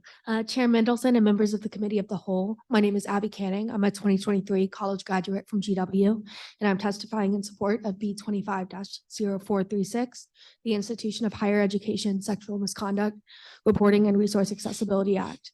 I come here today on behalf of the survivors who have not yet regained their voices after being robbed of their safety. I was that survivor. On January 26th of 2019, I was sexually assaulted in my dorm room. I felt disgusted, unclean, ashamed, and alone. My perpetrator lived 2 floors below me, and I felt my heart race and my breath quicken anytime I left my room. I was scared to go to class, to see friends, to get food. I tried to focus in my lectures, but found myself spending more time scanning the windows and the exits and the doors than learning the content. I blamed myself and I berated myself for throwing away the opportunity to learn that I've worked so hard to achieve. I knew something had to change, so I went to our school's Title IX office and initiated a report. By the time the investigation had ended, I was exhausted by the re-traumatizing questions, the ways in which I was treated, the culture of victim blaming and shaming by the investigators. My confidential case records were even erroneously emailed to another fellow student, and any semblance of privacy and confidentiality I felt had evaporated. I eventually received the verdict. He was found responsible for both sexual harassment and sexual assault. I shed tears of relief, thinking I could finally get my life back and stop living in fear. However, this relief was short-lived when I learned of his consequence, just 1 semester suspension and a homework project on watching a consent TED Talk. His final punishment was shorter than the investigation itself, and I spent my days counting down until he could return to campus. I realized the problem was bigger than just my assailant, that there are institutional cracks that survivors are falling through, that the consequences of campus sexual violence don't start and end at a Title IX investigation, that trauma shows up in every capacity of a victim's life. And as a community, we need to be prepared to also show up in those moments with the support services they deserve. When survivors struggle in class just to feel safe, they should not have the additional burden of GPA requirements during the time of crisis. This act provides that flexibility. Survivors should not have to worry about being retaliated against for their pursuits of justice, and this act provides that critical safety net of amnesty while reporting. Survivors should not have to fear that their most traumatic moments are shared with others without their consent, and this act ensures that survivors will get the confidential guidance they need to make the decisions that are right for them. Finally, and most critically, this act ensures evidence-based programming on both the prevention and response to sexual violence. These proactive data-driven measures help ensure that not only do victims receive the support they deserve, but that less students end up becoming victims in the future. It has been 1,769 days since I was sexually assaulted. I still wake up screaming some mornings, But now when I wake up, instead of cowering in my dorm room, I log on to my job at a rape hotline to help other survivors. I dedicate myself every day to serving these survivors, but just being there to respond isn't enough. I need your help. We need to set up the structures that will prevent sexual violence from occurring and ensure that survivors receive the support services they deserve. I urge this committee to vote B25-0436 favorably out of committee and show up to support survivors in our community. Thank you, and I'm open to any questions. Thank you, Ms. Canning. So there'll be one 10-minute round. Don't go anywhere. Because actually, first want to thank you for the courage. I would have called you earlier with the other students or recent graduates. I did not realize maybe you weren't here in the chamber when I called. Yeah, I guess not. I guess I missed that window, but I'm happy to be here in any capacity. Well, I'm happy you're here too, partly because of your testimony, but also you were here when there was some testimony from the Network for Victim Recovery of DC. Yes, sir. Who was critical of the bill. Yes. And I actually want to ask Ms. Haneo about that. But I'm assuming that you're in touch with other students who've testified. I have. And I think it would be helpful for everyone to be talking to each other to work out where there are some disagreements on the legislation. That's often the legislative process. And so that would be helpful if there's some interaction between all the different folks who've come and testified today. Having said that, let me turn to Ms. Haneo, and don't get up because there might be some questions for you from Councilmember Henderson.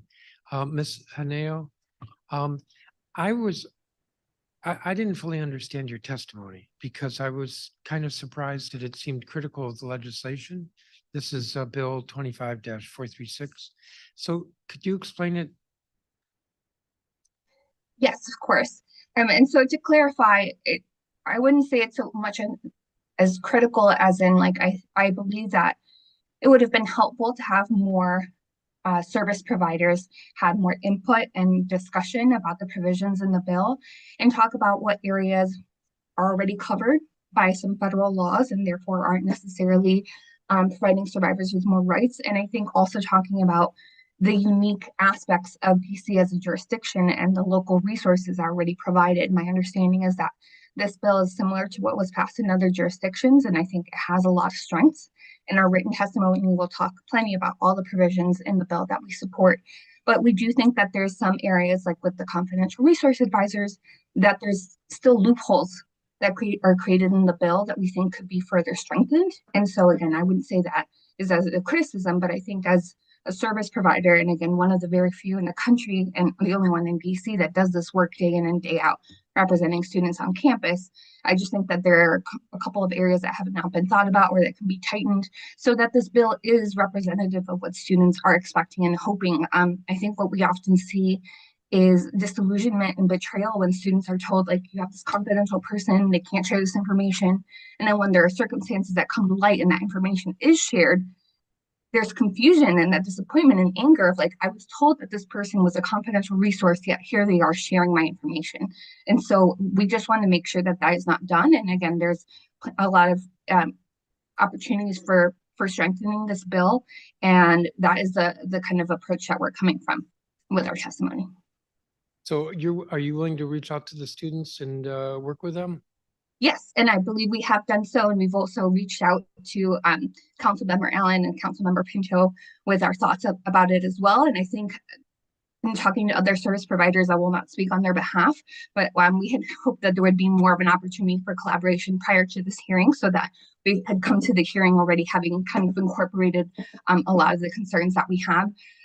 But again, we're happy and willing to do that now. And again, like, we think that the work that has been done here has been incredible and really applaud all the student advocates for their testimony and for having to manage both their own trauma and also having to advocate for the rights of their peers and themselves. That can be really difficult. And again, we're really admiring of that. We just think that the goals of this bill can be further strengthened, and as well as being more inclusive of the survivors who did not want to report, do not feel comfortable reporting.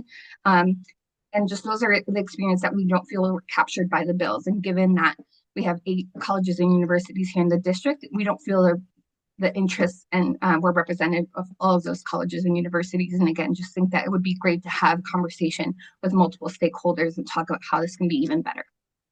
Well, and I'd like to see that conversation.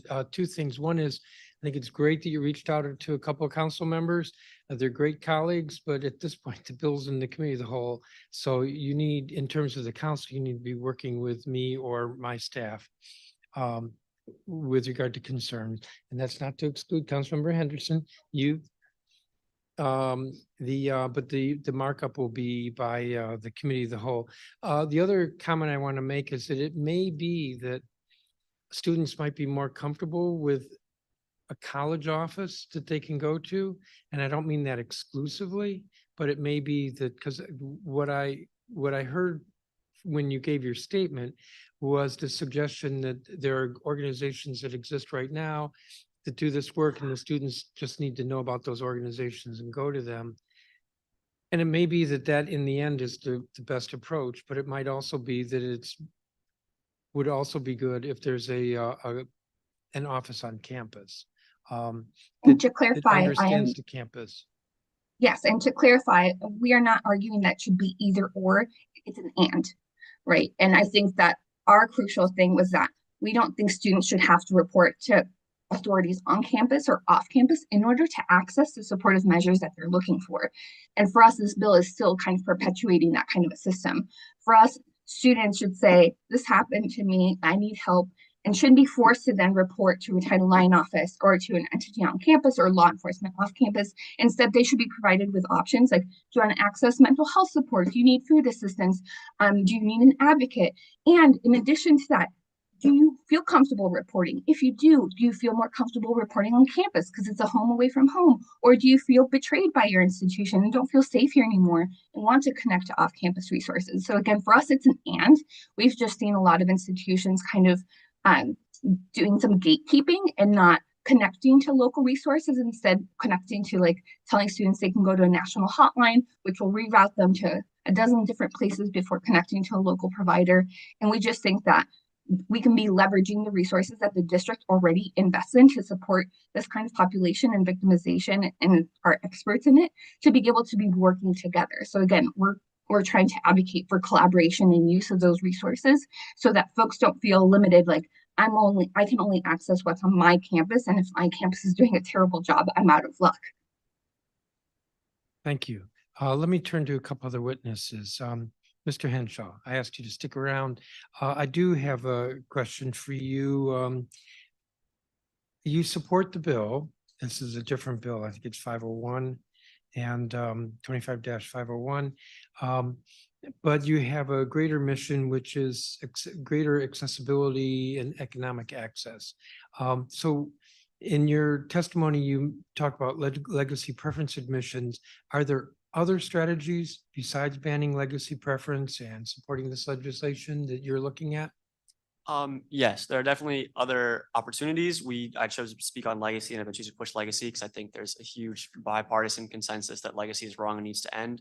But there are certainly other steps the council could take in promoting class conscious admissions, mandating a certain percentage of Pell eligible students have to, be admitted into university, or making sure that they're actually committing to their statements of, providing full aid to the students they let in, instead of having so many students get let in and not able to come because they're not getting financial aid despite Georgetown's outward facing claims.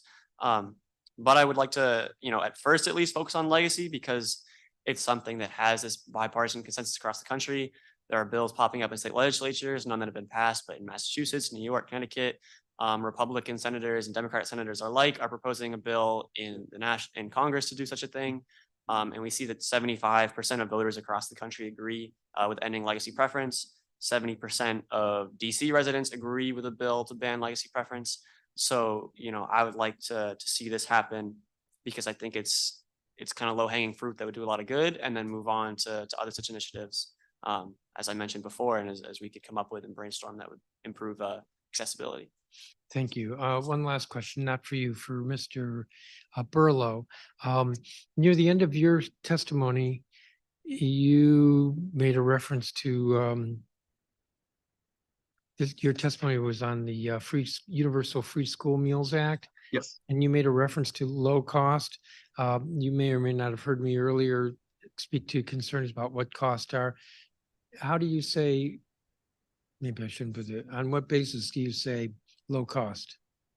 Well, I should say, looking at the size of the district, the budget that you and your committee will be deliberating in a few months, and whether this was 8 million or whatever the numbers were being thrown about, a relatively small amount of money in a large budget was sort of the point I was trying to make, that we have an opportunity to do something so important for the kids of the district, recognizing, of course, that everything in that budget is important to people in the district. But this is a small percentage, a very small percentage of a very large budget that can make a huge impact.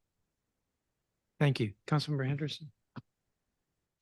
Thank you, Mr. Chairman. And thank you again to all of the witnesses who testified. Yes, I changed locations, but it's good to be here in the chamber. Abby, I wanted to start with you and again express my thanks to you for your courage to be here and to again channel a difficult situation into a continued advocacy. But I feel like a line that you said is going to certainly stick with me. The punishment was shorter than the investigation.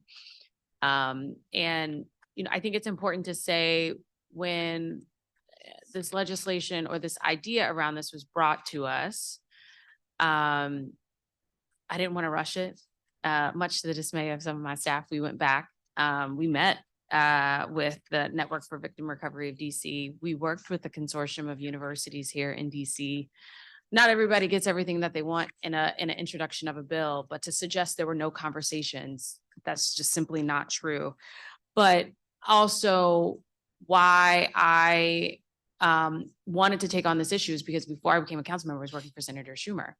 And so I was on the Hill when they rewrote the Title IX, dismantled Title IX under former Secretary DeVos. And I felt that the Biden administration was not moving quickly enough to repair the harm or the swinging of the pendulum that I felt was very much in the direction of the accused versus victims.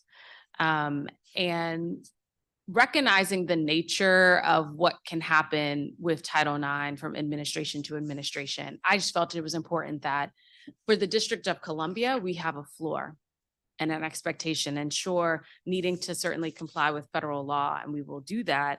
But waiting on the feds to do things means that we will be waiting and waiting and waiting. And I didn't think that folks deserved to have to wait that long. But thank you. Tatiana, Nandi, Nazaya, Ralph, and Latia, thank you so much for being here and for sharing your stories and perspectives as part of this network with DCPCA. And Ms. Quinn, thank you to the association for putting this group together, because I think, this is sort of sometimes it's often overlooked as a group of students who are trying to do both, are trying to parent, but also complete their education. And it's important that we make that available to them. Is Ms. Thackeray from the School Justice Project still here? Yes. Okay, great. I wanted to ask you a clarifying question. You mentioned in your testimony the importance of the waiver around FAFSA, that the school leader or the principal be involved. Did I hear that correctly? Almost. I believe I said school staff or administrators. I think the intention behind that was, whereas other states have put that requirement on the school district or someone like OSSI, I think the school level staff will be more familiar with each individual student and their situation and be better positioned to process those waivers because they know what the student's goals and situations are. Are you not at all concerned? And I'm not denying that school leaders would not have that connection, but are you not at all concerned that school staff has could be a perverse incentive to sign a waiver for a student for whom there was never a conversation, but just because this was a check the box in order to graduate? Sure. And I'm bringing that up because we've had that happen on attendance where records were falsified in order to get a student over the finish line. Yes, that is certainly something we have seen, and I would say we have a concern about. I think these are all ideas for the council to consider. We certainly hope other, witnesses will have input on that, and council will have input. We're happy to keep discussing. I think the real intention behind that was we want to make sure that we're really personalizing this to the students, and that for those students we have who may be on a unique path, that they're supported in their unique way. But certainly it sounds like there may need to be other measures put in to ensure that what you're describing doesn't happen. Okay. Ms. Helmick from KIPP Forward, are you still here? Yes, I am. Okay. You mentioned in your testimony the need for additional state resources. What did you mean by that? In your testimony, you described a litany of things that KIPP does in terms of getting students prepared for post-secondary success, whatever that might be. Is it money? Is it people? Resources is a broad term. Yes, it is. But can you be a bit more specific? Sure. I think that probably funding is what I would anchor in, primarily because as I name all these things that we are able to do over here at KIPP, and that we work incredibly hard, and the work is still really hard to do those things. And then I think about some of our other partners and colleagues in this work and other LEAs who may not have access to the staffing constraints or capacity to roll things like universal FAFSA out without that extra resource, right? Like we partner, for example, with that external organization, You Aspire, who supports us with technical assistance and other aspects for very unique FAFSA completion needs.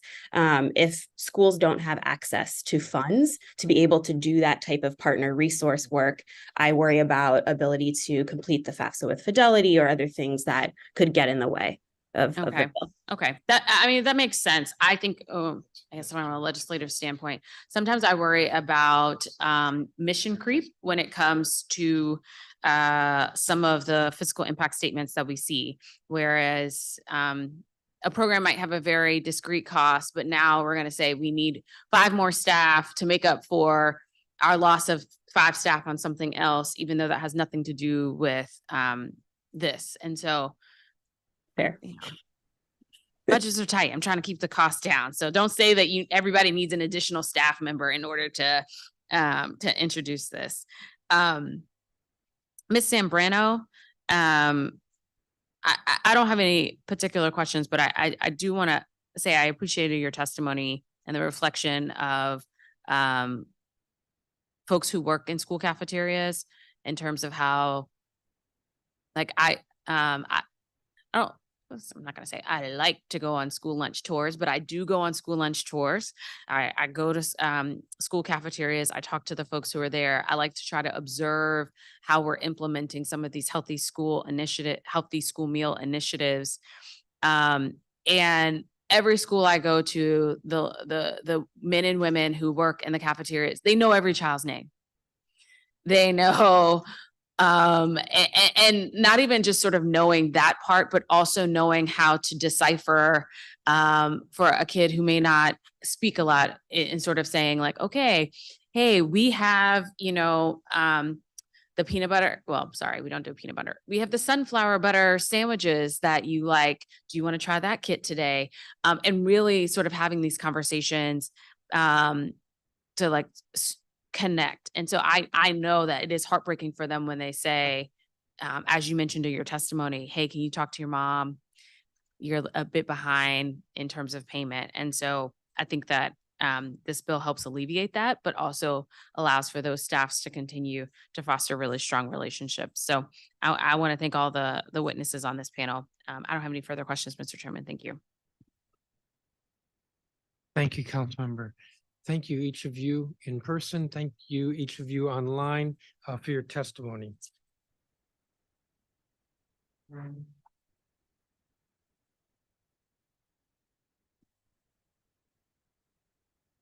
Tajai Pete, who I called earlier, but apparently has I've been elevated to participant with DCPCA DC Next. Karina Gervasio, who's Impact and Partnerships Lead with DC and Maryland Food Corps. Darius Wagner, Vanessa Gonzalez, who's Chief Development Officer at DC Prep. Marcia Lee, who's Data Specialist at United Planning Organization. Alexis Lar, Riley Souther, Eric Goulet, who's elected representative to the State Board of Education from Ward 3. Dr. Yolanda Hancock, who is an executive board member with the American Heart Association. Emma O'Hara, Lily James, who's co-executive director with the Every Voice Coalition. Lola Bloom, Zoe Fisher, Anika Smith, and Anna Mayer. If any of you are in the chamber, come up to the table.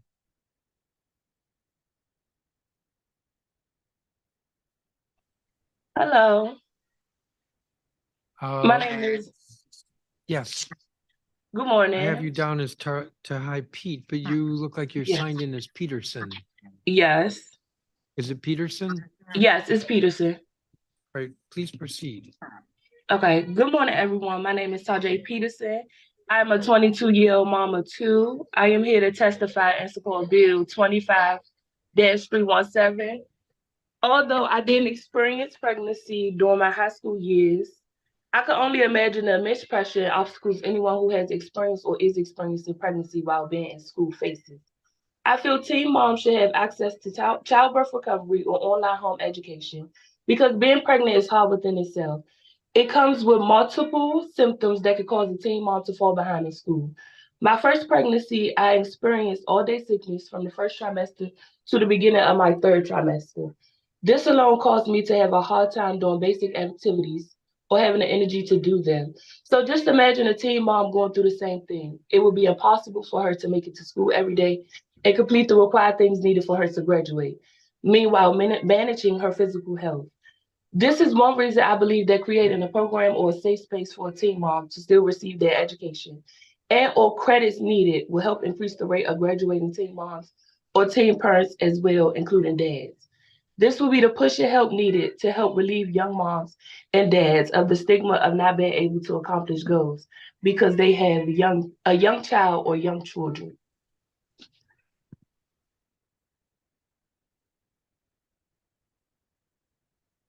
Does that complete your testimony? I'm going to assume it does. Karina Gervasio. Hello, good afternoon, Chairman Mendelson and the honorable members of the Committee of the Whole. Thank you for the opportunity to address the council today. My name is Karina Gervasio. I'm the Food Corps Impact and Partnerships Lead for DC and Maryland, and I'm here to testify in support of Universal Free School Meals B250035. For my formal statement, please see the submitted document and allow me now to summarize. Food Corps is a national nonprofit and AmeriCorps initiative that works with schools and communities to nourish kids' health, education, and sense of belonging. In DC, we hold partnerships with OSSI, DCPS Food and Nutrition Services, DC Bilingual Public Charter School, Fresh Farm, and Friendship Public Charter Schools. This last year, our 9 service members taught over 2,500 students more than 1,600 hands-on food and garden education lessons. I appreciate the opportunity to share how universal free school meals could build a more equitable food landscape in our city. Universal school meals would financially support what we already know, that school food is an essential school supply. Universal school meals can provide certainty and funding for school nutrition professionals to deliver nourishing meals and work towards increases in school and lunch participation.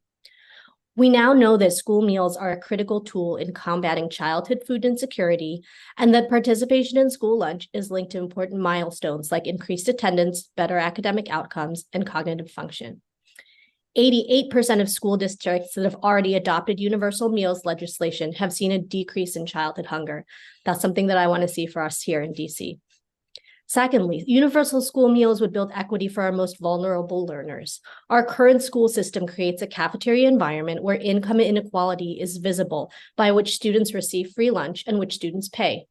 The stigma drives down lunch participation and discourages students from taking food that we know they need. By contrast, in a survey of states that have permanently implemented universal meals, 86% of school districts reported that they had eliminated the stigma of tiered meal rates. Universal school meals also alleviates the burden on parents, families, and school administrators. Whether it's due to a language barrier, incomplete paperwork, or misinformation, there are many factors that prevent parents from registering for free school meals. Then, when families are unable to pay for meals, schools are forced to either collect that debt or take it on, putting a greater strain on families, administrators, and school budgets. This cost of not feeding our students in a school setting is ultimately passed down to service providers, parents, and peers. In my 10 years of running an after-school food education program, we had to budget for extra snacks for students who didn't get food at school and showed up tired, distracted, and uncomfortable. Universal school meals doesn't just support students, it also supports our city community that's invested in their growth. Finally, I'm also here today as a Ward 4 resident and the proud parent of a DCPS student at Powell Elementary. My child has free access to meals through CEP, the Community Eligibility Provision, which means I don't have to buy extra groceries to pack lunch for him, a savings of time and money that is so important to me as a working mom. I know he's growing up in a food-abundant school environment where his classmates can choose the food they need without feeling self-conscious. And on the days when my 4-year-old rejects the dinner I made him, I feel gratitude for the tomato sauce stains on his shirt that tell me he already had free pizza during aftercare. I urge this committee to give its full support to the Universal Free School Meals Amendment Act of 2023 and to recognize the importance of accessible, nutritious meals for all kids in DC. Thank you so much for your consideration. Thank you, Ms. Carrasco. Darius Wagner. Good afternoon. Councilmember Henderson, Chair Mendelson, thank you for having me here today, members of the committee. My name is Darius Wagner, and I'm a student at Georgetown University, and today I'm here to testify in support of Bill 25-501, Universal Free Application for Student Aid. As a student originally from Brooklyn, New York, with a middle to low-income background, I am no stranger to systemic barriers in education from students with backgrounds like mine. I'm fortunate enough to attend an institution like Georgetown. So many students from backgrounds like mine have not been given an equal shot, and so today I'm here to speak for them. As a tutor in Drew Elementary School, a public school here in Southeast DC, who works with the program Life Pieces to Masterpieces, I see young Black and brown students who deserve an equal shot, but will not have an equal opportunity simply because of the background they are born into. And today, I speak for them. Bill 25-501 is an incredible step forward in breaking down financial barriers by helping students access aid to fund their education. However, we mustn't stop there. In 2023, as we know, in Students for Fair Admissions versus Harvard and Students for Fair Admissions versus UNC, the Supreme Court overturned decades of precedent and ruled that affirmative action was unconstitutional. This will undoubtedly reduce the diversity of our nation's highest institutions, and we must be proactive in reducing these harmful impacts. Bill 25-501 is an incredible first step in bridging students to financial resources, which will increase applicants to higher institutions. But with recent Supreme Court rulings and existing systemic barriers to higher education, we must go further. Financial access is a huge barrier to access to higher education for middle and low-income students. As reported in the New York Times, Georgetown University notoriously has significant levels of economic inequality with a significant preference for wealthier students. Since 2016, Georgetown has received $12 million in contracts from DC and avoids around $10 million in property taxes each year. However, only 1.5% of DC residents attend the university, and in the past, admissions officials highlighted they prefer recruiting from private Christian schools, which are predominantly wealthy and predominantly white. Inequitable admission practices, and most importantly, legacy admissions, continue to perpetuate this unjust cycle that shuts middle and low-income students from institutions of higher education. At Georgetown, the percentage of legacy students is larger than the population of Black and Hispanic students, respectively. Additionally, out of the top 280 universities, we rank 238 in admittance of Pell-eligible students, and this is unacceptable. So on top of encouraging your support for Bill 25-501, I come before you today to urge you to support ending the practice of legacy admissions in the district and requiring institutions to reach a percentage threshold of Pell-eligible students to increase economic and racial diversity that benefits our institutions in our country. This has the support of around a majority of council members that we've spoken to, and the support from DC Rep. Congresswoman Eleanor Holmes Norton. This will enhance the goals of Bill 25-501 and make DC a model for the rest of the nation, as it has done time and time again. Councilmember Henderson, in the opening of this education, said, "Education is a great equalizer," and I could not agree further. So let us take those steps to increase equitable access to higher institutions and ensure that future generations, no matter their background, have an equal shot at obtaining higher education. Thank you for your time today, and I'm available for further questions. Thank you, Mr. Wagner. I don't have a copy of your statement, if you could provide it. Thank you. And don't disappear. There may be some questions. Vanessa Gonzalez, who may not be here. Marcia Lee.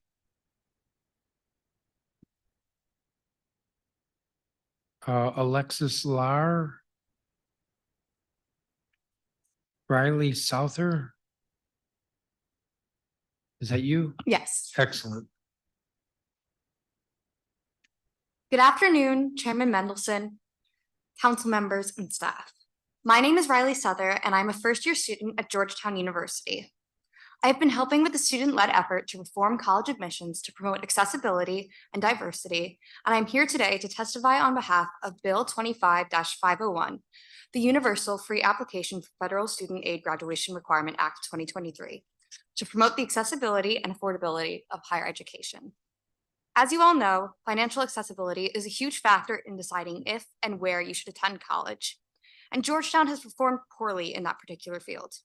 It is ranked 238th out of the top 280th U.S. universities for Pell-eligible students, and consistently, low-income students who are admitted to the university but choose not to attend admit that this is because they did not receive enough financial aid to attend university. Furthermore, 1/5 of the student body comes from the top 1%, and 74% come from the top 20%. A stronger commitment to financial aid would help diversify and provide for our school community. I support Bill 25-501 because I believe it is a helpful measure to encourage DC students to consider higher education. In DC, the number of public high school students attending college 6 months after graduation has fallen from 53 to 51%. Meanwhile, filling out the FAFSA has been proven to promote college enrollment, as high school seniors who complete the application are 84% more likely to immediately enroll in college. This number jumps to a 127% increase for low-income students, proving the lack of financial accessibility this bill tries to address is a major obstacle in this enrollment. I also urge the council to consider some caveats to this bill in fear that a blanket law with no exceptions would pose it to help.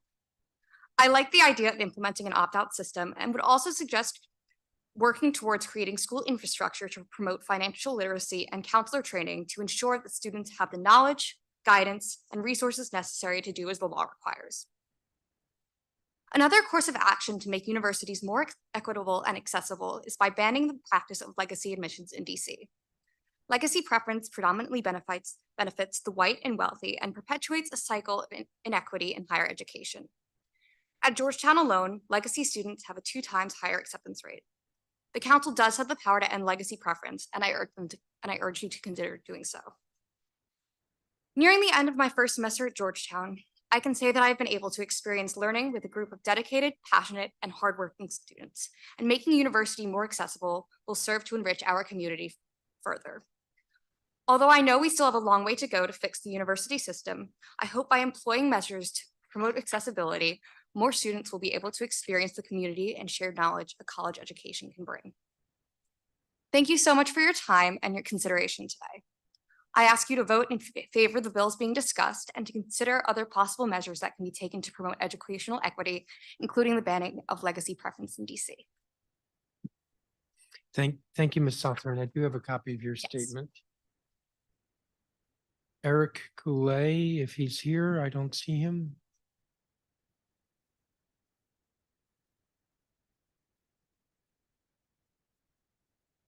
I understand he signed up, but he needs to accept to be promoted to panelist. Dr. Yolanda Hancock. Emma O'Hara. Lily James. Hi, I'm online. Yes, good afternoon.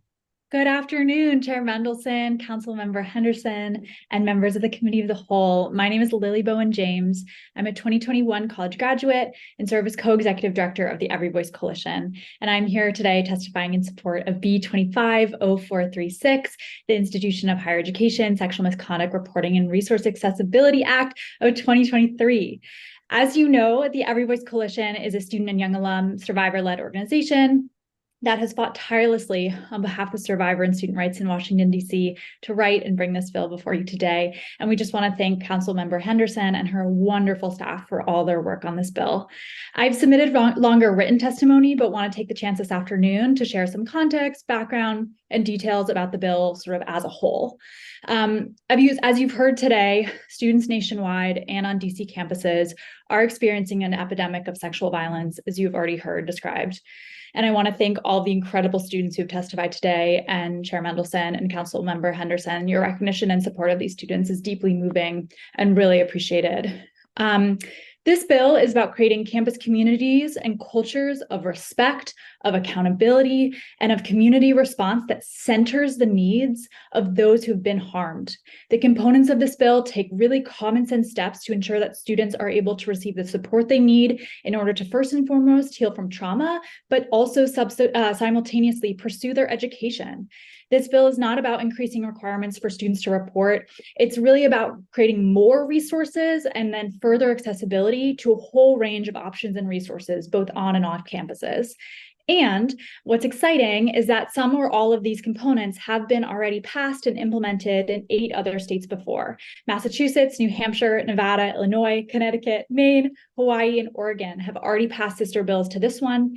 And given that DC is a leader in the higher education opportunities, we'd really love to see DC added to that list. So because it has come up today, and several times in written testimony, I want to add sort of further clarity on this question about Title IX and federal requirements.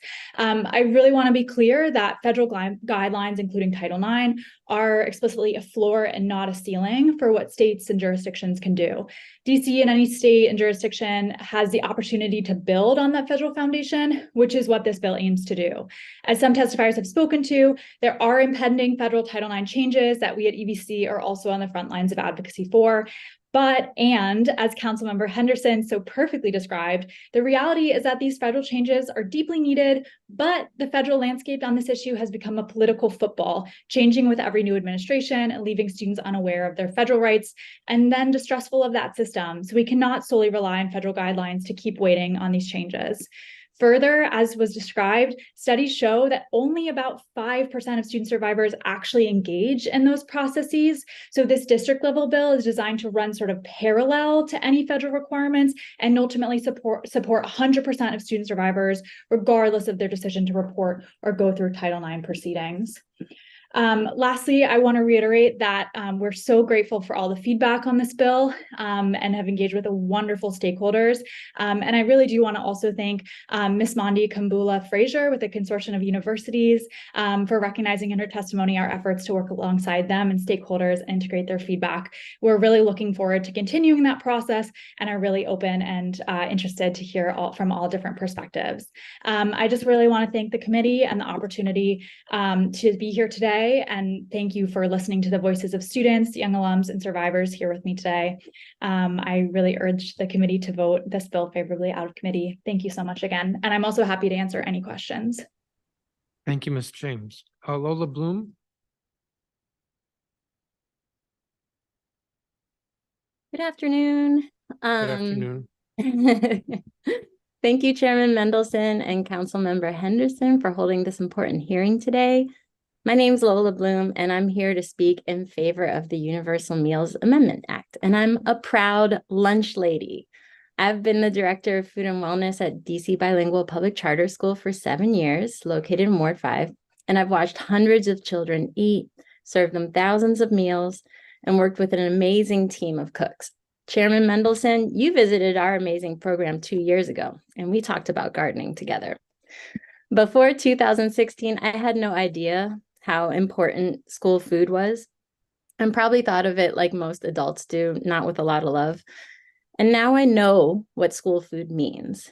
It means lovingly prepared food that reminds us of home, like spaghetti and meatballs and arroz con frijoles. It means learning about new flavors we've never tried before. It means security, knowing that there's always something to eat and nice people are there to make sure you get fed. It means belonging. The cafeteria is a place to feel heard, make friends, and not worry about who has more. And it means cheering loudly for Taco Tuesday and waiting excitedly for next month's menu. At DC Bilingual, we work hard so that all of our children feel healthy, safe, challenged, supported, and engaged every moment. And we would never think to charge children for their group tables, their cozy corners, their classroom libraries, their soccer balls, or their Chromebooks that they need to learn every day. But somehow we've decided to charge them for arguably the most important part, which is making sure that they're well nourished, to be alert and to learn and grow. Good news, we will always provide what they need. Nobody is ever turned away from a complete meal here, and our children are usually surprised to find out that food costs money. However, there's a tougher side of the story, which is that food does cost money, just like everything else at school. And unfortunately, bills for lunches often go unpaid. Now, if you were more skeptical, you might ask, well, a family can apply for a free lunch, and if they don't qualify, they must be able to afford lunch, plain and simple, right? So let's just imagine a single parent with 2 children. If they make $46,000 here in DC or above, according to income eligibility guidelines, they must pay for a school lunch. The income eligibility guidelines are for the entire continental United States and don't take into account the difference in the cost of living between Washington, DC and Washington, Indiana. So expecting this family to pay for lunch on top of basic expenses, rent, health insurance, and all the other things that we need is kind of ludicrous, especially when we know that this is an expense that can be covered. We experienced it recently during the pandemic, and it was amazing. Here at DCB, more families were excited to have their children eat school lunch. They tried new foods and were able to expand their repertoire at home. It took a huge burden off of our parents to pack lunches. It took a huge burden off of our school administrators trying to recoup unpaid bills, and it allowed our kitchen to budget better for our meal program and try new recipes. As soon as we had to charge again, our participation dropped. So more kids show up to school with lunch boxes that have barely anything in them or are just chips and crackers, and we can do better. I urge you to support this legislation, which will help ensure that our children grow into healthier and successful community members, that our schools can focus on nourishment instead of missing numbers, and that we can stand strong alongside a national movement to provide the very best for our future. Thank you so much for this opportunity. I'm happy to answer questions and also invite you to come eat with me anytime. Thank you. Thank you, Ms. Bloom. And I do remember the garden, the compost. I think the compost is what sticks with me. But I don't have a copy of your statement. I did submit it, so I'll make sure it gets submitted again. Thank you. Thank you. Zoe Fisher, I believe, is not here. Anika Smith, I think, is not here. Hannah Mayer, I believe, is not here. Eric Goulet, I believe, is here. Mr. Goulet? Mr. Chairman, can you hear me okay? Yes. All right. Good morning, Mr. Chairman, or good afternoon at this time, I guess. Councilmember Henderson and council staff. My name is Eric Goulet, Ward 3 representative for the District of Columbia State Board of Education. I am delighted to join you at today's public hearing to provide testimony on Bill 25-35, the Universal Free School Meals Amendment Act of 2023. I will be testifying in my individual capacity as a board member for Ward 3 today and not on behalf of our collective board. I'd like to start by thanking Councilmember Christina Henderson for introducing this critically important legislation, and also credit former Councilmember Brandon Todd for introducing an earlier version of this legislation during his time on the DC Council. This bill will make school breakfast, lunch, and after-school snacks universally available and free to all district students. For many students who live in families that struggle with poverty and food insecurity, the meals youth eat at school account for much of the nutritious food they consume. We cannot expect a student to perform in academics or athletics if they are hungry and not getting the healthy food needed to fuel their bodies and minds. This bill will also reduce the stigma some students associate with free or reduced priced meal benefits. I realize the price tag for this legislation is about $8 million annually, and that the district's fiscal situation is tight right now. However, I would ask that you approve this legislation subject to inclusion in an approved budget and financial plan, also called subject to appropriations. Hopefully, the executive branch will then include funding for Bill 2535 in the proposed fiscal year 25 budget and financial plan that they'll submit in the spring. However, if they do not, I'm going to certainly support this legislation, and I would request that the council repurpose funding to support this critical legislative priority. We heard compelling testimony at the DC State Board of Education from high school students at the School Without Walls, who along with their peers at Jackson Reed High School support a Green New Deal for schools. One of the initiatives in their comprehensive proposal is embodied in this legislation, which is the free school meals. They were going to be testifying today. They were on the witness list, but are juggling classes and participation in today's hearing. So I'm certain they'll be submitting their written testimony that the committee will then be able to consider. Lastly, as you consider this legislation, I would also ask you to consider re-examining certain elements of the Healthy Schools Act that really sacrifice the good for the perfect and are oftentimes counterproductive. I've spoken with a lot of students on this issue, and I'll tell you, small tweaks like allowing chocolate or strawberry milk and not requiring whole grain pizza are going to go a long way to providing students with food that may be incrementally less nutritious, but that is much more likely to be eaten, rather than to be thrown away in the trash. We're just looking at Jackson Reed High School, for example. You'll have a lot of students were telling me that they felt the whole grain pizza tasted stale. They didn't want to eat it, so then they were going to get lunch in Tenleytown instead. And that's an option that the high school students have, and they were taking advantage of it because they just didn't like the taste of the food. Please listen to the opinions of our students on this issue and recognize that if you wouldn't want to eat the food, then they probably don't want to eat it either. And let's try to balance common sense, reasonable, nutritious foods with foods that the kids will want to eat. That includes my written testimony for today.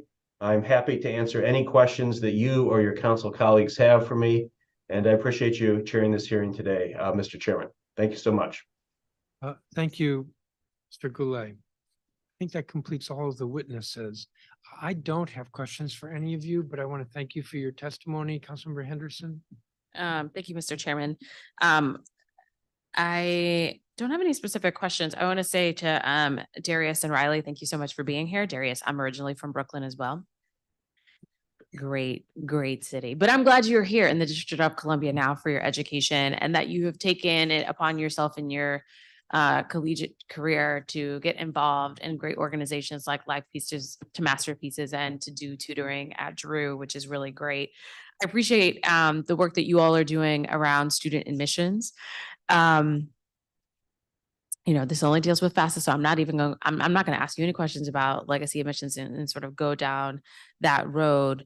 But I feel like, as we have seen some other colleges and universities making change, it has come from students, it has come from alumni in order to make that happen.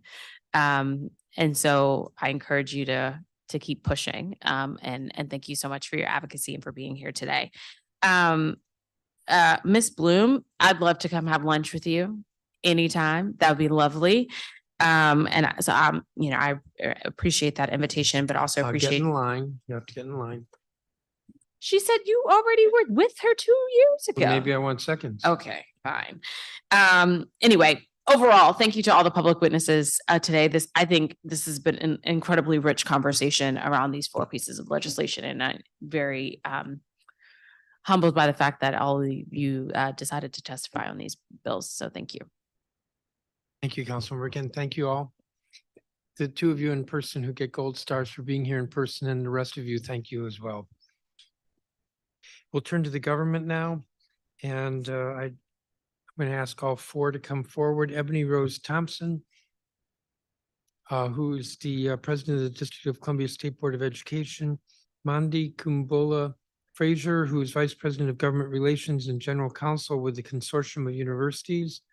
Tia Brumstead, who is assistant superintendent of health and wellness in the office of the state superintendent of education. And Dr. Antoinette Mitchell, who's assistant superintendent of post-secondary and career education in the office of the state superintendent of education.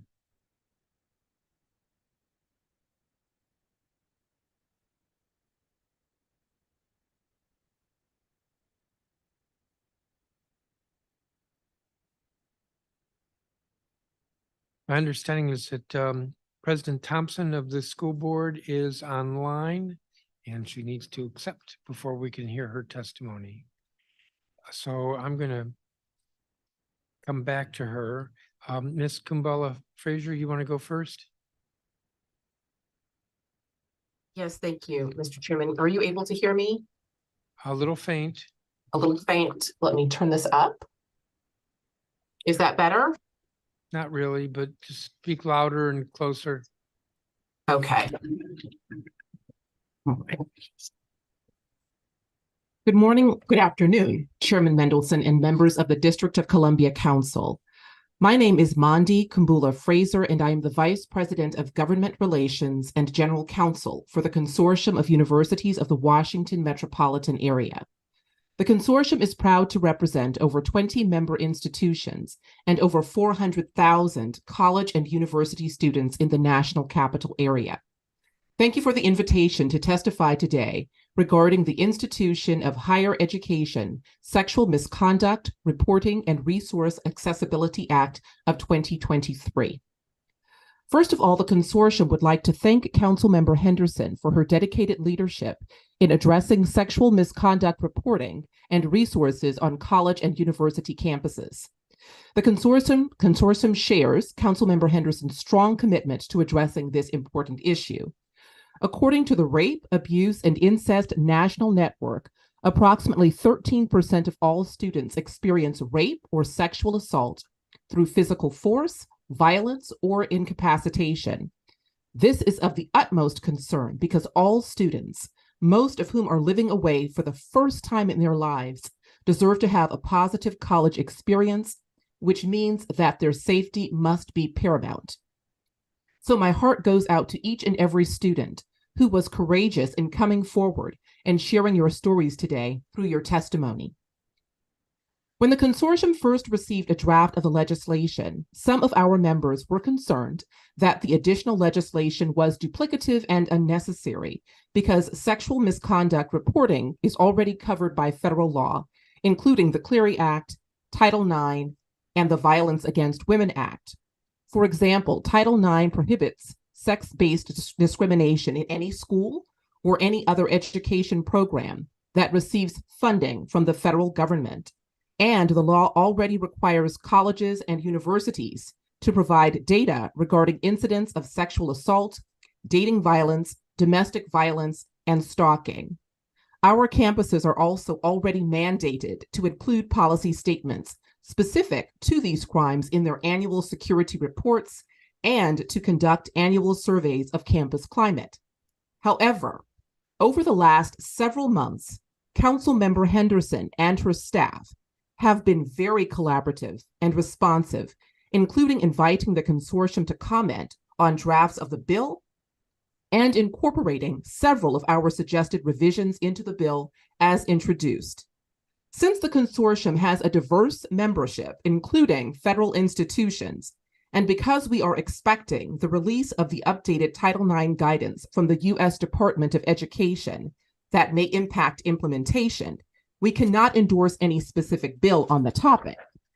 However, and the consortium also notes that the release of the final Title IX regulations has been delayed twice, so our members are concerned that the changes to the Title IX regulations may be substantial and could impact some of the areas covered by this legislation. However, please note, and I must emphasize, that this does not change the fact that the consortium commends Councilmember Henderson's efforts to address this issue.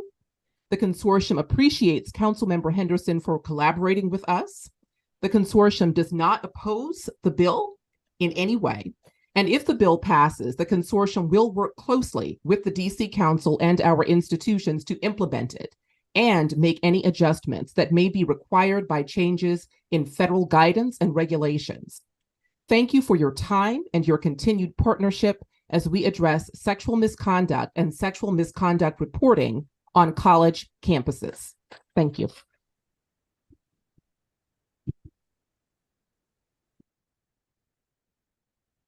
Thank you, Ms. Kumbula Frazier. Ebony Rose Thompson.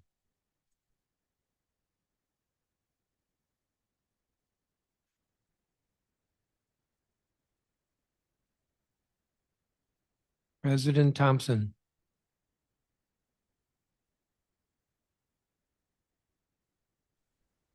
Good afternoon. I seem to be having some trouble with Teams today. So apologies for the delay. Yeah, your connection is kind of unstable. Okay. If it's okay, can I try to log out and log back in? Yeah. Okay. Let's do that. So let me ask Tia Brumstead to speak. Great. Did I turn it on? Yes, great. Good afternoon, Chairman Mendelson, members of the Committee of the Whole, and staff. My name is Tia Marie Brumstead, and I am the Assistant Superintendent for Health and Wellness at the Office of the State Superintendent of Education, or OSSE. I welcome this opportunity to discuss Bill 25-35, the Universal Free School Meals Amendment Act of 2023. OSSE supports the goal of this legislation to tackle student hunger and food insecurity in the district by providing free school meals to all students. Adequate nutrition plays a fundamental role in meeting the physical, mental, and behavioral health needs of our students. Access to nutritious school meals combats student hunger, promotes healthy eating habits, introduces students to new fruits and vegetables, and contributes to the overall wellness and academic readiness of students. OSSE encourages, educates, and engages district residents, educators, community partners, and schools on sustainable wellness and nutrition policies and programs.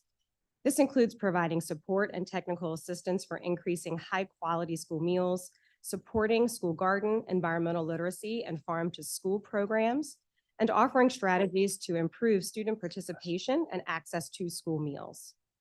Additionally, the district's health education standards include nutrition standards to empower students with the knowledge and skills they need to make healthy food and beverage choices. Among other roles, OSSE is responsible for administering the United States Department of Agriculture's child nutrition programs. This includes the National School Lunch Program, School Breakfast Program, After School Snack Program, Fresh Fruit and Vegetable Program, Child and Adult Care Food Program, Seamless Summer Option, and Summer Food Service Program. OSSE oversees monitoring, compliance, and enforcement in these federal programs, which deliver vital funding to schools, child development facilities, and community partners for their meal programs. OSSE also monitors the enforcement of the Healthy Schools Act and Healthy Tots Act, which provide local investments to support schools and child development facilities with meeting enhanced local nutritional standards and serving requirements that go above and beyond federal rules. As drafted, this act would add a new local funding stream for participating school meal programs to ensure no family is asked to pay for breakfast, lunch, or after-school snacks. This would be done by OSSE reimbursing schools for the difference between the federal paid or reduced price reimbursement rate and the federal free reimbursement rate for each meal served. Schools currently pay for their meal programs through a mixture of federal reimbursements, local Healthy Schools Act reimbursements, discretionary funds, and by charging students who are ineligible for free and reduced price meals. The amount of federal reimbursement a school receives for each meal is based on whether a student is eligible for a free, reduced price, or paid school meal. A school determines student eligibility for free and reduced price meals based on applications completed by the family and through direct certification. Direct certification identifies a student's eligibility for free or reduced price meals based on data matching against household participation in other benefit programs, such as the Supplemental Nutritional Assistance Program and Temporary Assistance for Needy Families, or if the student is identified as experiencing homelessness or in foster care. Under this act, schools would receive a mixture of federal and local funds to ensure all school meals are reimbursed at the federal free reimbursement rate, regardless of whether a student is federally eligible for the free or reduced priced meal. If passed, it will be even more imperative that families continue to complete the free and reduced priced meal applications so that the district can maximize its federal reimbursement.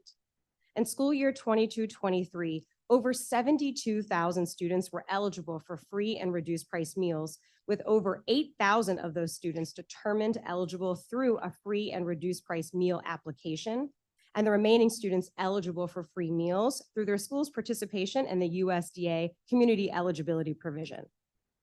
An accurate count of these applications will reduce the local cost of implementing the act by accurately identifying students who are eligible for free and reduced price meal reimbursements from the federal government. During the COVID-19 public health emergency, schools across the country saw a drop in households submitting their free and reduced price meal applications due to temporary waivers granted by USDA that made all school meals free regardless of the application. We appreciate that organizations such as the Food Research and Action Center have released toolkits and strategies to support schools with increasing application submissions again, which will inform our work moving forward. OSSI is committed to ensuring schools are prepared to communicate the importance of submitting these forms to families. It is also important to note that school meal programs operate on extremely tight budgets, and any unanticipated cost increases may subject schools to difficult choices. The actual cost of a school meal is often higher than what the federal and local reimbursements are able to cover. Schools currently make up the difference by using their discretionary funds or by charging students the full cost of the meal if they are ineligible for free or reduced price meals. Should this legislation be enacted, some schools will likely need to continue to utilize discretionary funds to make up the difference between the federal and local reimbursements and the actual cost of the meal. This bill would mark a significant shift for school meal programs in the district and would require dedicated capacity, technical assistance, and support to ensure both OSSI and schools are prepared for successful implementation. OSSI would play a significant role in preparing schools and families for implementation.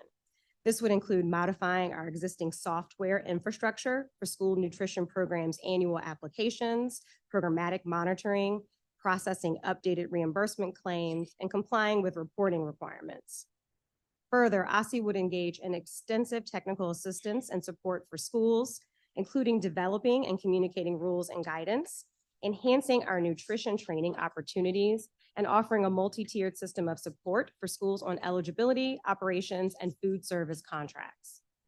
Some schools may need to revisit their food service contracts and discretionary spending budgets to ensure they are prepared to cover all costs associated with their meal programs.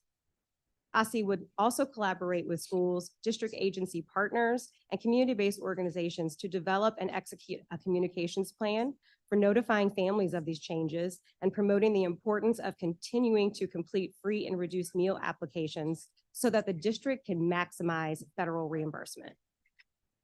I would like to conclude by reiterating OSSI's commitment to ensuring the district's youths have access to nutritious meal programs. We look forward to continuing collaboration with the council and our community partners to ensure our students are healthy, fed, and ready to learn. Thank you for this opportunity to testify on Bill 25-35. I welcome your questions.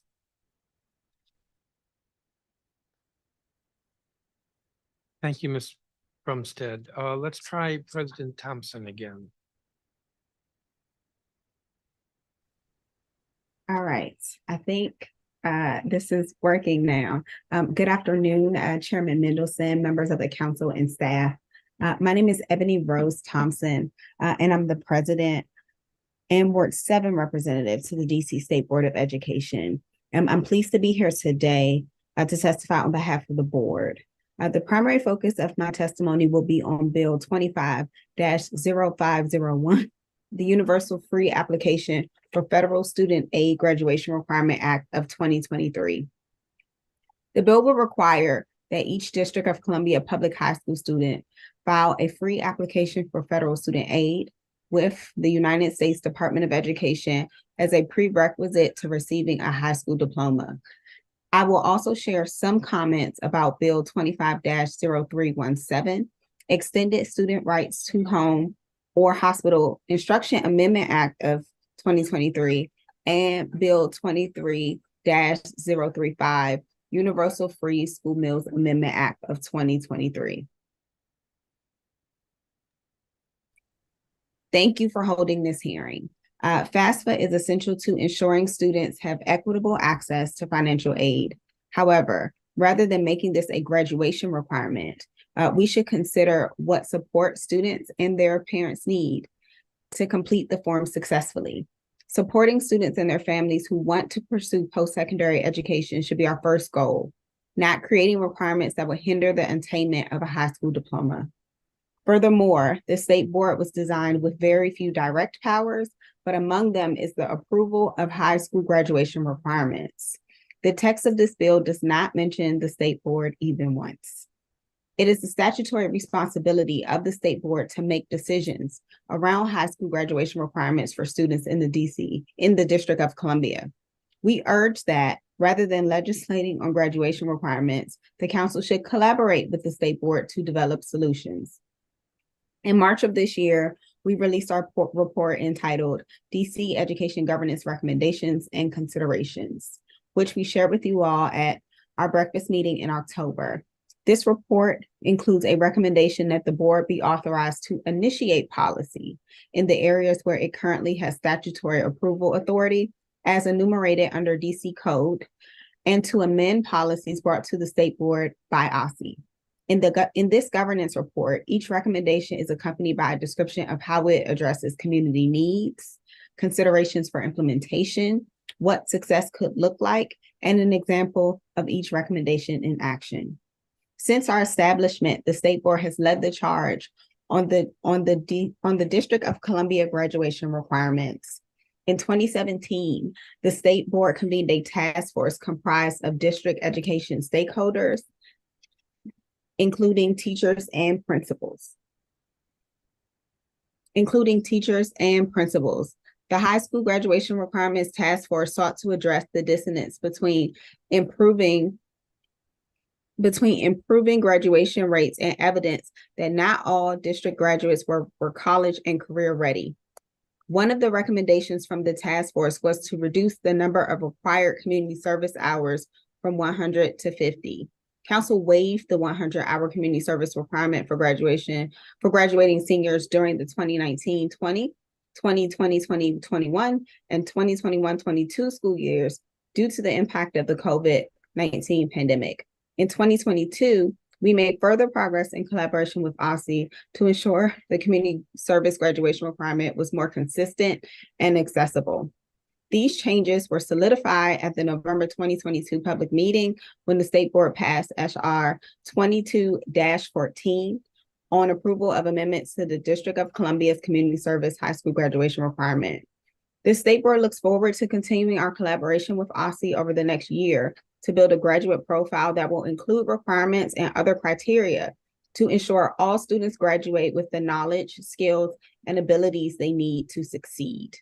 Before I conclude, I would like to share a testimony we received at our most recent public meeting pertaining to Bill 25-0317, Extended Student Rights to Home or Hospital Instruction Amendment Act of 2023.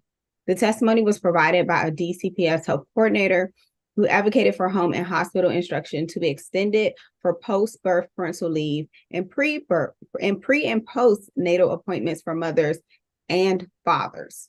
We are providing a link to her full testimony and have suggested that she submit more detailed comments to the council before the record closes on December 14th.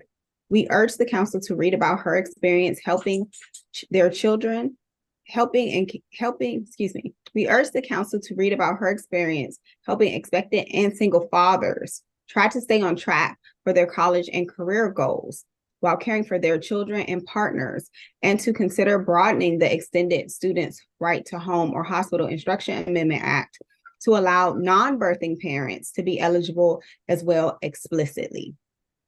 While this bill does not fall under the statutory responsibilities of the state board, it is our responsibility to raise this concern that members of the public bring to our attention. Finally, I would like to briefly acknowledge Bill 25-035, the Universal Free School Meals Amendment Act of 2023. While this bill does not fall under the statutory responsibilities of the state board, we care deeply about ensuring students have everything they need to excel at school, including free school meals. We are also proud participants in the working group that will update the district's environmental literacy plan, which also falls under the Healthy Schools Act of 2010.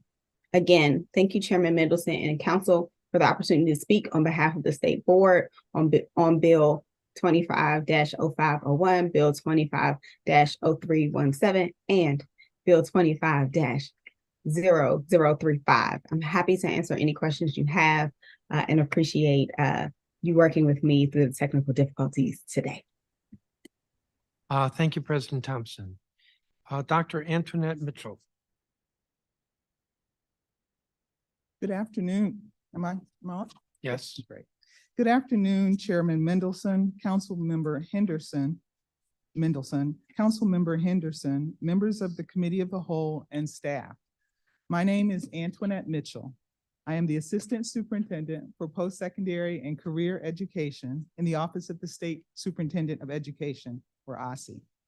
The Division of Post-Secondary and Career Education supports programs that improve post-secondary enrollment and completion, certificate completion, and employment in the District of Columbia.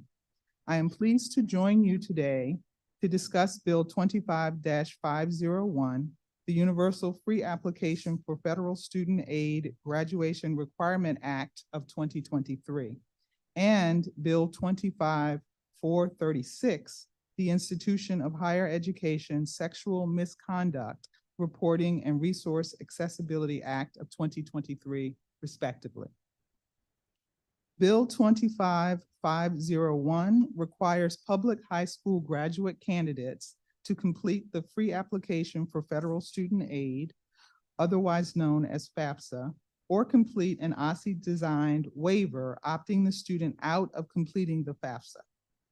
We appreciate that the legislation includes an expansive waiver because without one, the FAFSA completion requirement would become a significant barrier to high school completion for many students, particularly students who are undocumented. The FAFSA is a federal form completed by prospective college students and their families to determine eligibility for federal financial aid. It is an incredibly important resource, as nearly 3/4 of undergraduates receive financial aid and 55% leverage federal financial aid to access college-going opportunities.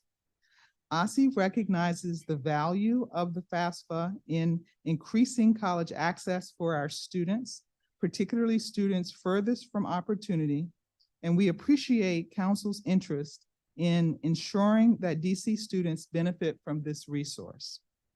However, while we are aligned with the goals of the legislation to increase the number of DC students who access federal student aid for college, we believe there is a better approach to meeting this goal.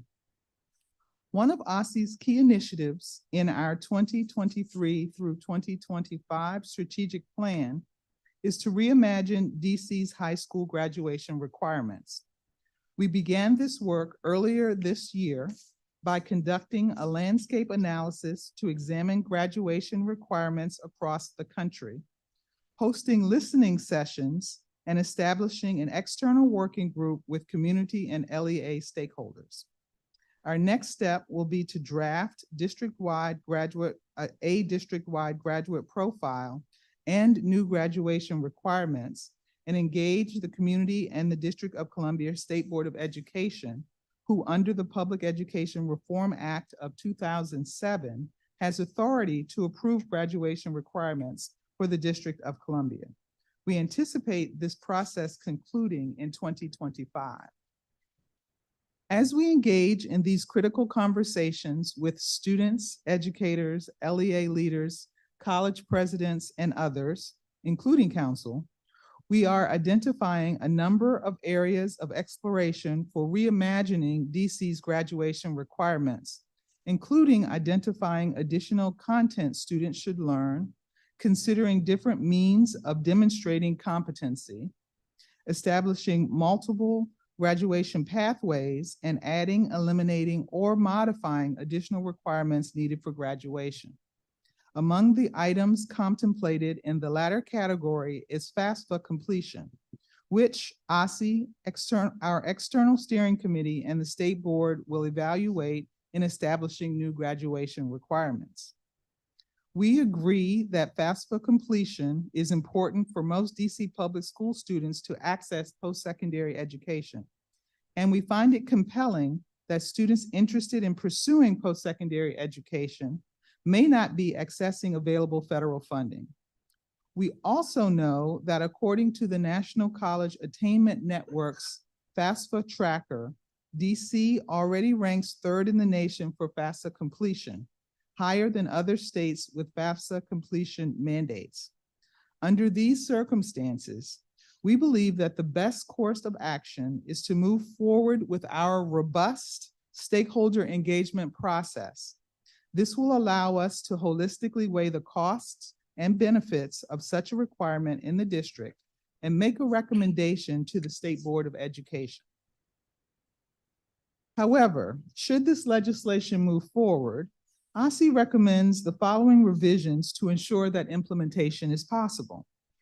Based on input from states that have implemented legislated FAFSA completion, it is important to provide time to establish systems, develop policies, train counselors and other college access providers, and inform constituents of the change.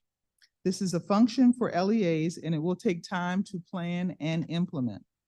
In addition, the legislation should clarify that only the student portion of the FAFSA is required and not the parental portion. Also, most post-secondary reporting occurs at 6 months and 1 year after high school graduation. And there is a 1 to 2 year lag, which exists in the National Student Clearinghouse reporting, which is the most reliable method of tracking post-secondary enrollment.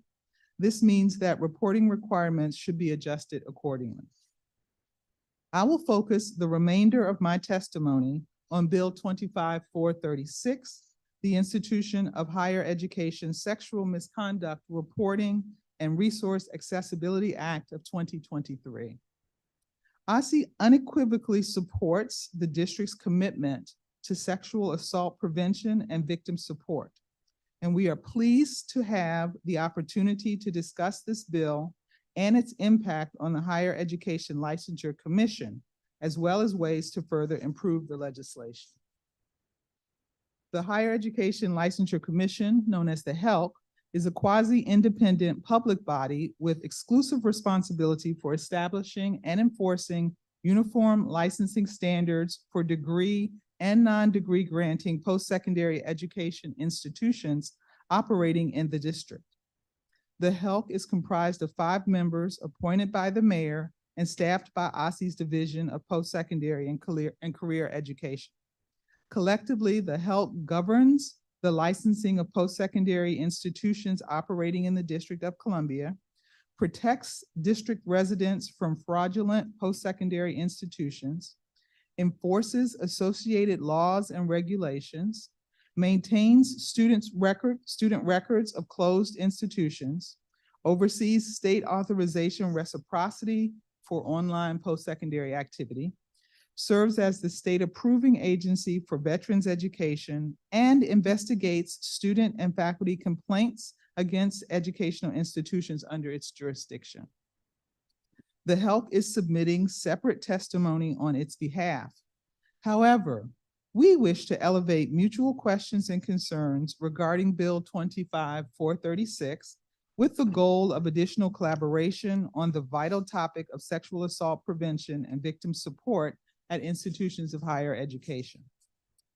There is a diverse range of higher education institutions operating in the District of Columbia, including the University of the District of Columbia, the district's sole public institution of higher education, flagship nonprofit universities like Howard University, for-profit institutions, online institutions, out-of-state institutions with semester in DC programs, and out-of-state institutions with branches or branch campuses in DC. As of November 28th, 2023, 164 post-secondary educational institutions were operating in the District of Columbia. 15 are approved by the HELC to exclusively offer veterans licensing and certification programs. 48 are non-degree granting institutions that offer occupational training in diverse fields such as barbering and cosmetology, childcare, culinary arts, hospitality, information technology, nursing, truck driving, and welding. And 101 are degree granting institutions. As currently drafted, this legislation only applies to degree granting institutions.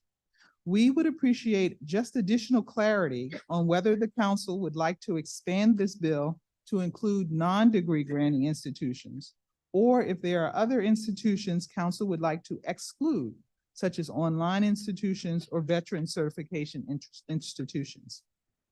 There are 5 distinct categories of degree granting post-secondary educational institutions operating in the district: agent licensure, conditional exemption, provisional or permanent, congressionally chartered, and excluded. And the HELC has limited authority over certain categories. As outlined in local law, DC's 7 congressionally chartered institutions, American University, the Catholic University of America, Gallaudet University, George Washington University, Georgetown University, Howard University, and Trinity Washington University, are conditionally exempt from the HELC's licensure oversight. Further, the University of the District of Columbia is excluded from the HELC's licensure oversight. While we believe these institutions will abide by the requirements of this legislation, we want to note that compliance with OSSI fines for these 8 institutions would be voluntary, since the HELC does not have general licensing authority over them. There are several areas where OSSI believes this legislation can be strengthened to provide additional clarity concerning the HELC's role, as well as the role of institutions of higher education. OSSI would be pleased to work with the council staff to address these issues should we move forward. The first issue: current DC law requires institutions of higher education to comply with Chapter 13, Title 38 in order to receive provisional licensure. The legislation should clarify whether it seeks to have institutions' licenses denied or revoked for noncompliance with this legislation. The second concern: whether the HELC would be required to actively review compliance with the provisions of this legislation or respond to allegations of noncompliance has significant implications for the scope of work this legislation envisions the HELC carry out. Consequently, the costs to administer the requirements of this bill would also vary. OSSI would appreciate clarity on what council intends by the phrase "upon determination" in line 331 of the bill. Finally, I think this is third, OSSI appreciates that the amnesty provision should be tied to the specific alleged incident of sexual misconduct and not overly broad. Yet, we question whether the amnesty provision language is too limited for reporting parties. We encourage council to review Section 4A to ensure that students who engage in minor violations of the institution's code of conduct are not punished for reporting sexual misconduct, and that this provision does not discourage individuals from reporting in good faith an incident of alleged sexual misconduct. And finally, the legislation provides the HELC with the ability to recoup enforcement expenses through civil penalties. However, OSSI feels it is important to note that we anticipate that implementation costs and the health-related expenses will significantly outweigh potential recoupment. Thank you for the opportunity to testify on bills 25-501 and 25-436.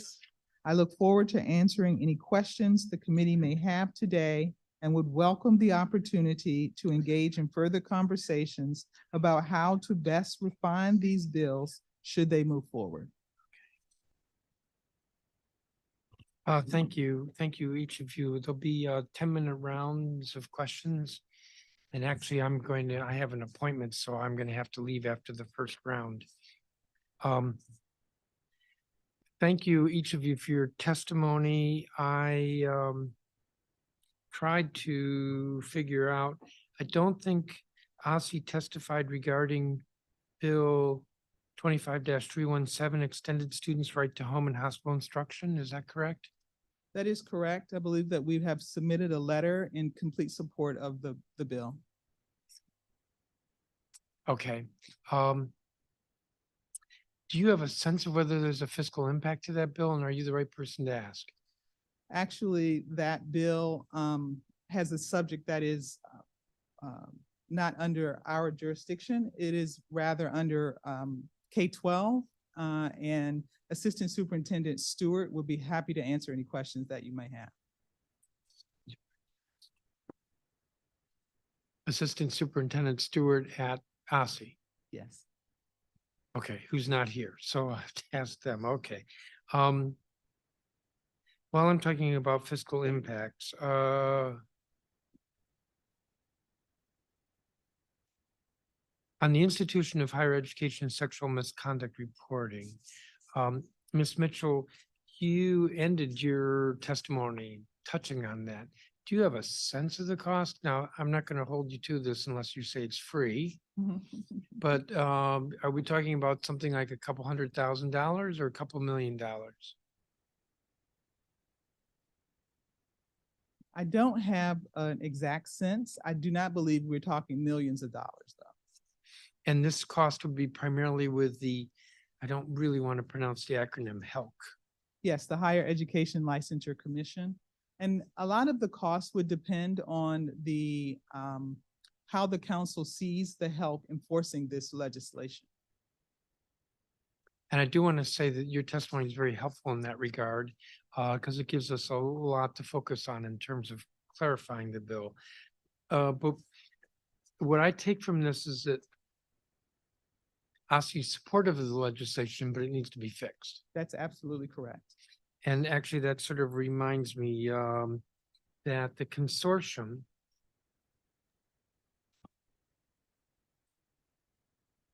importantly, I'm looking at the testimony, importantly, consortium does not oppose the bill.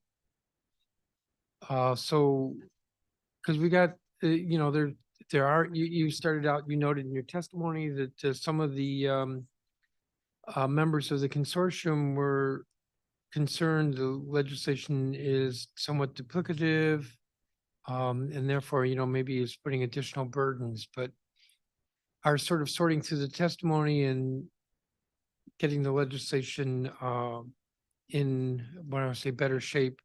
And we would involve you in seeing what we're doing, that I guess the way I would put it is that there's a green light from the consortium to do that.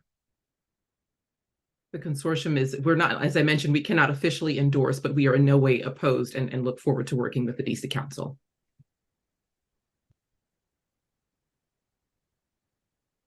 Okay, now with regard to Bill 25-35, the universal school meals, and Ms. Brumstead.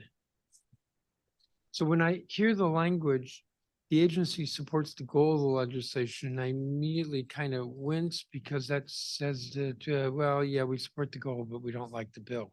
But you seem to like the bill.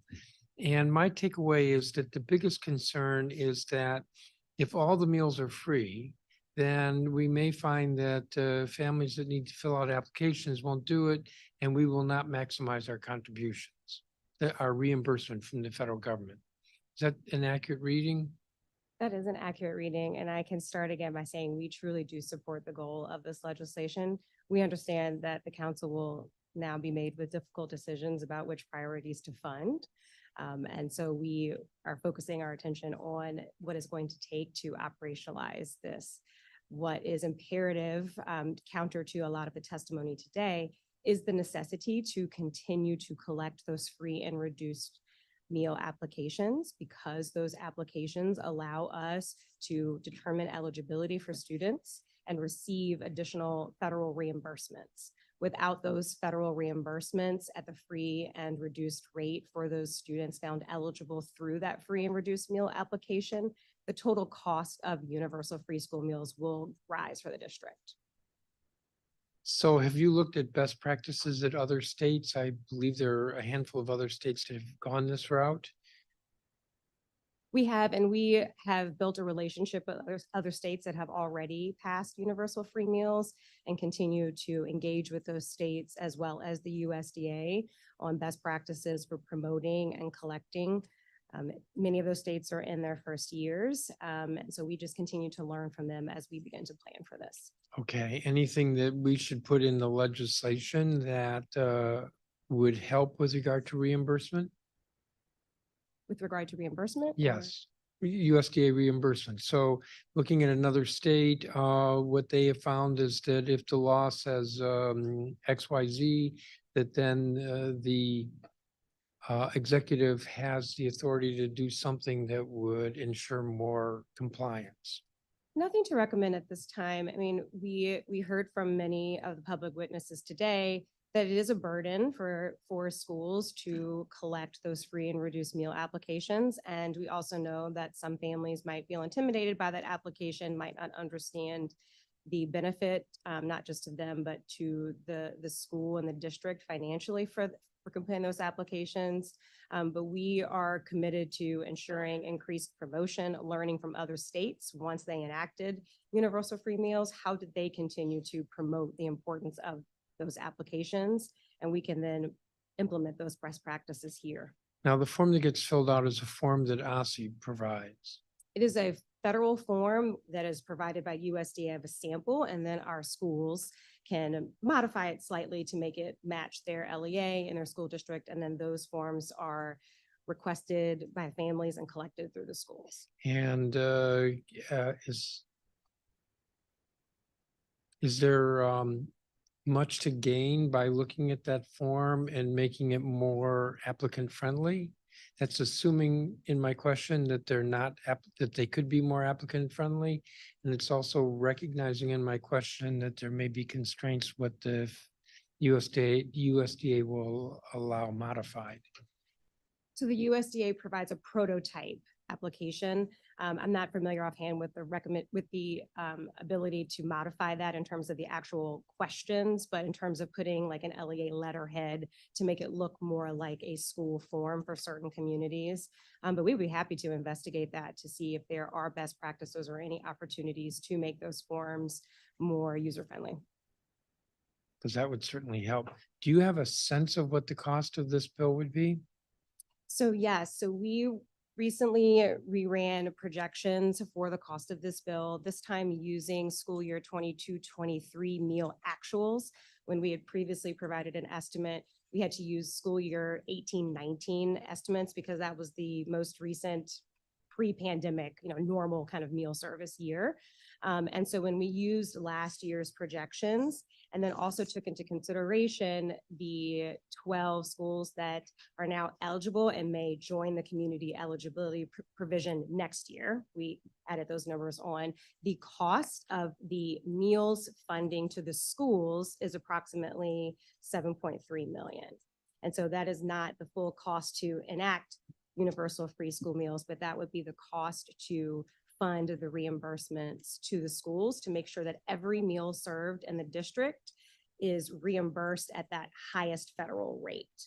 There will be an additional $1 million to support FTEs and infrastructure, although about half of that would be one-time infrastructure development that we would need to upgrade our software that all of our school food authorities, our schools participating in meal programs use to submit claims and get reimbursed, but that would not be a recurring cost. The community eligible schools, those are schools where so many of the kids are eligible that then the entire school is deemed eligible. Am I understanding that correctly? That is sort of correct. If you actually turn to slide 10 in the deck, it provides a nice breakdown of how universal free meals will support the district in our community eligibility, our schools that participate in community eligibility provision. As we know, community eligibility provision is a program that is available for schools that are in high poverty areas. And you can see in this slide, so each row is an example of a school that participates in CEP. But schools have different community eligibility provision rates. So those rates are utilizing the school's eligibility threshold, which is currently 40% of students that are direct certified. We all know that USDA just passed a new rule that will lower that threshold to 25% for next school year. But that eligibility rate is then paired with a multiplier of 1.6 to get a school CEP rate. So if we use that new lower eligibility threshold of 25%, then that school's CEP rate is 40%. That means 40% of those meals served at the school are reimbursed at that highest free rate. The remaining 60% of those meals are reimbursed at the paid rate. Universal free meals here in the district would provide local funding to schools to cover the gap in the cost between those two rates. So 40% of those meals are fully reimbursed at the federal rate, and the other 60% will be a combination of federal reimbursement and universal free meals reimbursement. I think where I'm going with this is actually that, so for the schools that are overwhelmingly eligible for free meals, the applications are still required. For non-CEP schools, and the CEP schools, the farms applications will not be required. But for our schools that are not eligible or are not participating in the community eligibility provision, it will still be imperative for them to collect annual free and reduced meal So how many applications. schools right now are not eligible? I'm thinking of DCPS, if you can break it down that way. I can break it down for the city, not All right, break it necessarily down for the city. DCPS. So currently we have, so I'll give you the wrong number.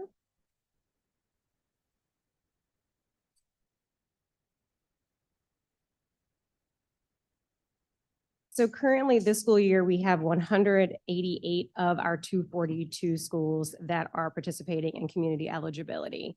With the new USDA rule that passed in September, lowering the eligibility threshold. So for next school year, an additional 12 schools will be eligible. There are 17 schools in the district that will remain ineligible. And then we have this pot of another 23 schools that have already been eligible, but it has not been financially advantageous for them to participate in CEP. And that is because often the federal and local reimbursements do not cover the actual cost of the meal. And so at schools that are not participating in CEP, they can still charge the actual cost of a meal to families that are ineligible for free and reduced price meals. And so charging for those families that are ineligible for the free and reduced price, coupled with their discretionary funds, helps them cover the actual cost of the meal. All right, give me just a second.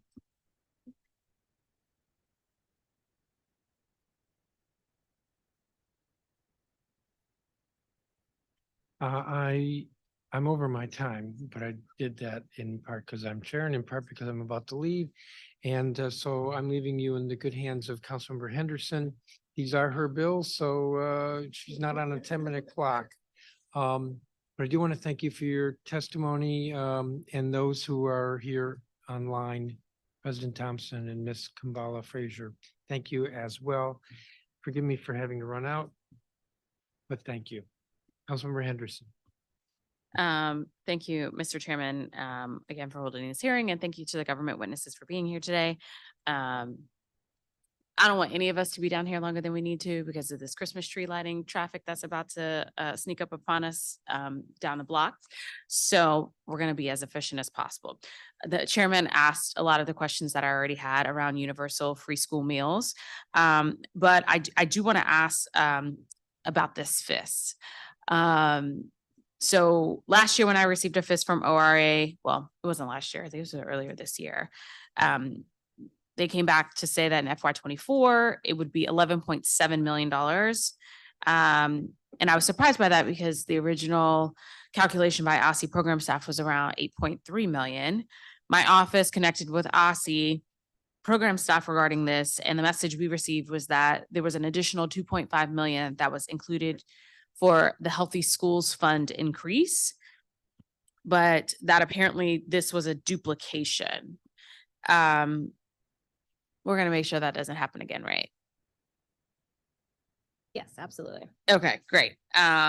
Is I do feel I recognize that we have some funding pressures and priorities that we need to do across the district government, but I feel like feeding children and ensuring that our kids are fed is should be on top of the list.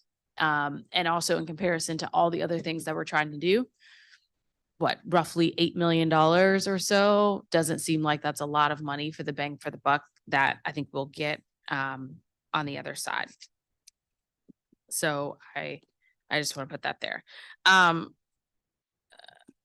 Dr. Mitchell, did you say that you guys aren't able to speak to the extended students right or home hospital instruction bill because of a letter? I did say that. Okay. All right. See, we're moving along. I'll look at the letter. I did want to ask some questions about the Universal Free Application for Federal Student Aid Graduation Requirement Act. Ms. Thompson, President Thompson, if you're still with us. I understand that the SBOE and OSSI is working together to update graduation requirements. Had a conversation with Dr. Mitchell and her team around the framework around a ideal profile of a DC graduate. When is this work going to begin in earnest? That's for President Thompson. So yep, you. At this moment, we've had some initial conversations with OSSI about this. The ball, of course, is mostly in OSSI's court because they have to draft. They have to start the draft. I understand that they have had some initial interviews. It sounds like you were one of them. Both myself and Vice President O'Leary have had our check-ins about this. We also are, I would say, doing a better job of having an open line of communication with OSSI about what work is coming down the pipe for the year. So at our, I believe it was September working session, we were told that this work was kind of already beginning in earnest and would see a much more, I would say, intensive effort in the coming year. I know that is a similar question to when we had the conversation around attendance with Councilmember White, and he was like, hey, this should have been done a million years ago, and he was right. But if that serves as any proof point, we have been able to kind of pivot quickly and make sure things happen when they have been put more squarely on our radar. So that's fair. And I respect the work of the state board, and I understand that you all have authority in terms of working with OSSI on graduation requirements and other things, which is why I rarely introduce legislation around curriculum, because I know that is in your wheelhouse.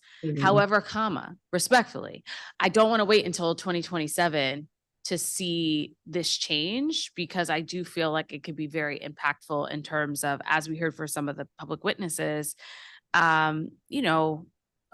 being the launch point and the trigger to a conversation with a young person about what are their post-secondary plans. It could be college, it could be a career, it could be a certificate program or some other things. And so I just want to say that for me, this was a timing question, not I don't respect the state board, nor do I respect the work that OSSI is doing on high school graduation requirements. But I also know, if I think about the timeline to revise the social study guidelines curriculum. I feel like we were talking about that when I was working here as a staffer in like 2016, and we just got it done. I feel like you're right. So I feel like you're right. I do want to both validate your feelings and the considerations here. I would offer that something like revising the social studies standards when we hadn't done it in like 15 years is completely different than a change which could be around like FAFSA, or even some of the work that could happen in a peaceful fashion around high school graduation requirements. I think financial literacy is a great example. That work happened over, or is happening, probably what will happen in less than a year's time frame of picking it up. Social studies is a whole different kit and caboodle. I think the thing we would want people to consider, especially when it comes to requiring FAFSA, and I think this is probably analogous to when the council was doing emergency legislation around community service, is like, are we having the right conversations to both consider what could be the ceiling and like the positive outcomes, and where are there considerations for kids who might not have the appropriate supports as we think about how many migrants are coming into our city. Or like, I have a lot of friends, and I gratefully was not one of them, who had to fill out the FAFSA themselves. Like, they didn't have a bunch of parental involvement. And so just thinking about, like, yes, it could generate certain conversations and encourage people and get them to on the path to not just graduation, but successful post-secondary, and also like what barriers could we create. And so I would just offer that, like, we've done a really good job of expanding those conversations, unearthing some of the other considerations, and being able to act quickly. And I do think this is a place where we can act quickly. Okay. I mean, I will say this. So my intention in introducing this bill was to increase equitable FAFSA support and access. And also, I don't like to give the federal government money back. We're not a state. So we're going to take every bit of the taxpayer dollars that we have, and I want to make sure that we're maximizing this, like, roughly $3 million we're leaving in Pell Grants on the table each and every year. My intention is not to decrease graduation rates at all.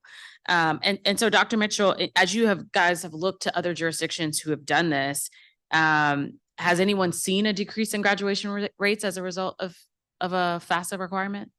I don't recall seeing any research indicating that a FAFSA requirement would decrease graduation rates. I think many states have included the option to opt out. And so let's talk a little bit about that.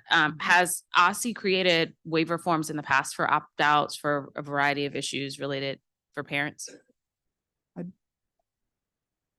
In the division that I lead, we have developed waiver forms for certain programs. For schools, I don't know that we have gone as far as to do so for parents, but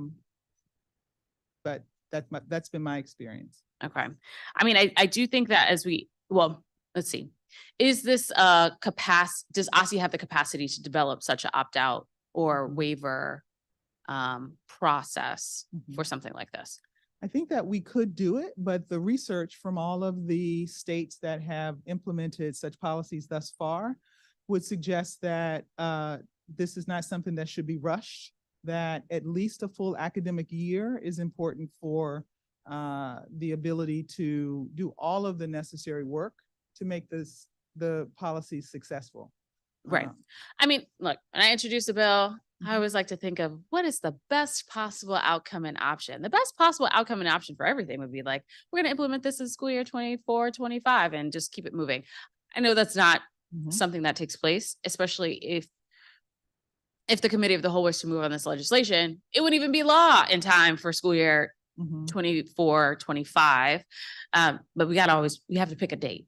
And I don't want to put it out too far because then that gives license to wait on things.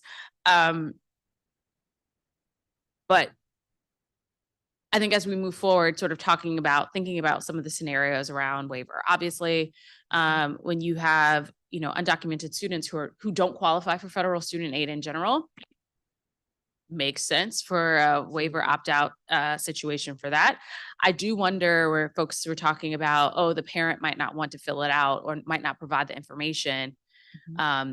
who then can grant the waiver? Because if a parent is not going to fill out information for FAFSA, are they also not going to be available to sign the form to say, I don't want my child to do this? Yeah, I think it's very difficult to create a requirement that would stop a student from graduating because a parent chose not to participate. And this is why other states have not made completion of the FAFSA legislated, but rather have said that it's the submission and largely the student portion of the FAFSA and not the parental portion. Okay. And we recognize the urgency of this issue as well. I think you may know that currently DC is third in the nation in terms of the rate of students that have submitted the FAFSA. We do a tremendous amount of work in the office, making students aware of the federal aid that is available and encouraging them to submit. So additional time to put policies and practices in place to make such a requirement implement it very well. We understand the urgency, but we think that the work that is going on is indeed informing students about federal opportunities for aid. Okay. I want to move on to the bill we haven't really talked about yet, which is the Institution for Higher Education Sexual Misconduct Reporting and Resourceability Act of 2023. Mondi, thank you so much for being here. I want to thank the Consortium of Universities for working with my staff on this bill, and I'm glad that it resulted in a package that the consortium says it can work with us to implement. In the district, George Washington University, American University, and Howard currently have confidential resource advisors. Are you aware of any other schools that are considering adding CRAs to their staffs to assist survivors of sexual misconduct? Not at this time, but it certainly has been a topic of discussion at some of our meetings that those three institutions have them, and others are considering in anticipation, of course, if this legislation passes and in making those hires as well. Okay. Is there a forum in terms of the convening or the work that the consortium does where the schools who have implemented it can share best practices or not with the other institutions that might be considering it?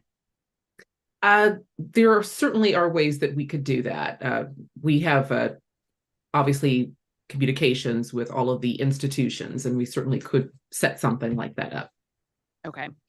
The bill would require institutions to institute amnesty protection for parties of sexual misconduct for violations of an institution's student's code of conduct policy if the violation occurred in relation. Hold on.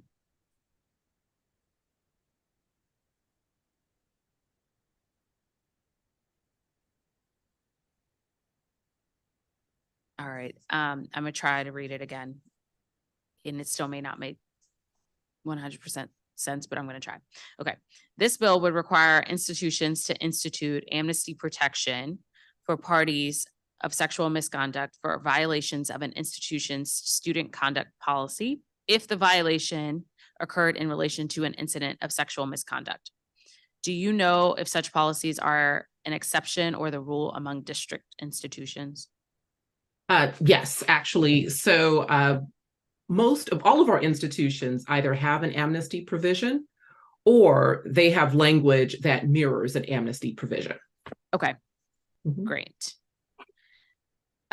Is it the case that most of district colleges and universities already require students to complete some sort of sexual misconduct prevention training during their freshman year or during freshman orientation? Yes. Cool. Are these in person or online? It's my understanding you could do either. That's interesting. Okay. There are a variety of ways I've learned that you can set up an online module to make sure that folks actually sit and read and engage. Everything, right? Even a check for understanding at the end. But I don't want to go that far. I'm just sort of thinking sort of out loud on some of these things.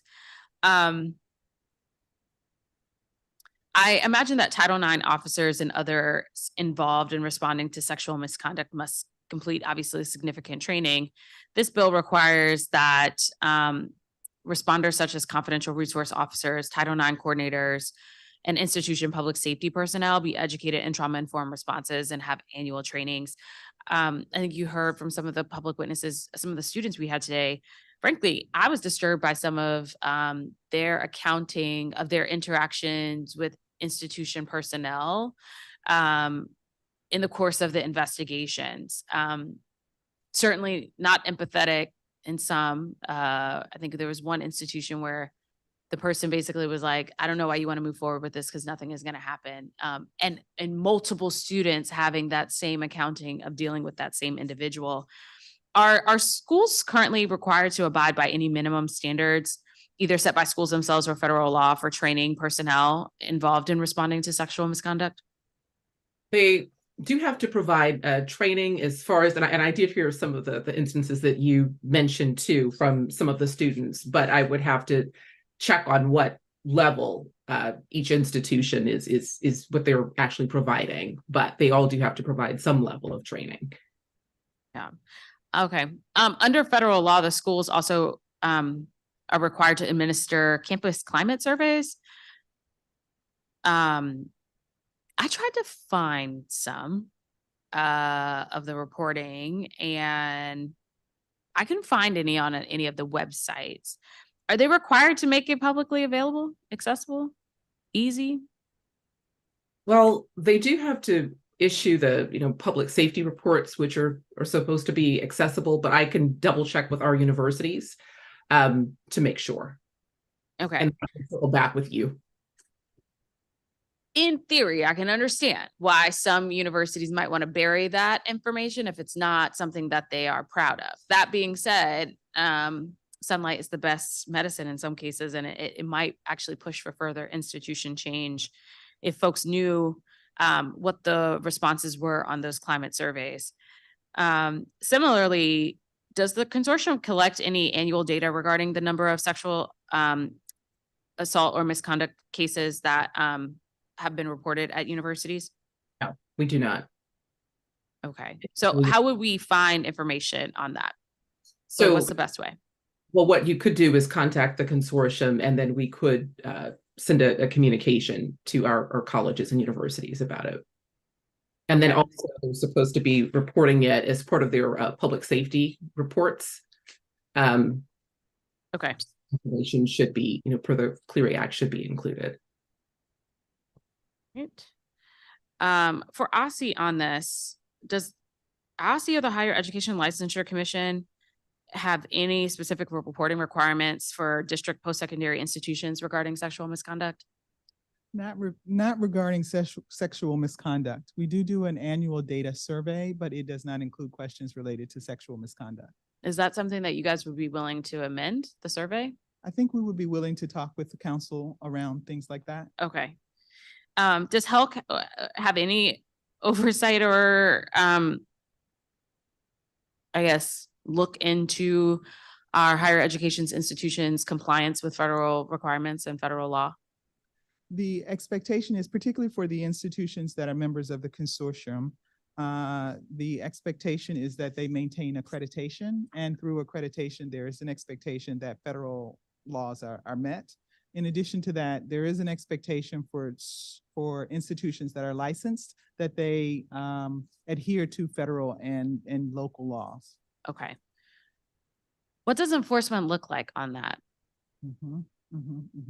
Largely, it is a passive enforcement, and that when we receive complaints, if the complaint indicates that an institution is breaking a law, then we talk to the institution and then make referrals if necessary to either law enforcement or human relations, whatever the situation is. If there's an agency in the district that covers that area, then we make that referral. Okay, so this legislation is written to expect compliance, obviously, with the new requirements that we're putting in, but we don't have an enforcement or oversight mechanism, or we didn't put one in when we were drafting. And that's in part because there doesn't seem to be an obvious location for responsibility here. If asked to identify an oversight entity, is OSSI the appropriate body within district government? I think the Higher Education Licensure Commission is indeed the correct entity. Okay. They are charged with, licensure of post-secondary educations and informing and providing expertise in the area of post-secondary education. So yes, I would think that is the case. We again very much in support of this bill, but just want to understand the extent to which the HELC should be involved. Understood. Hold on one moment.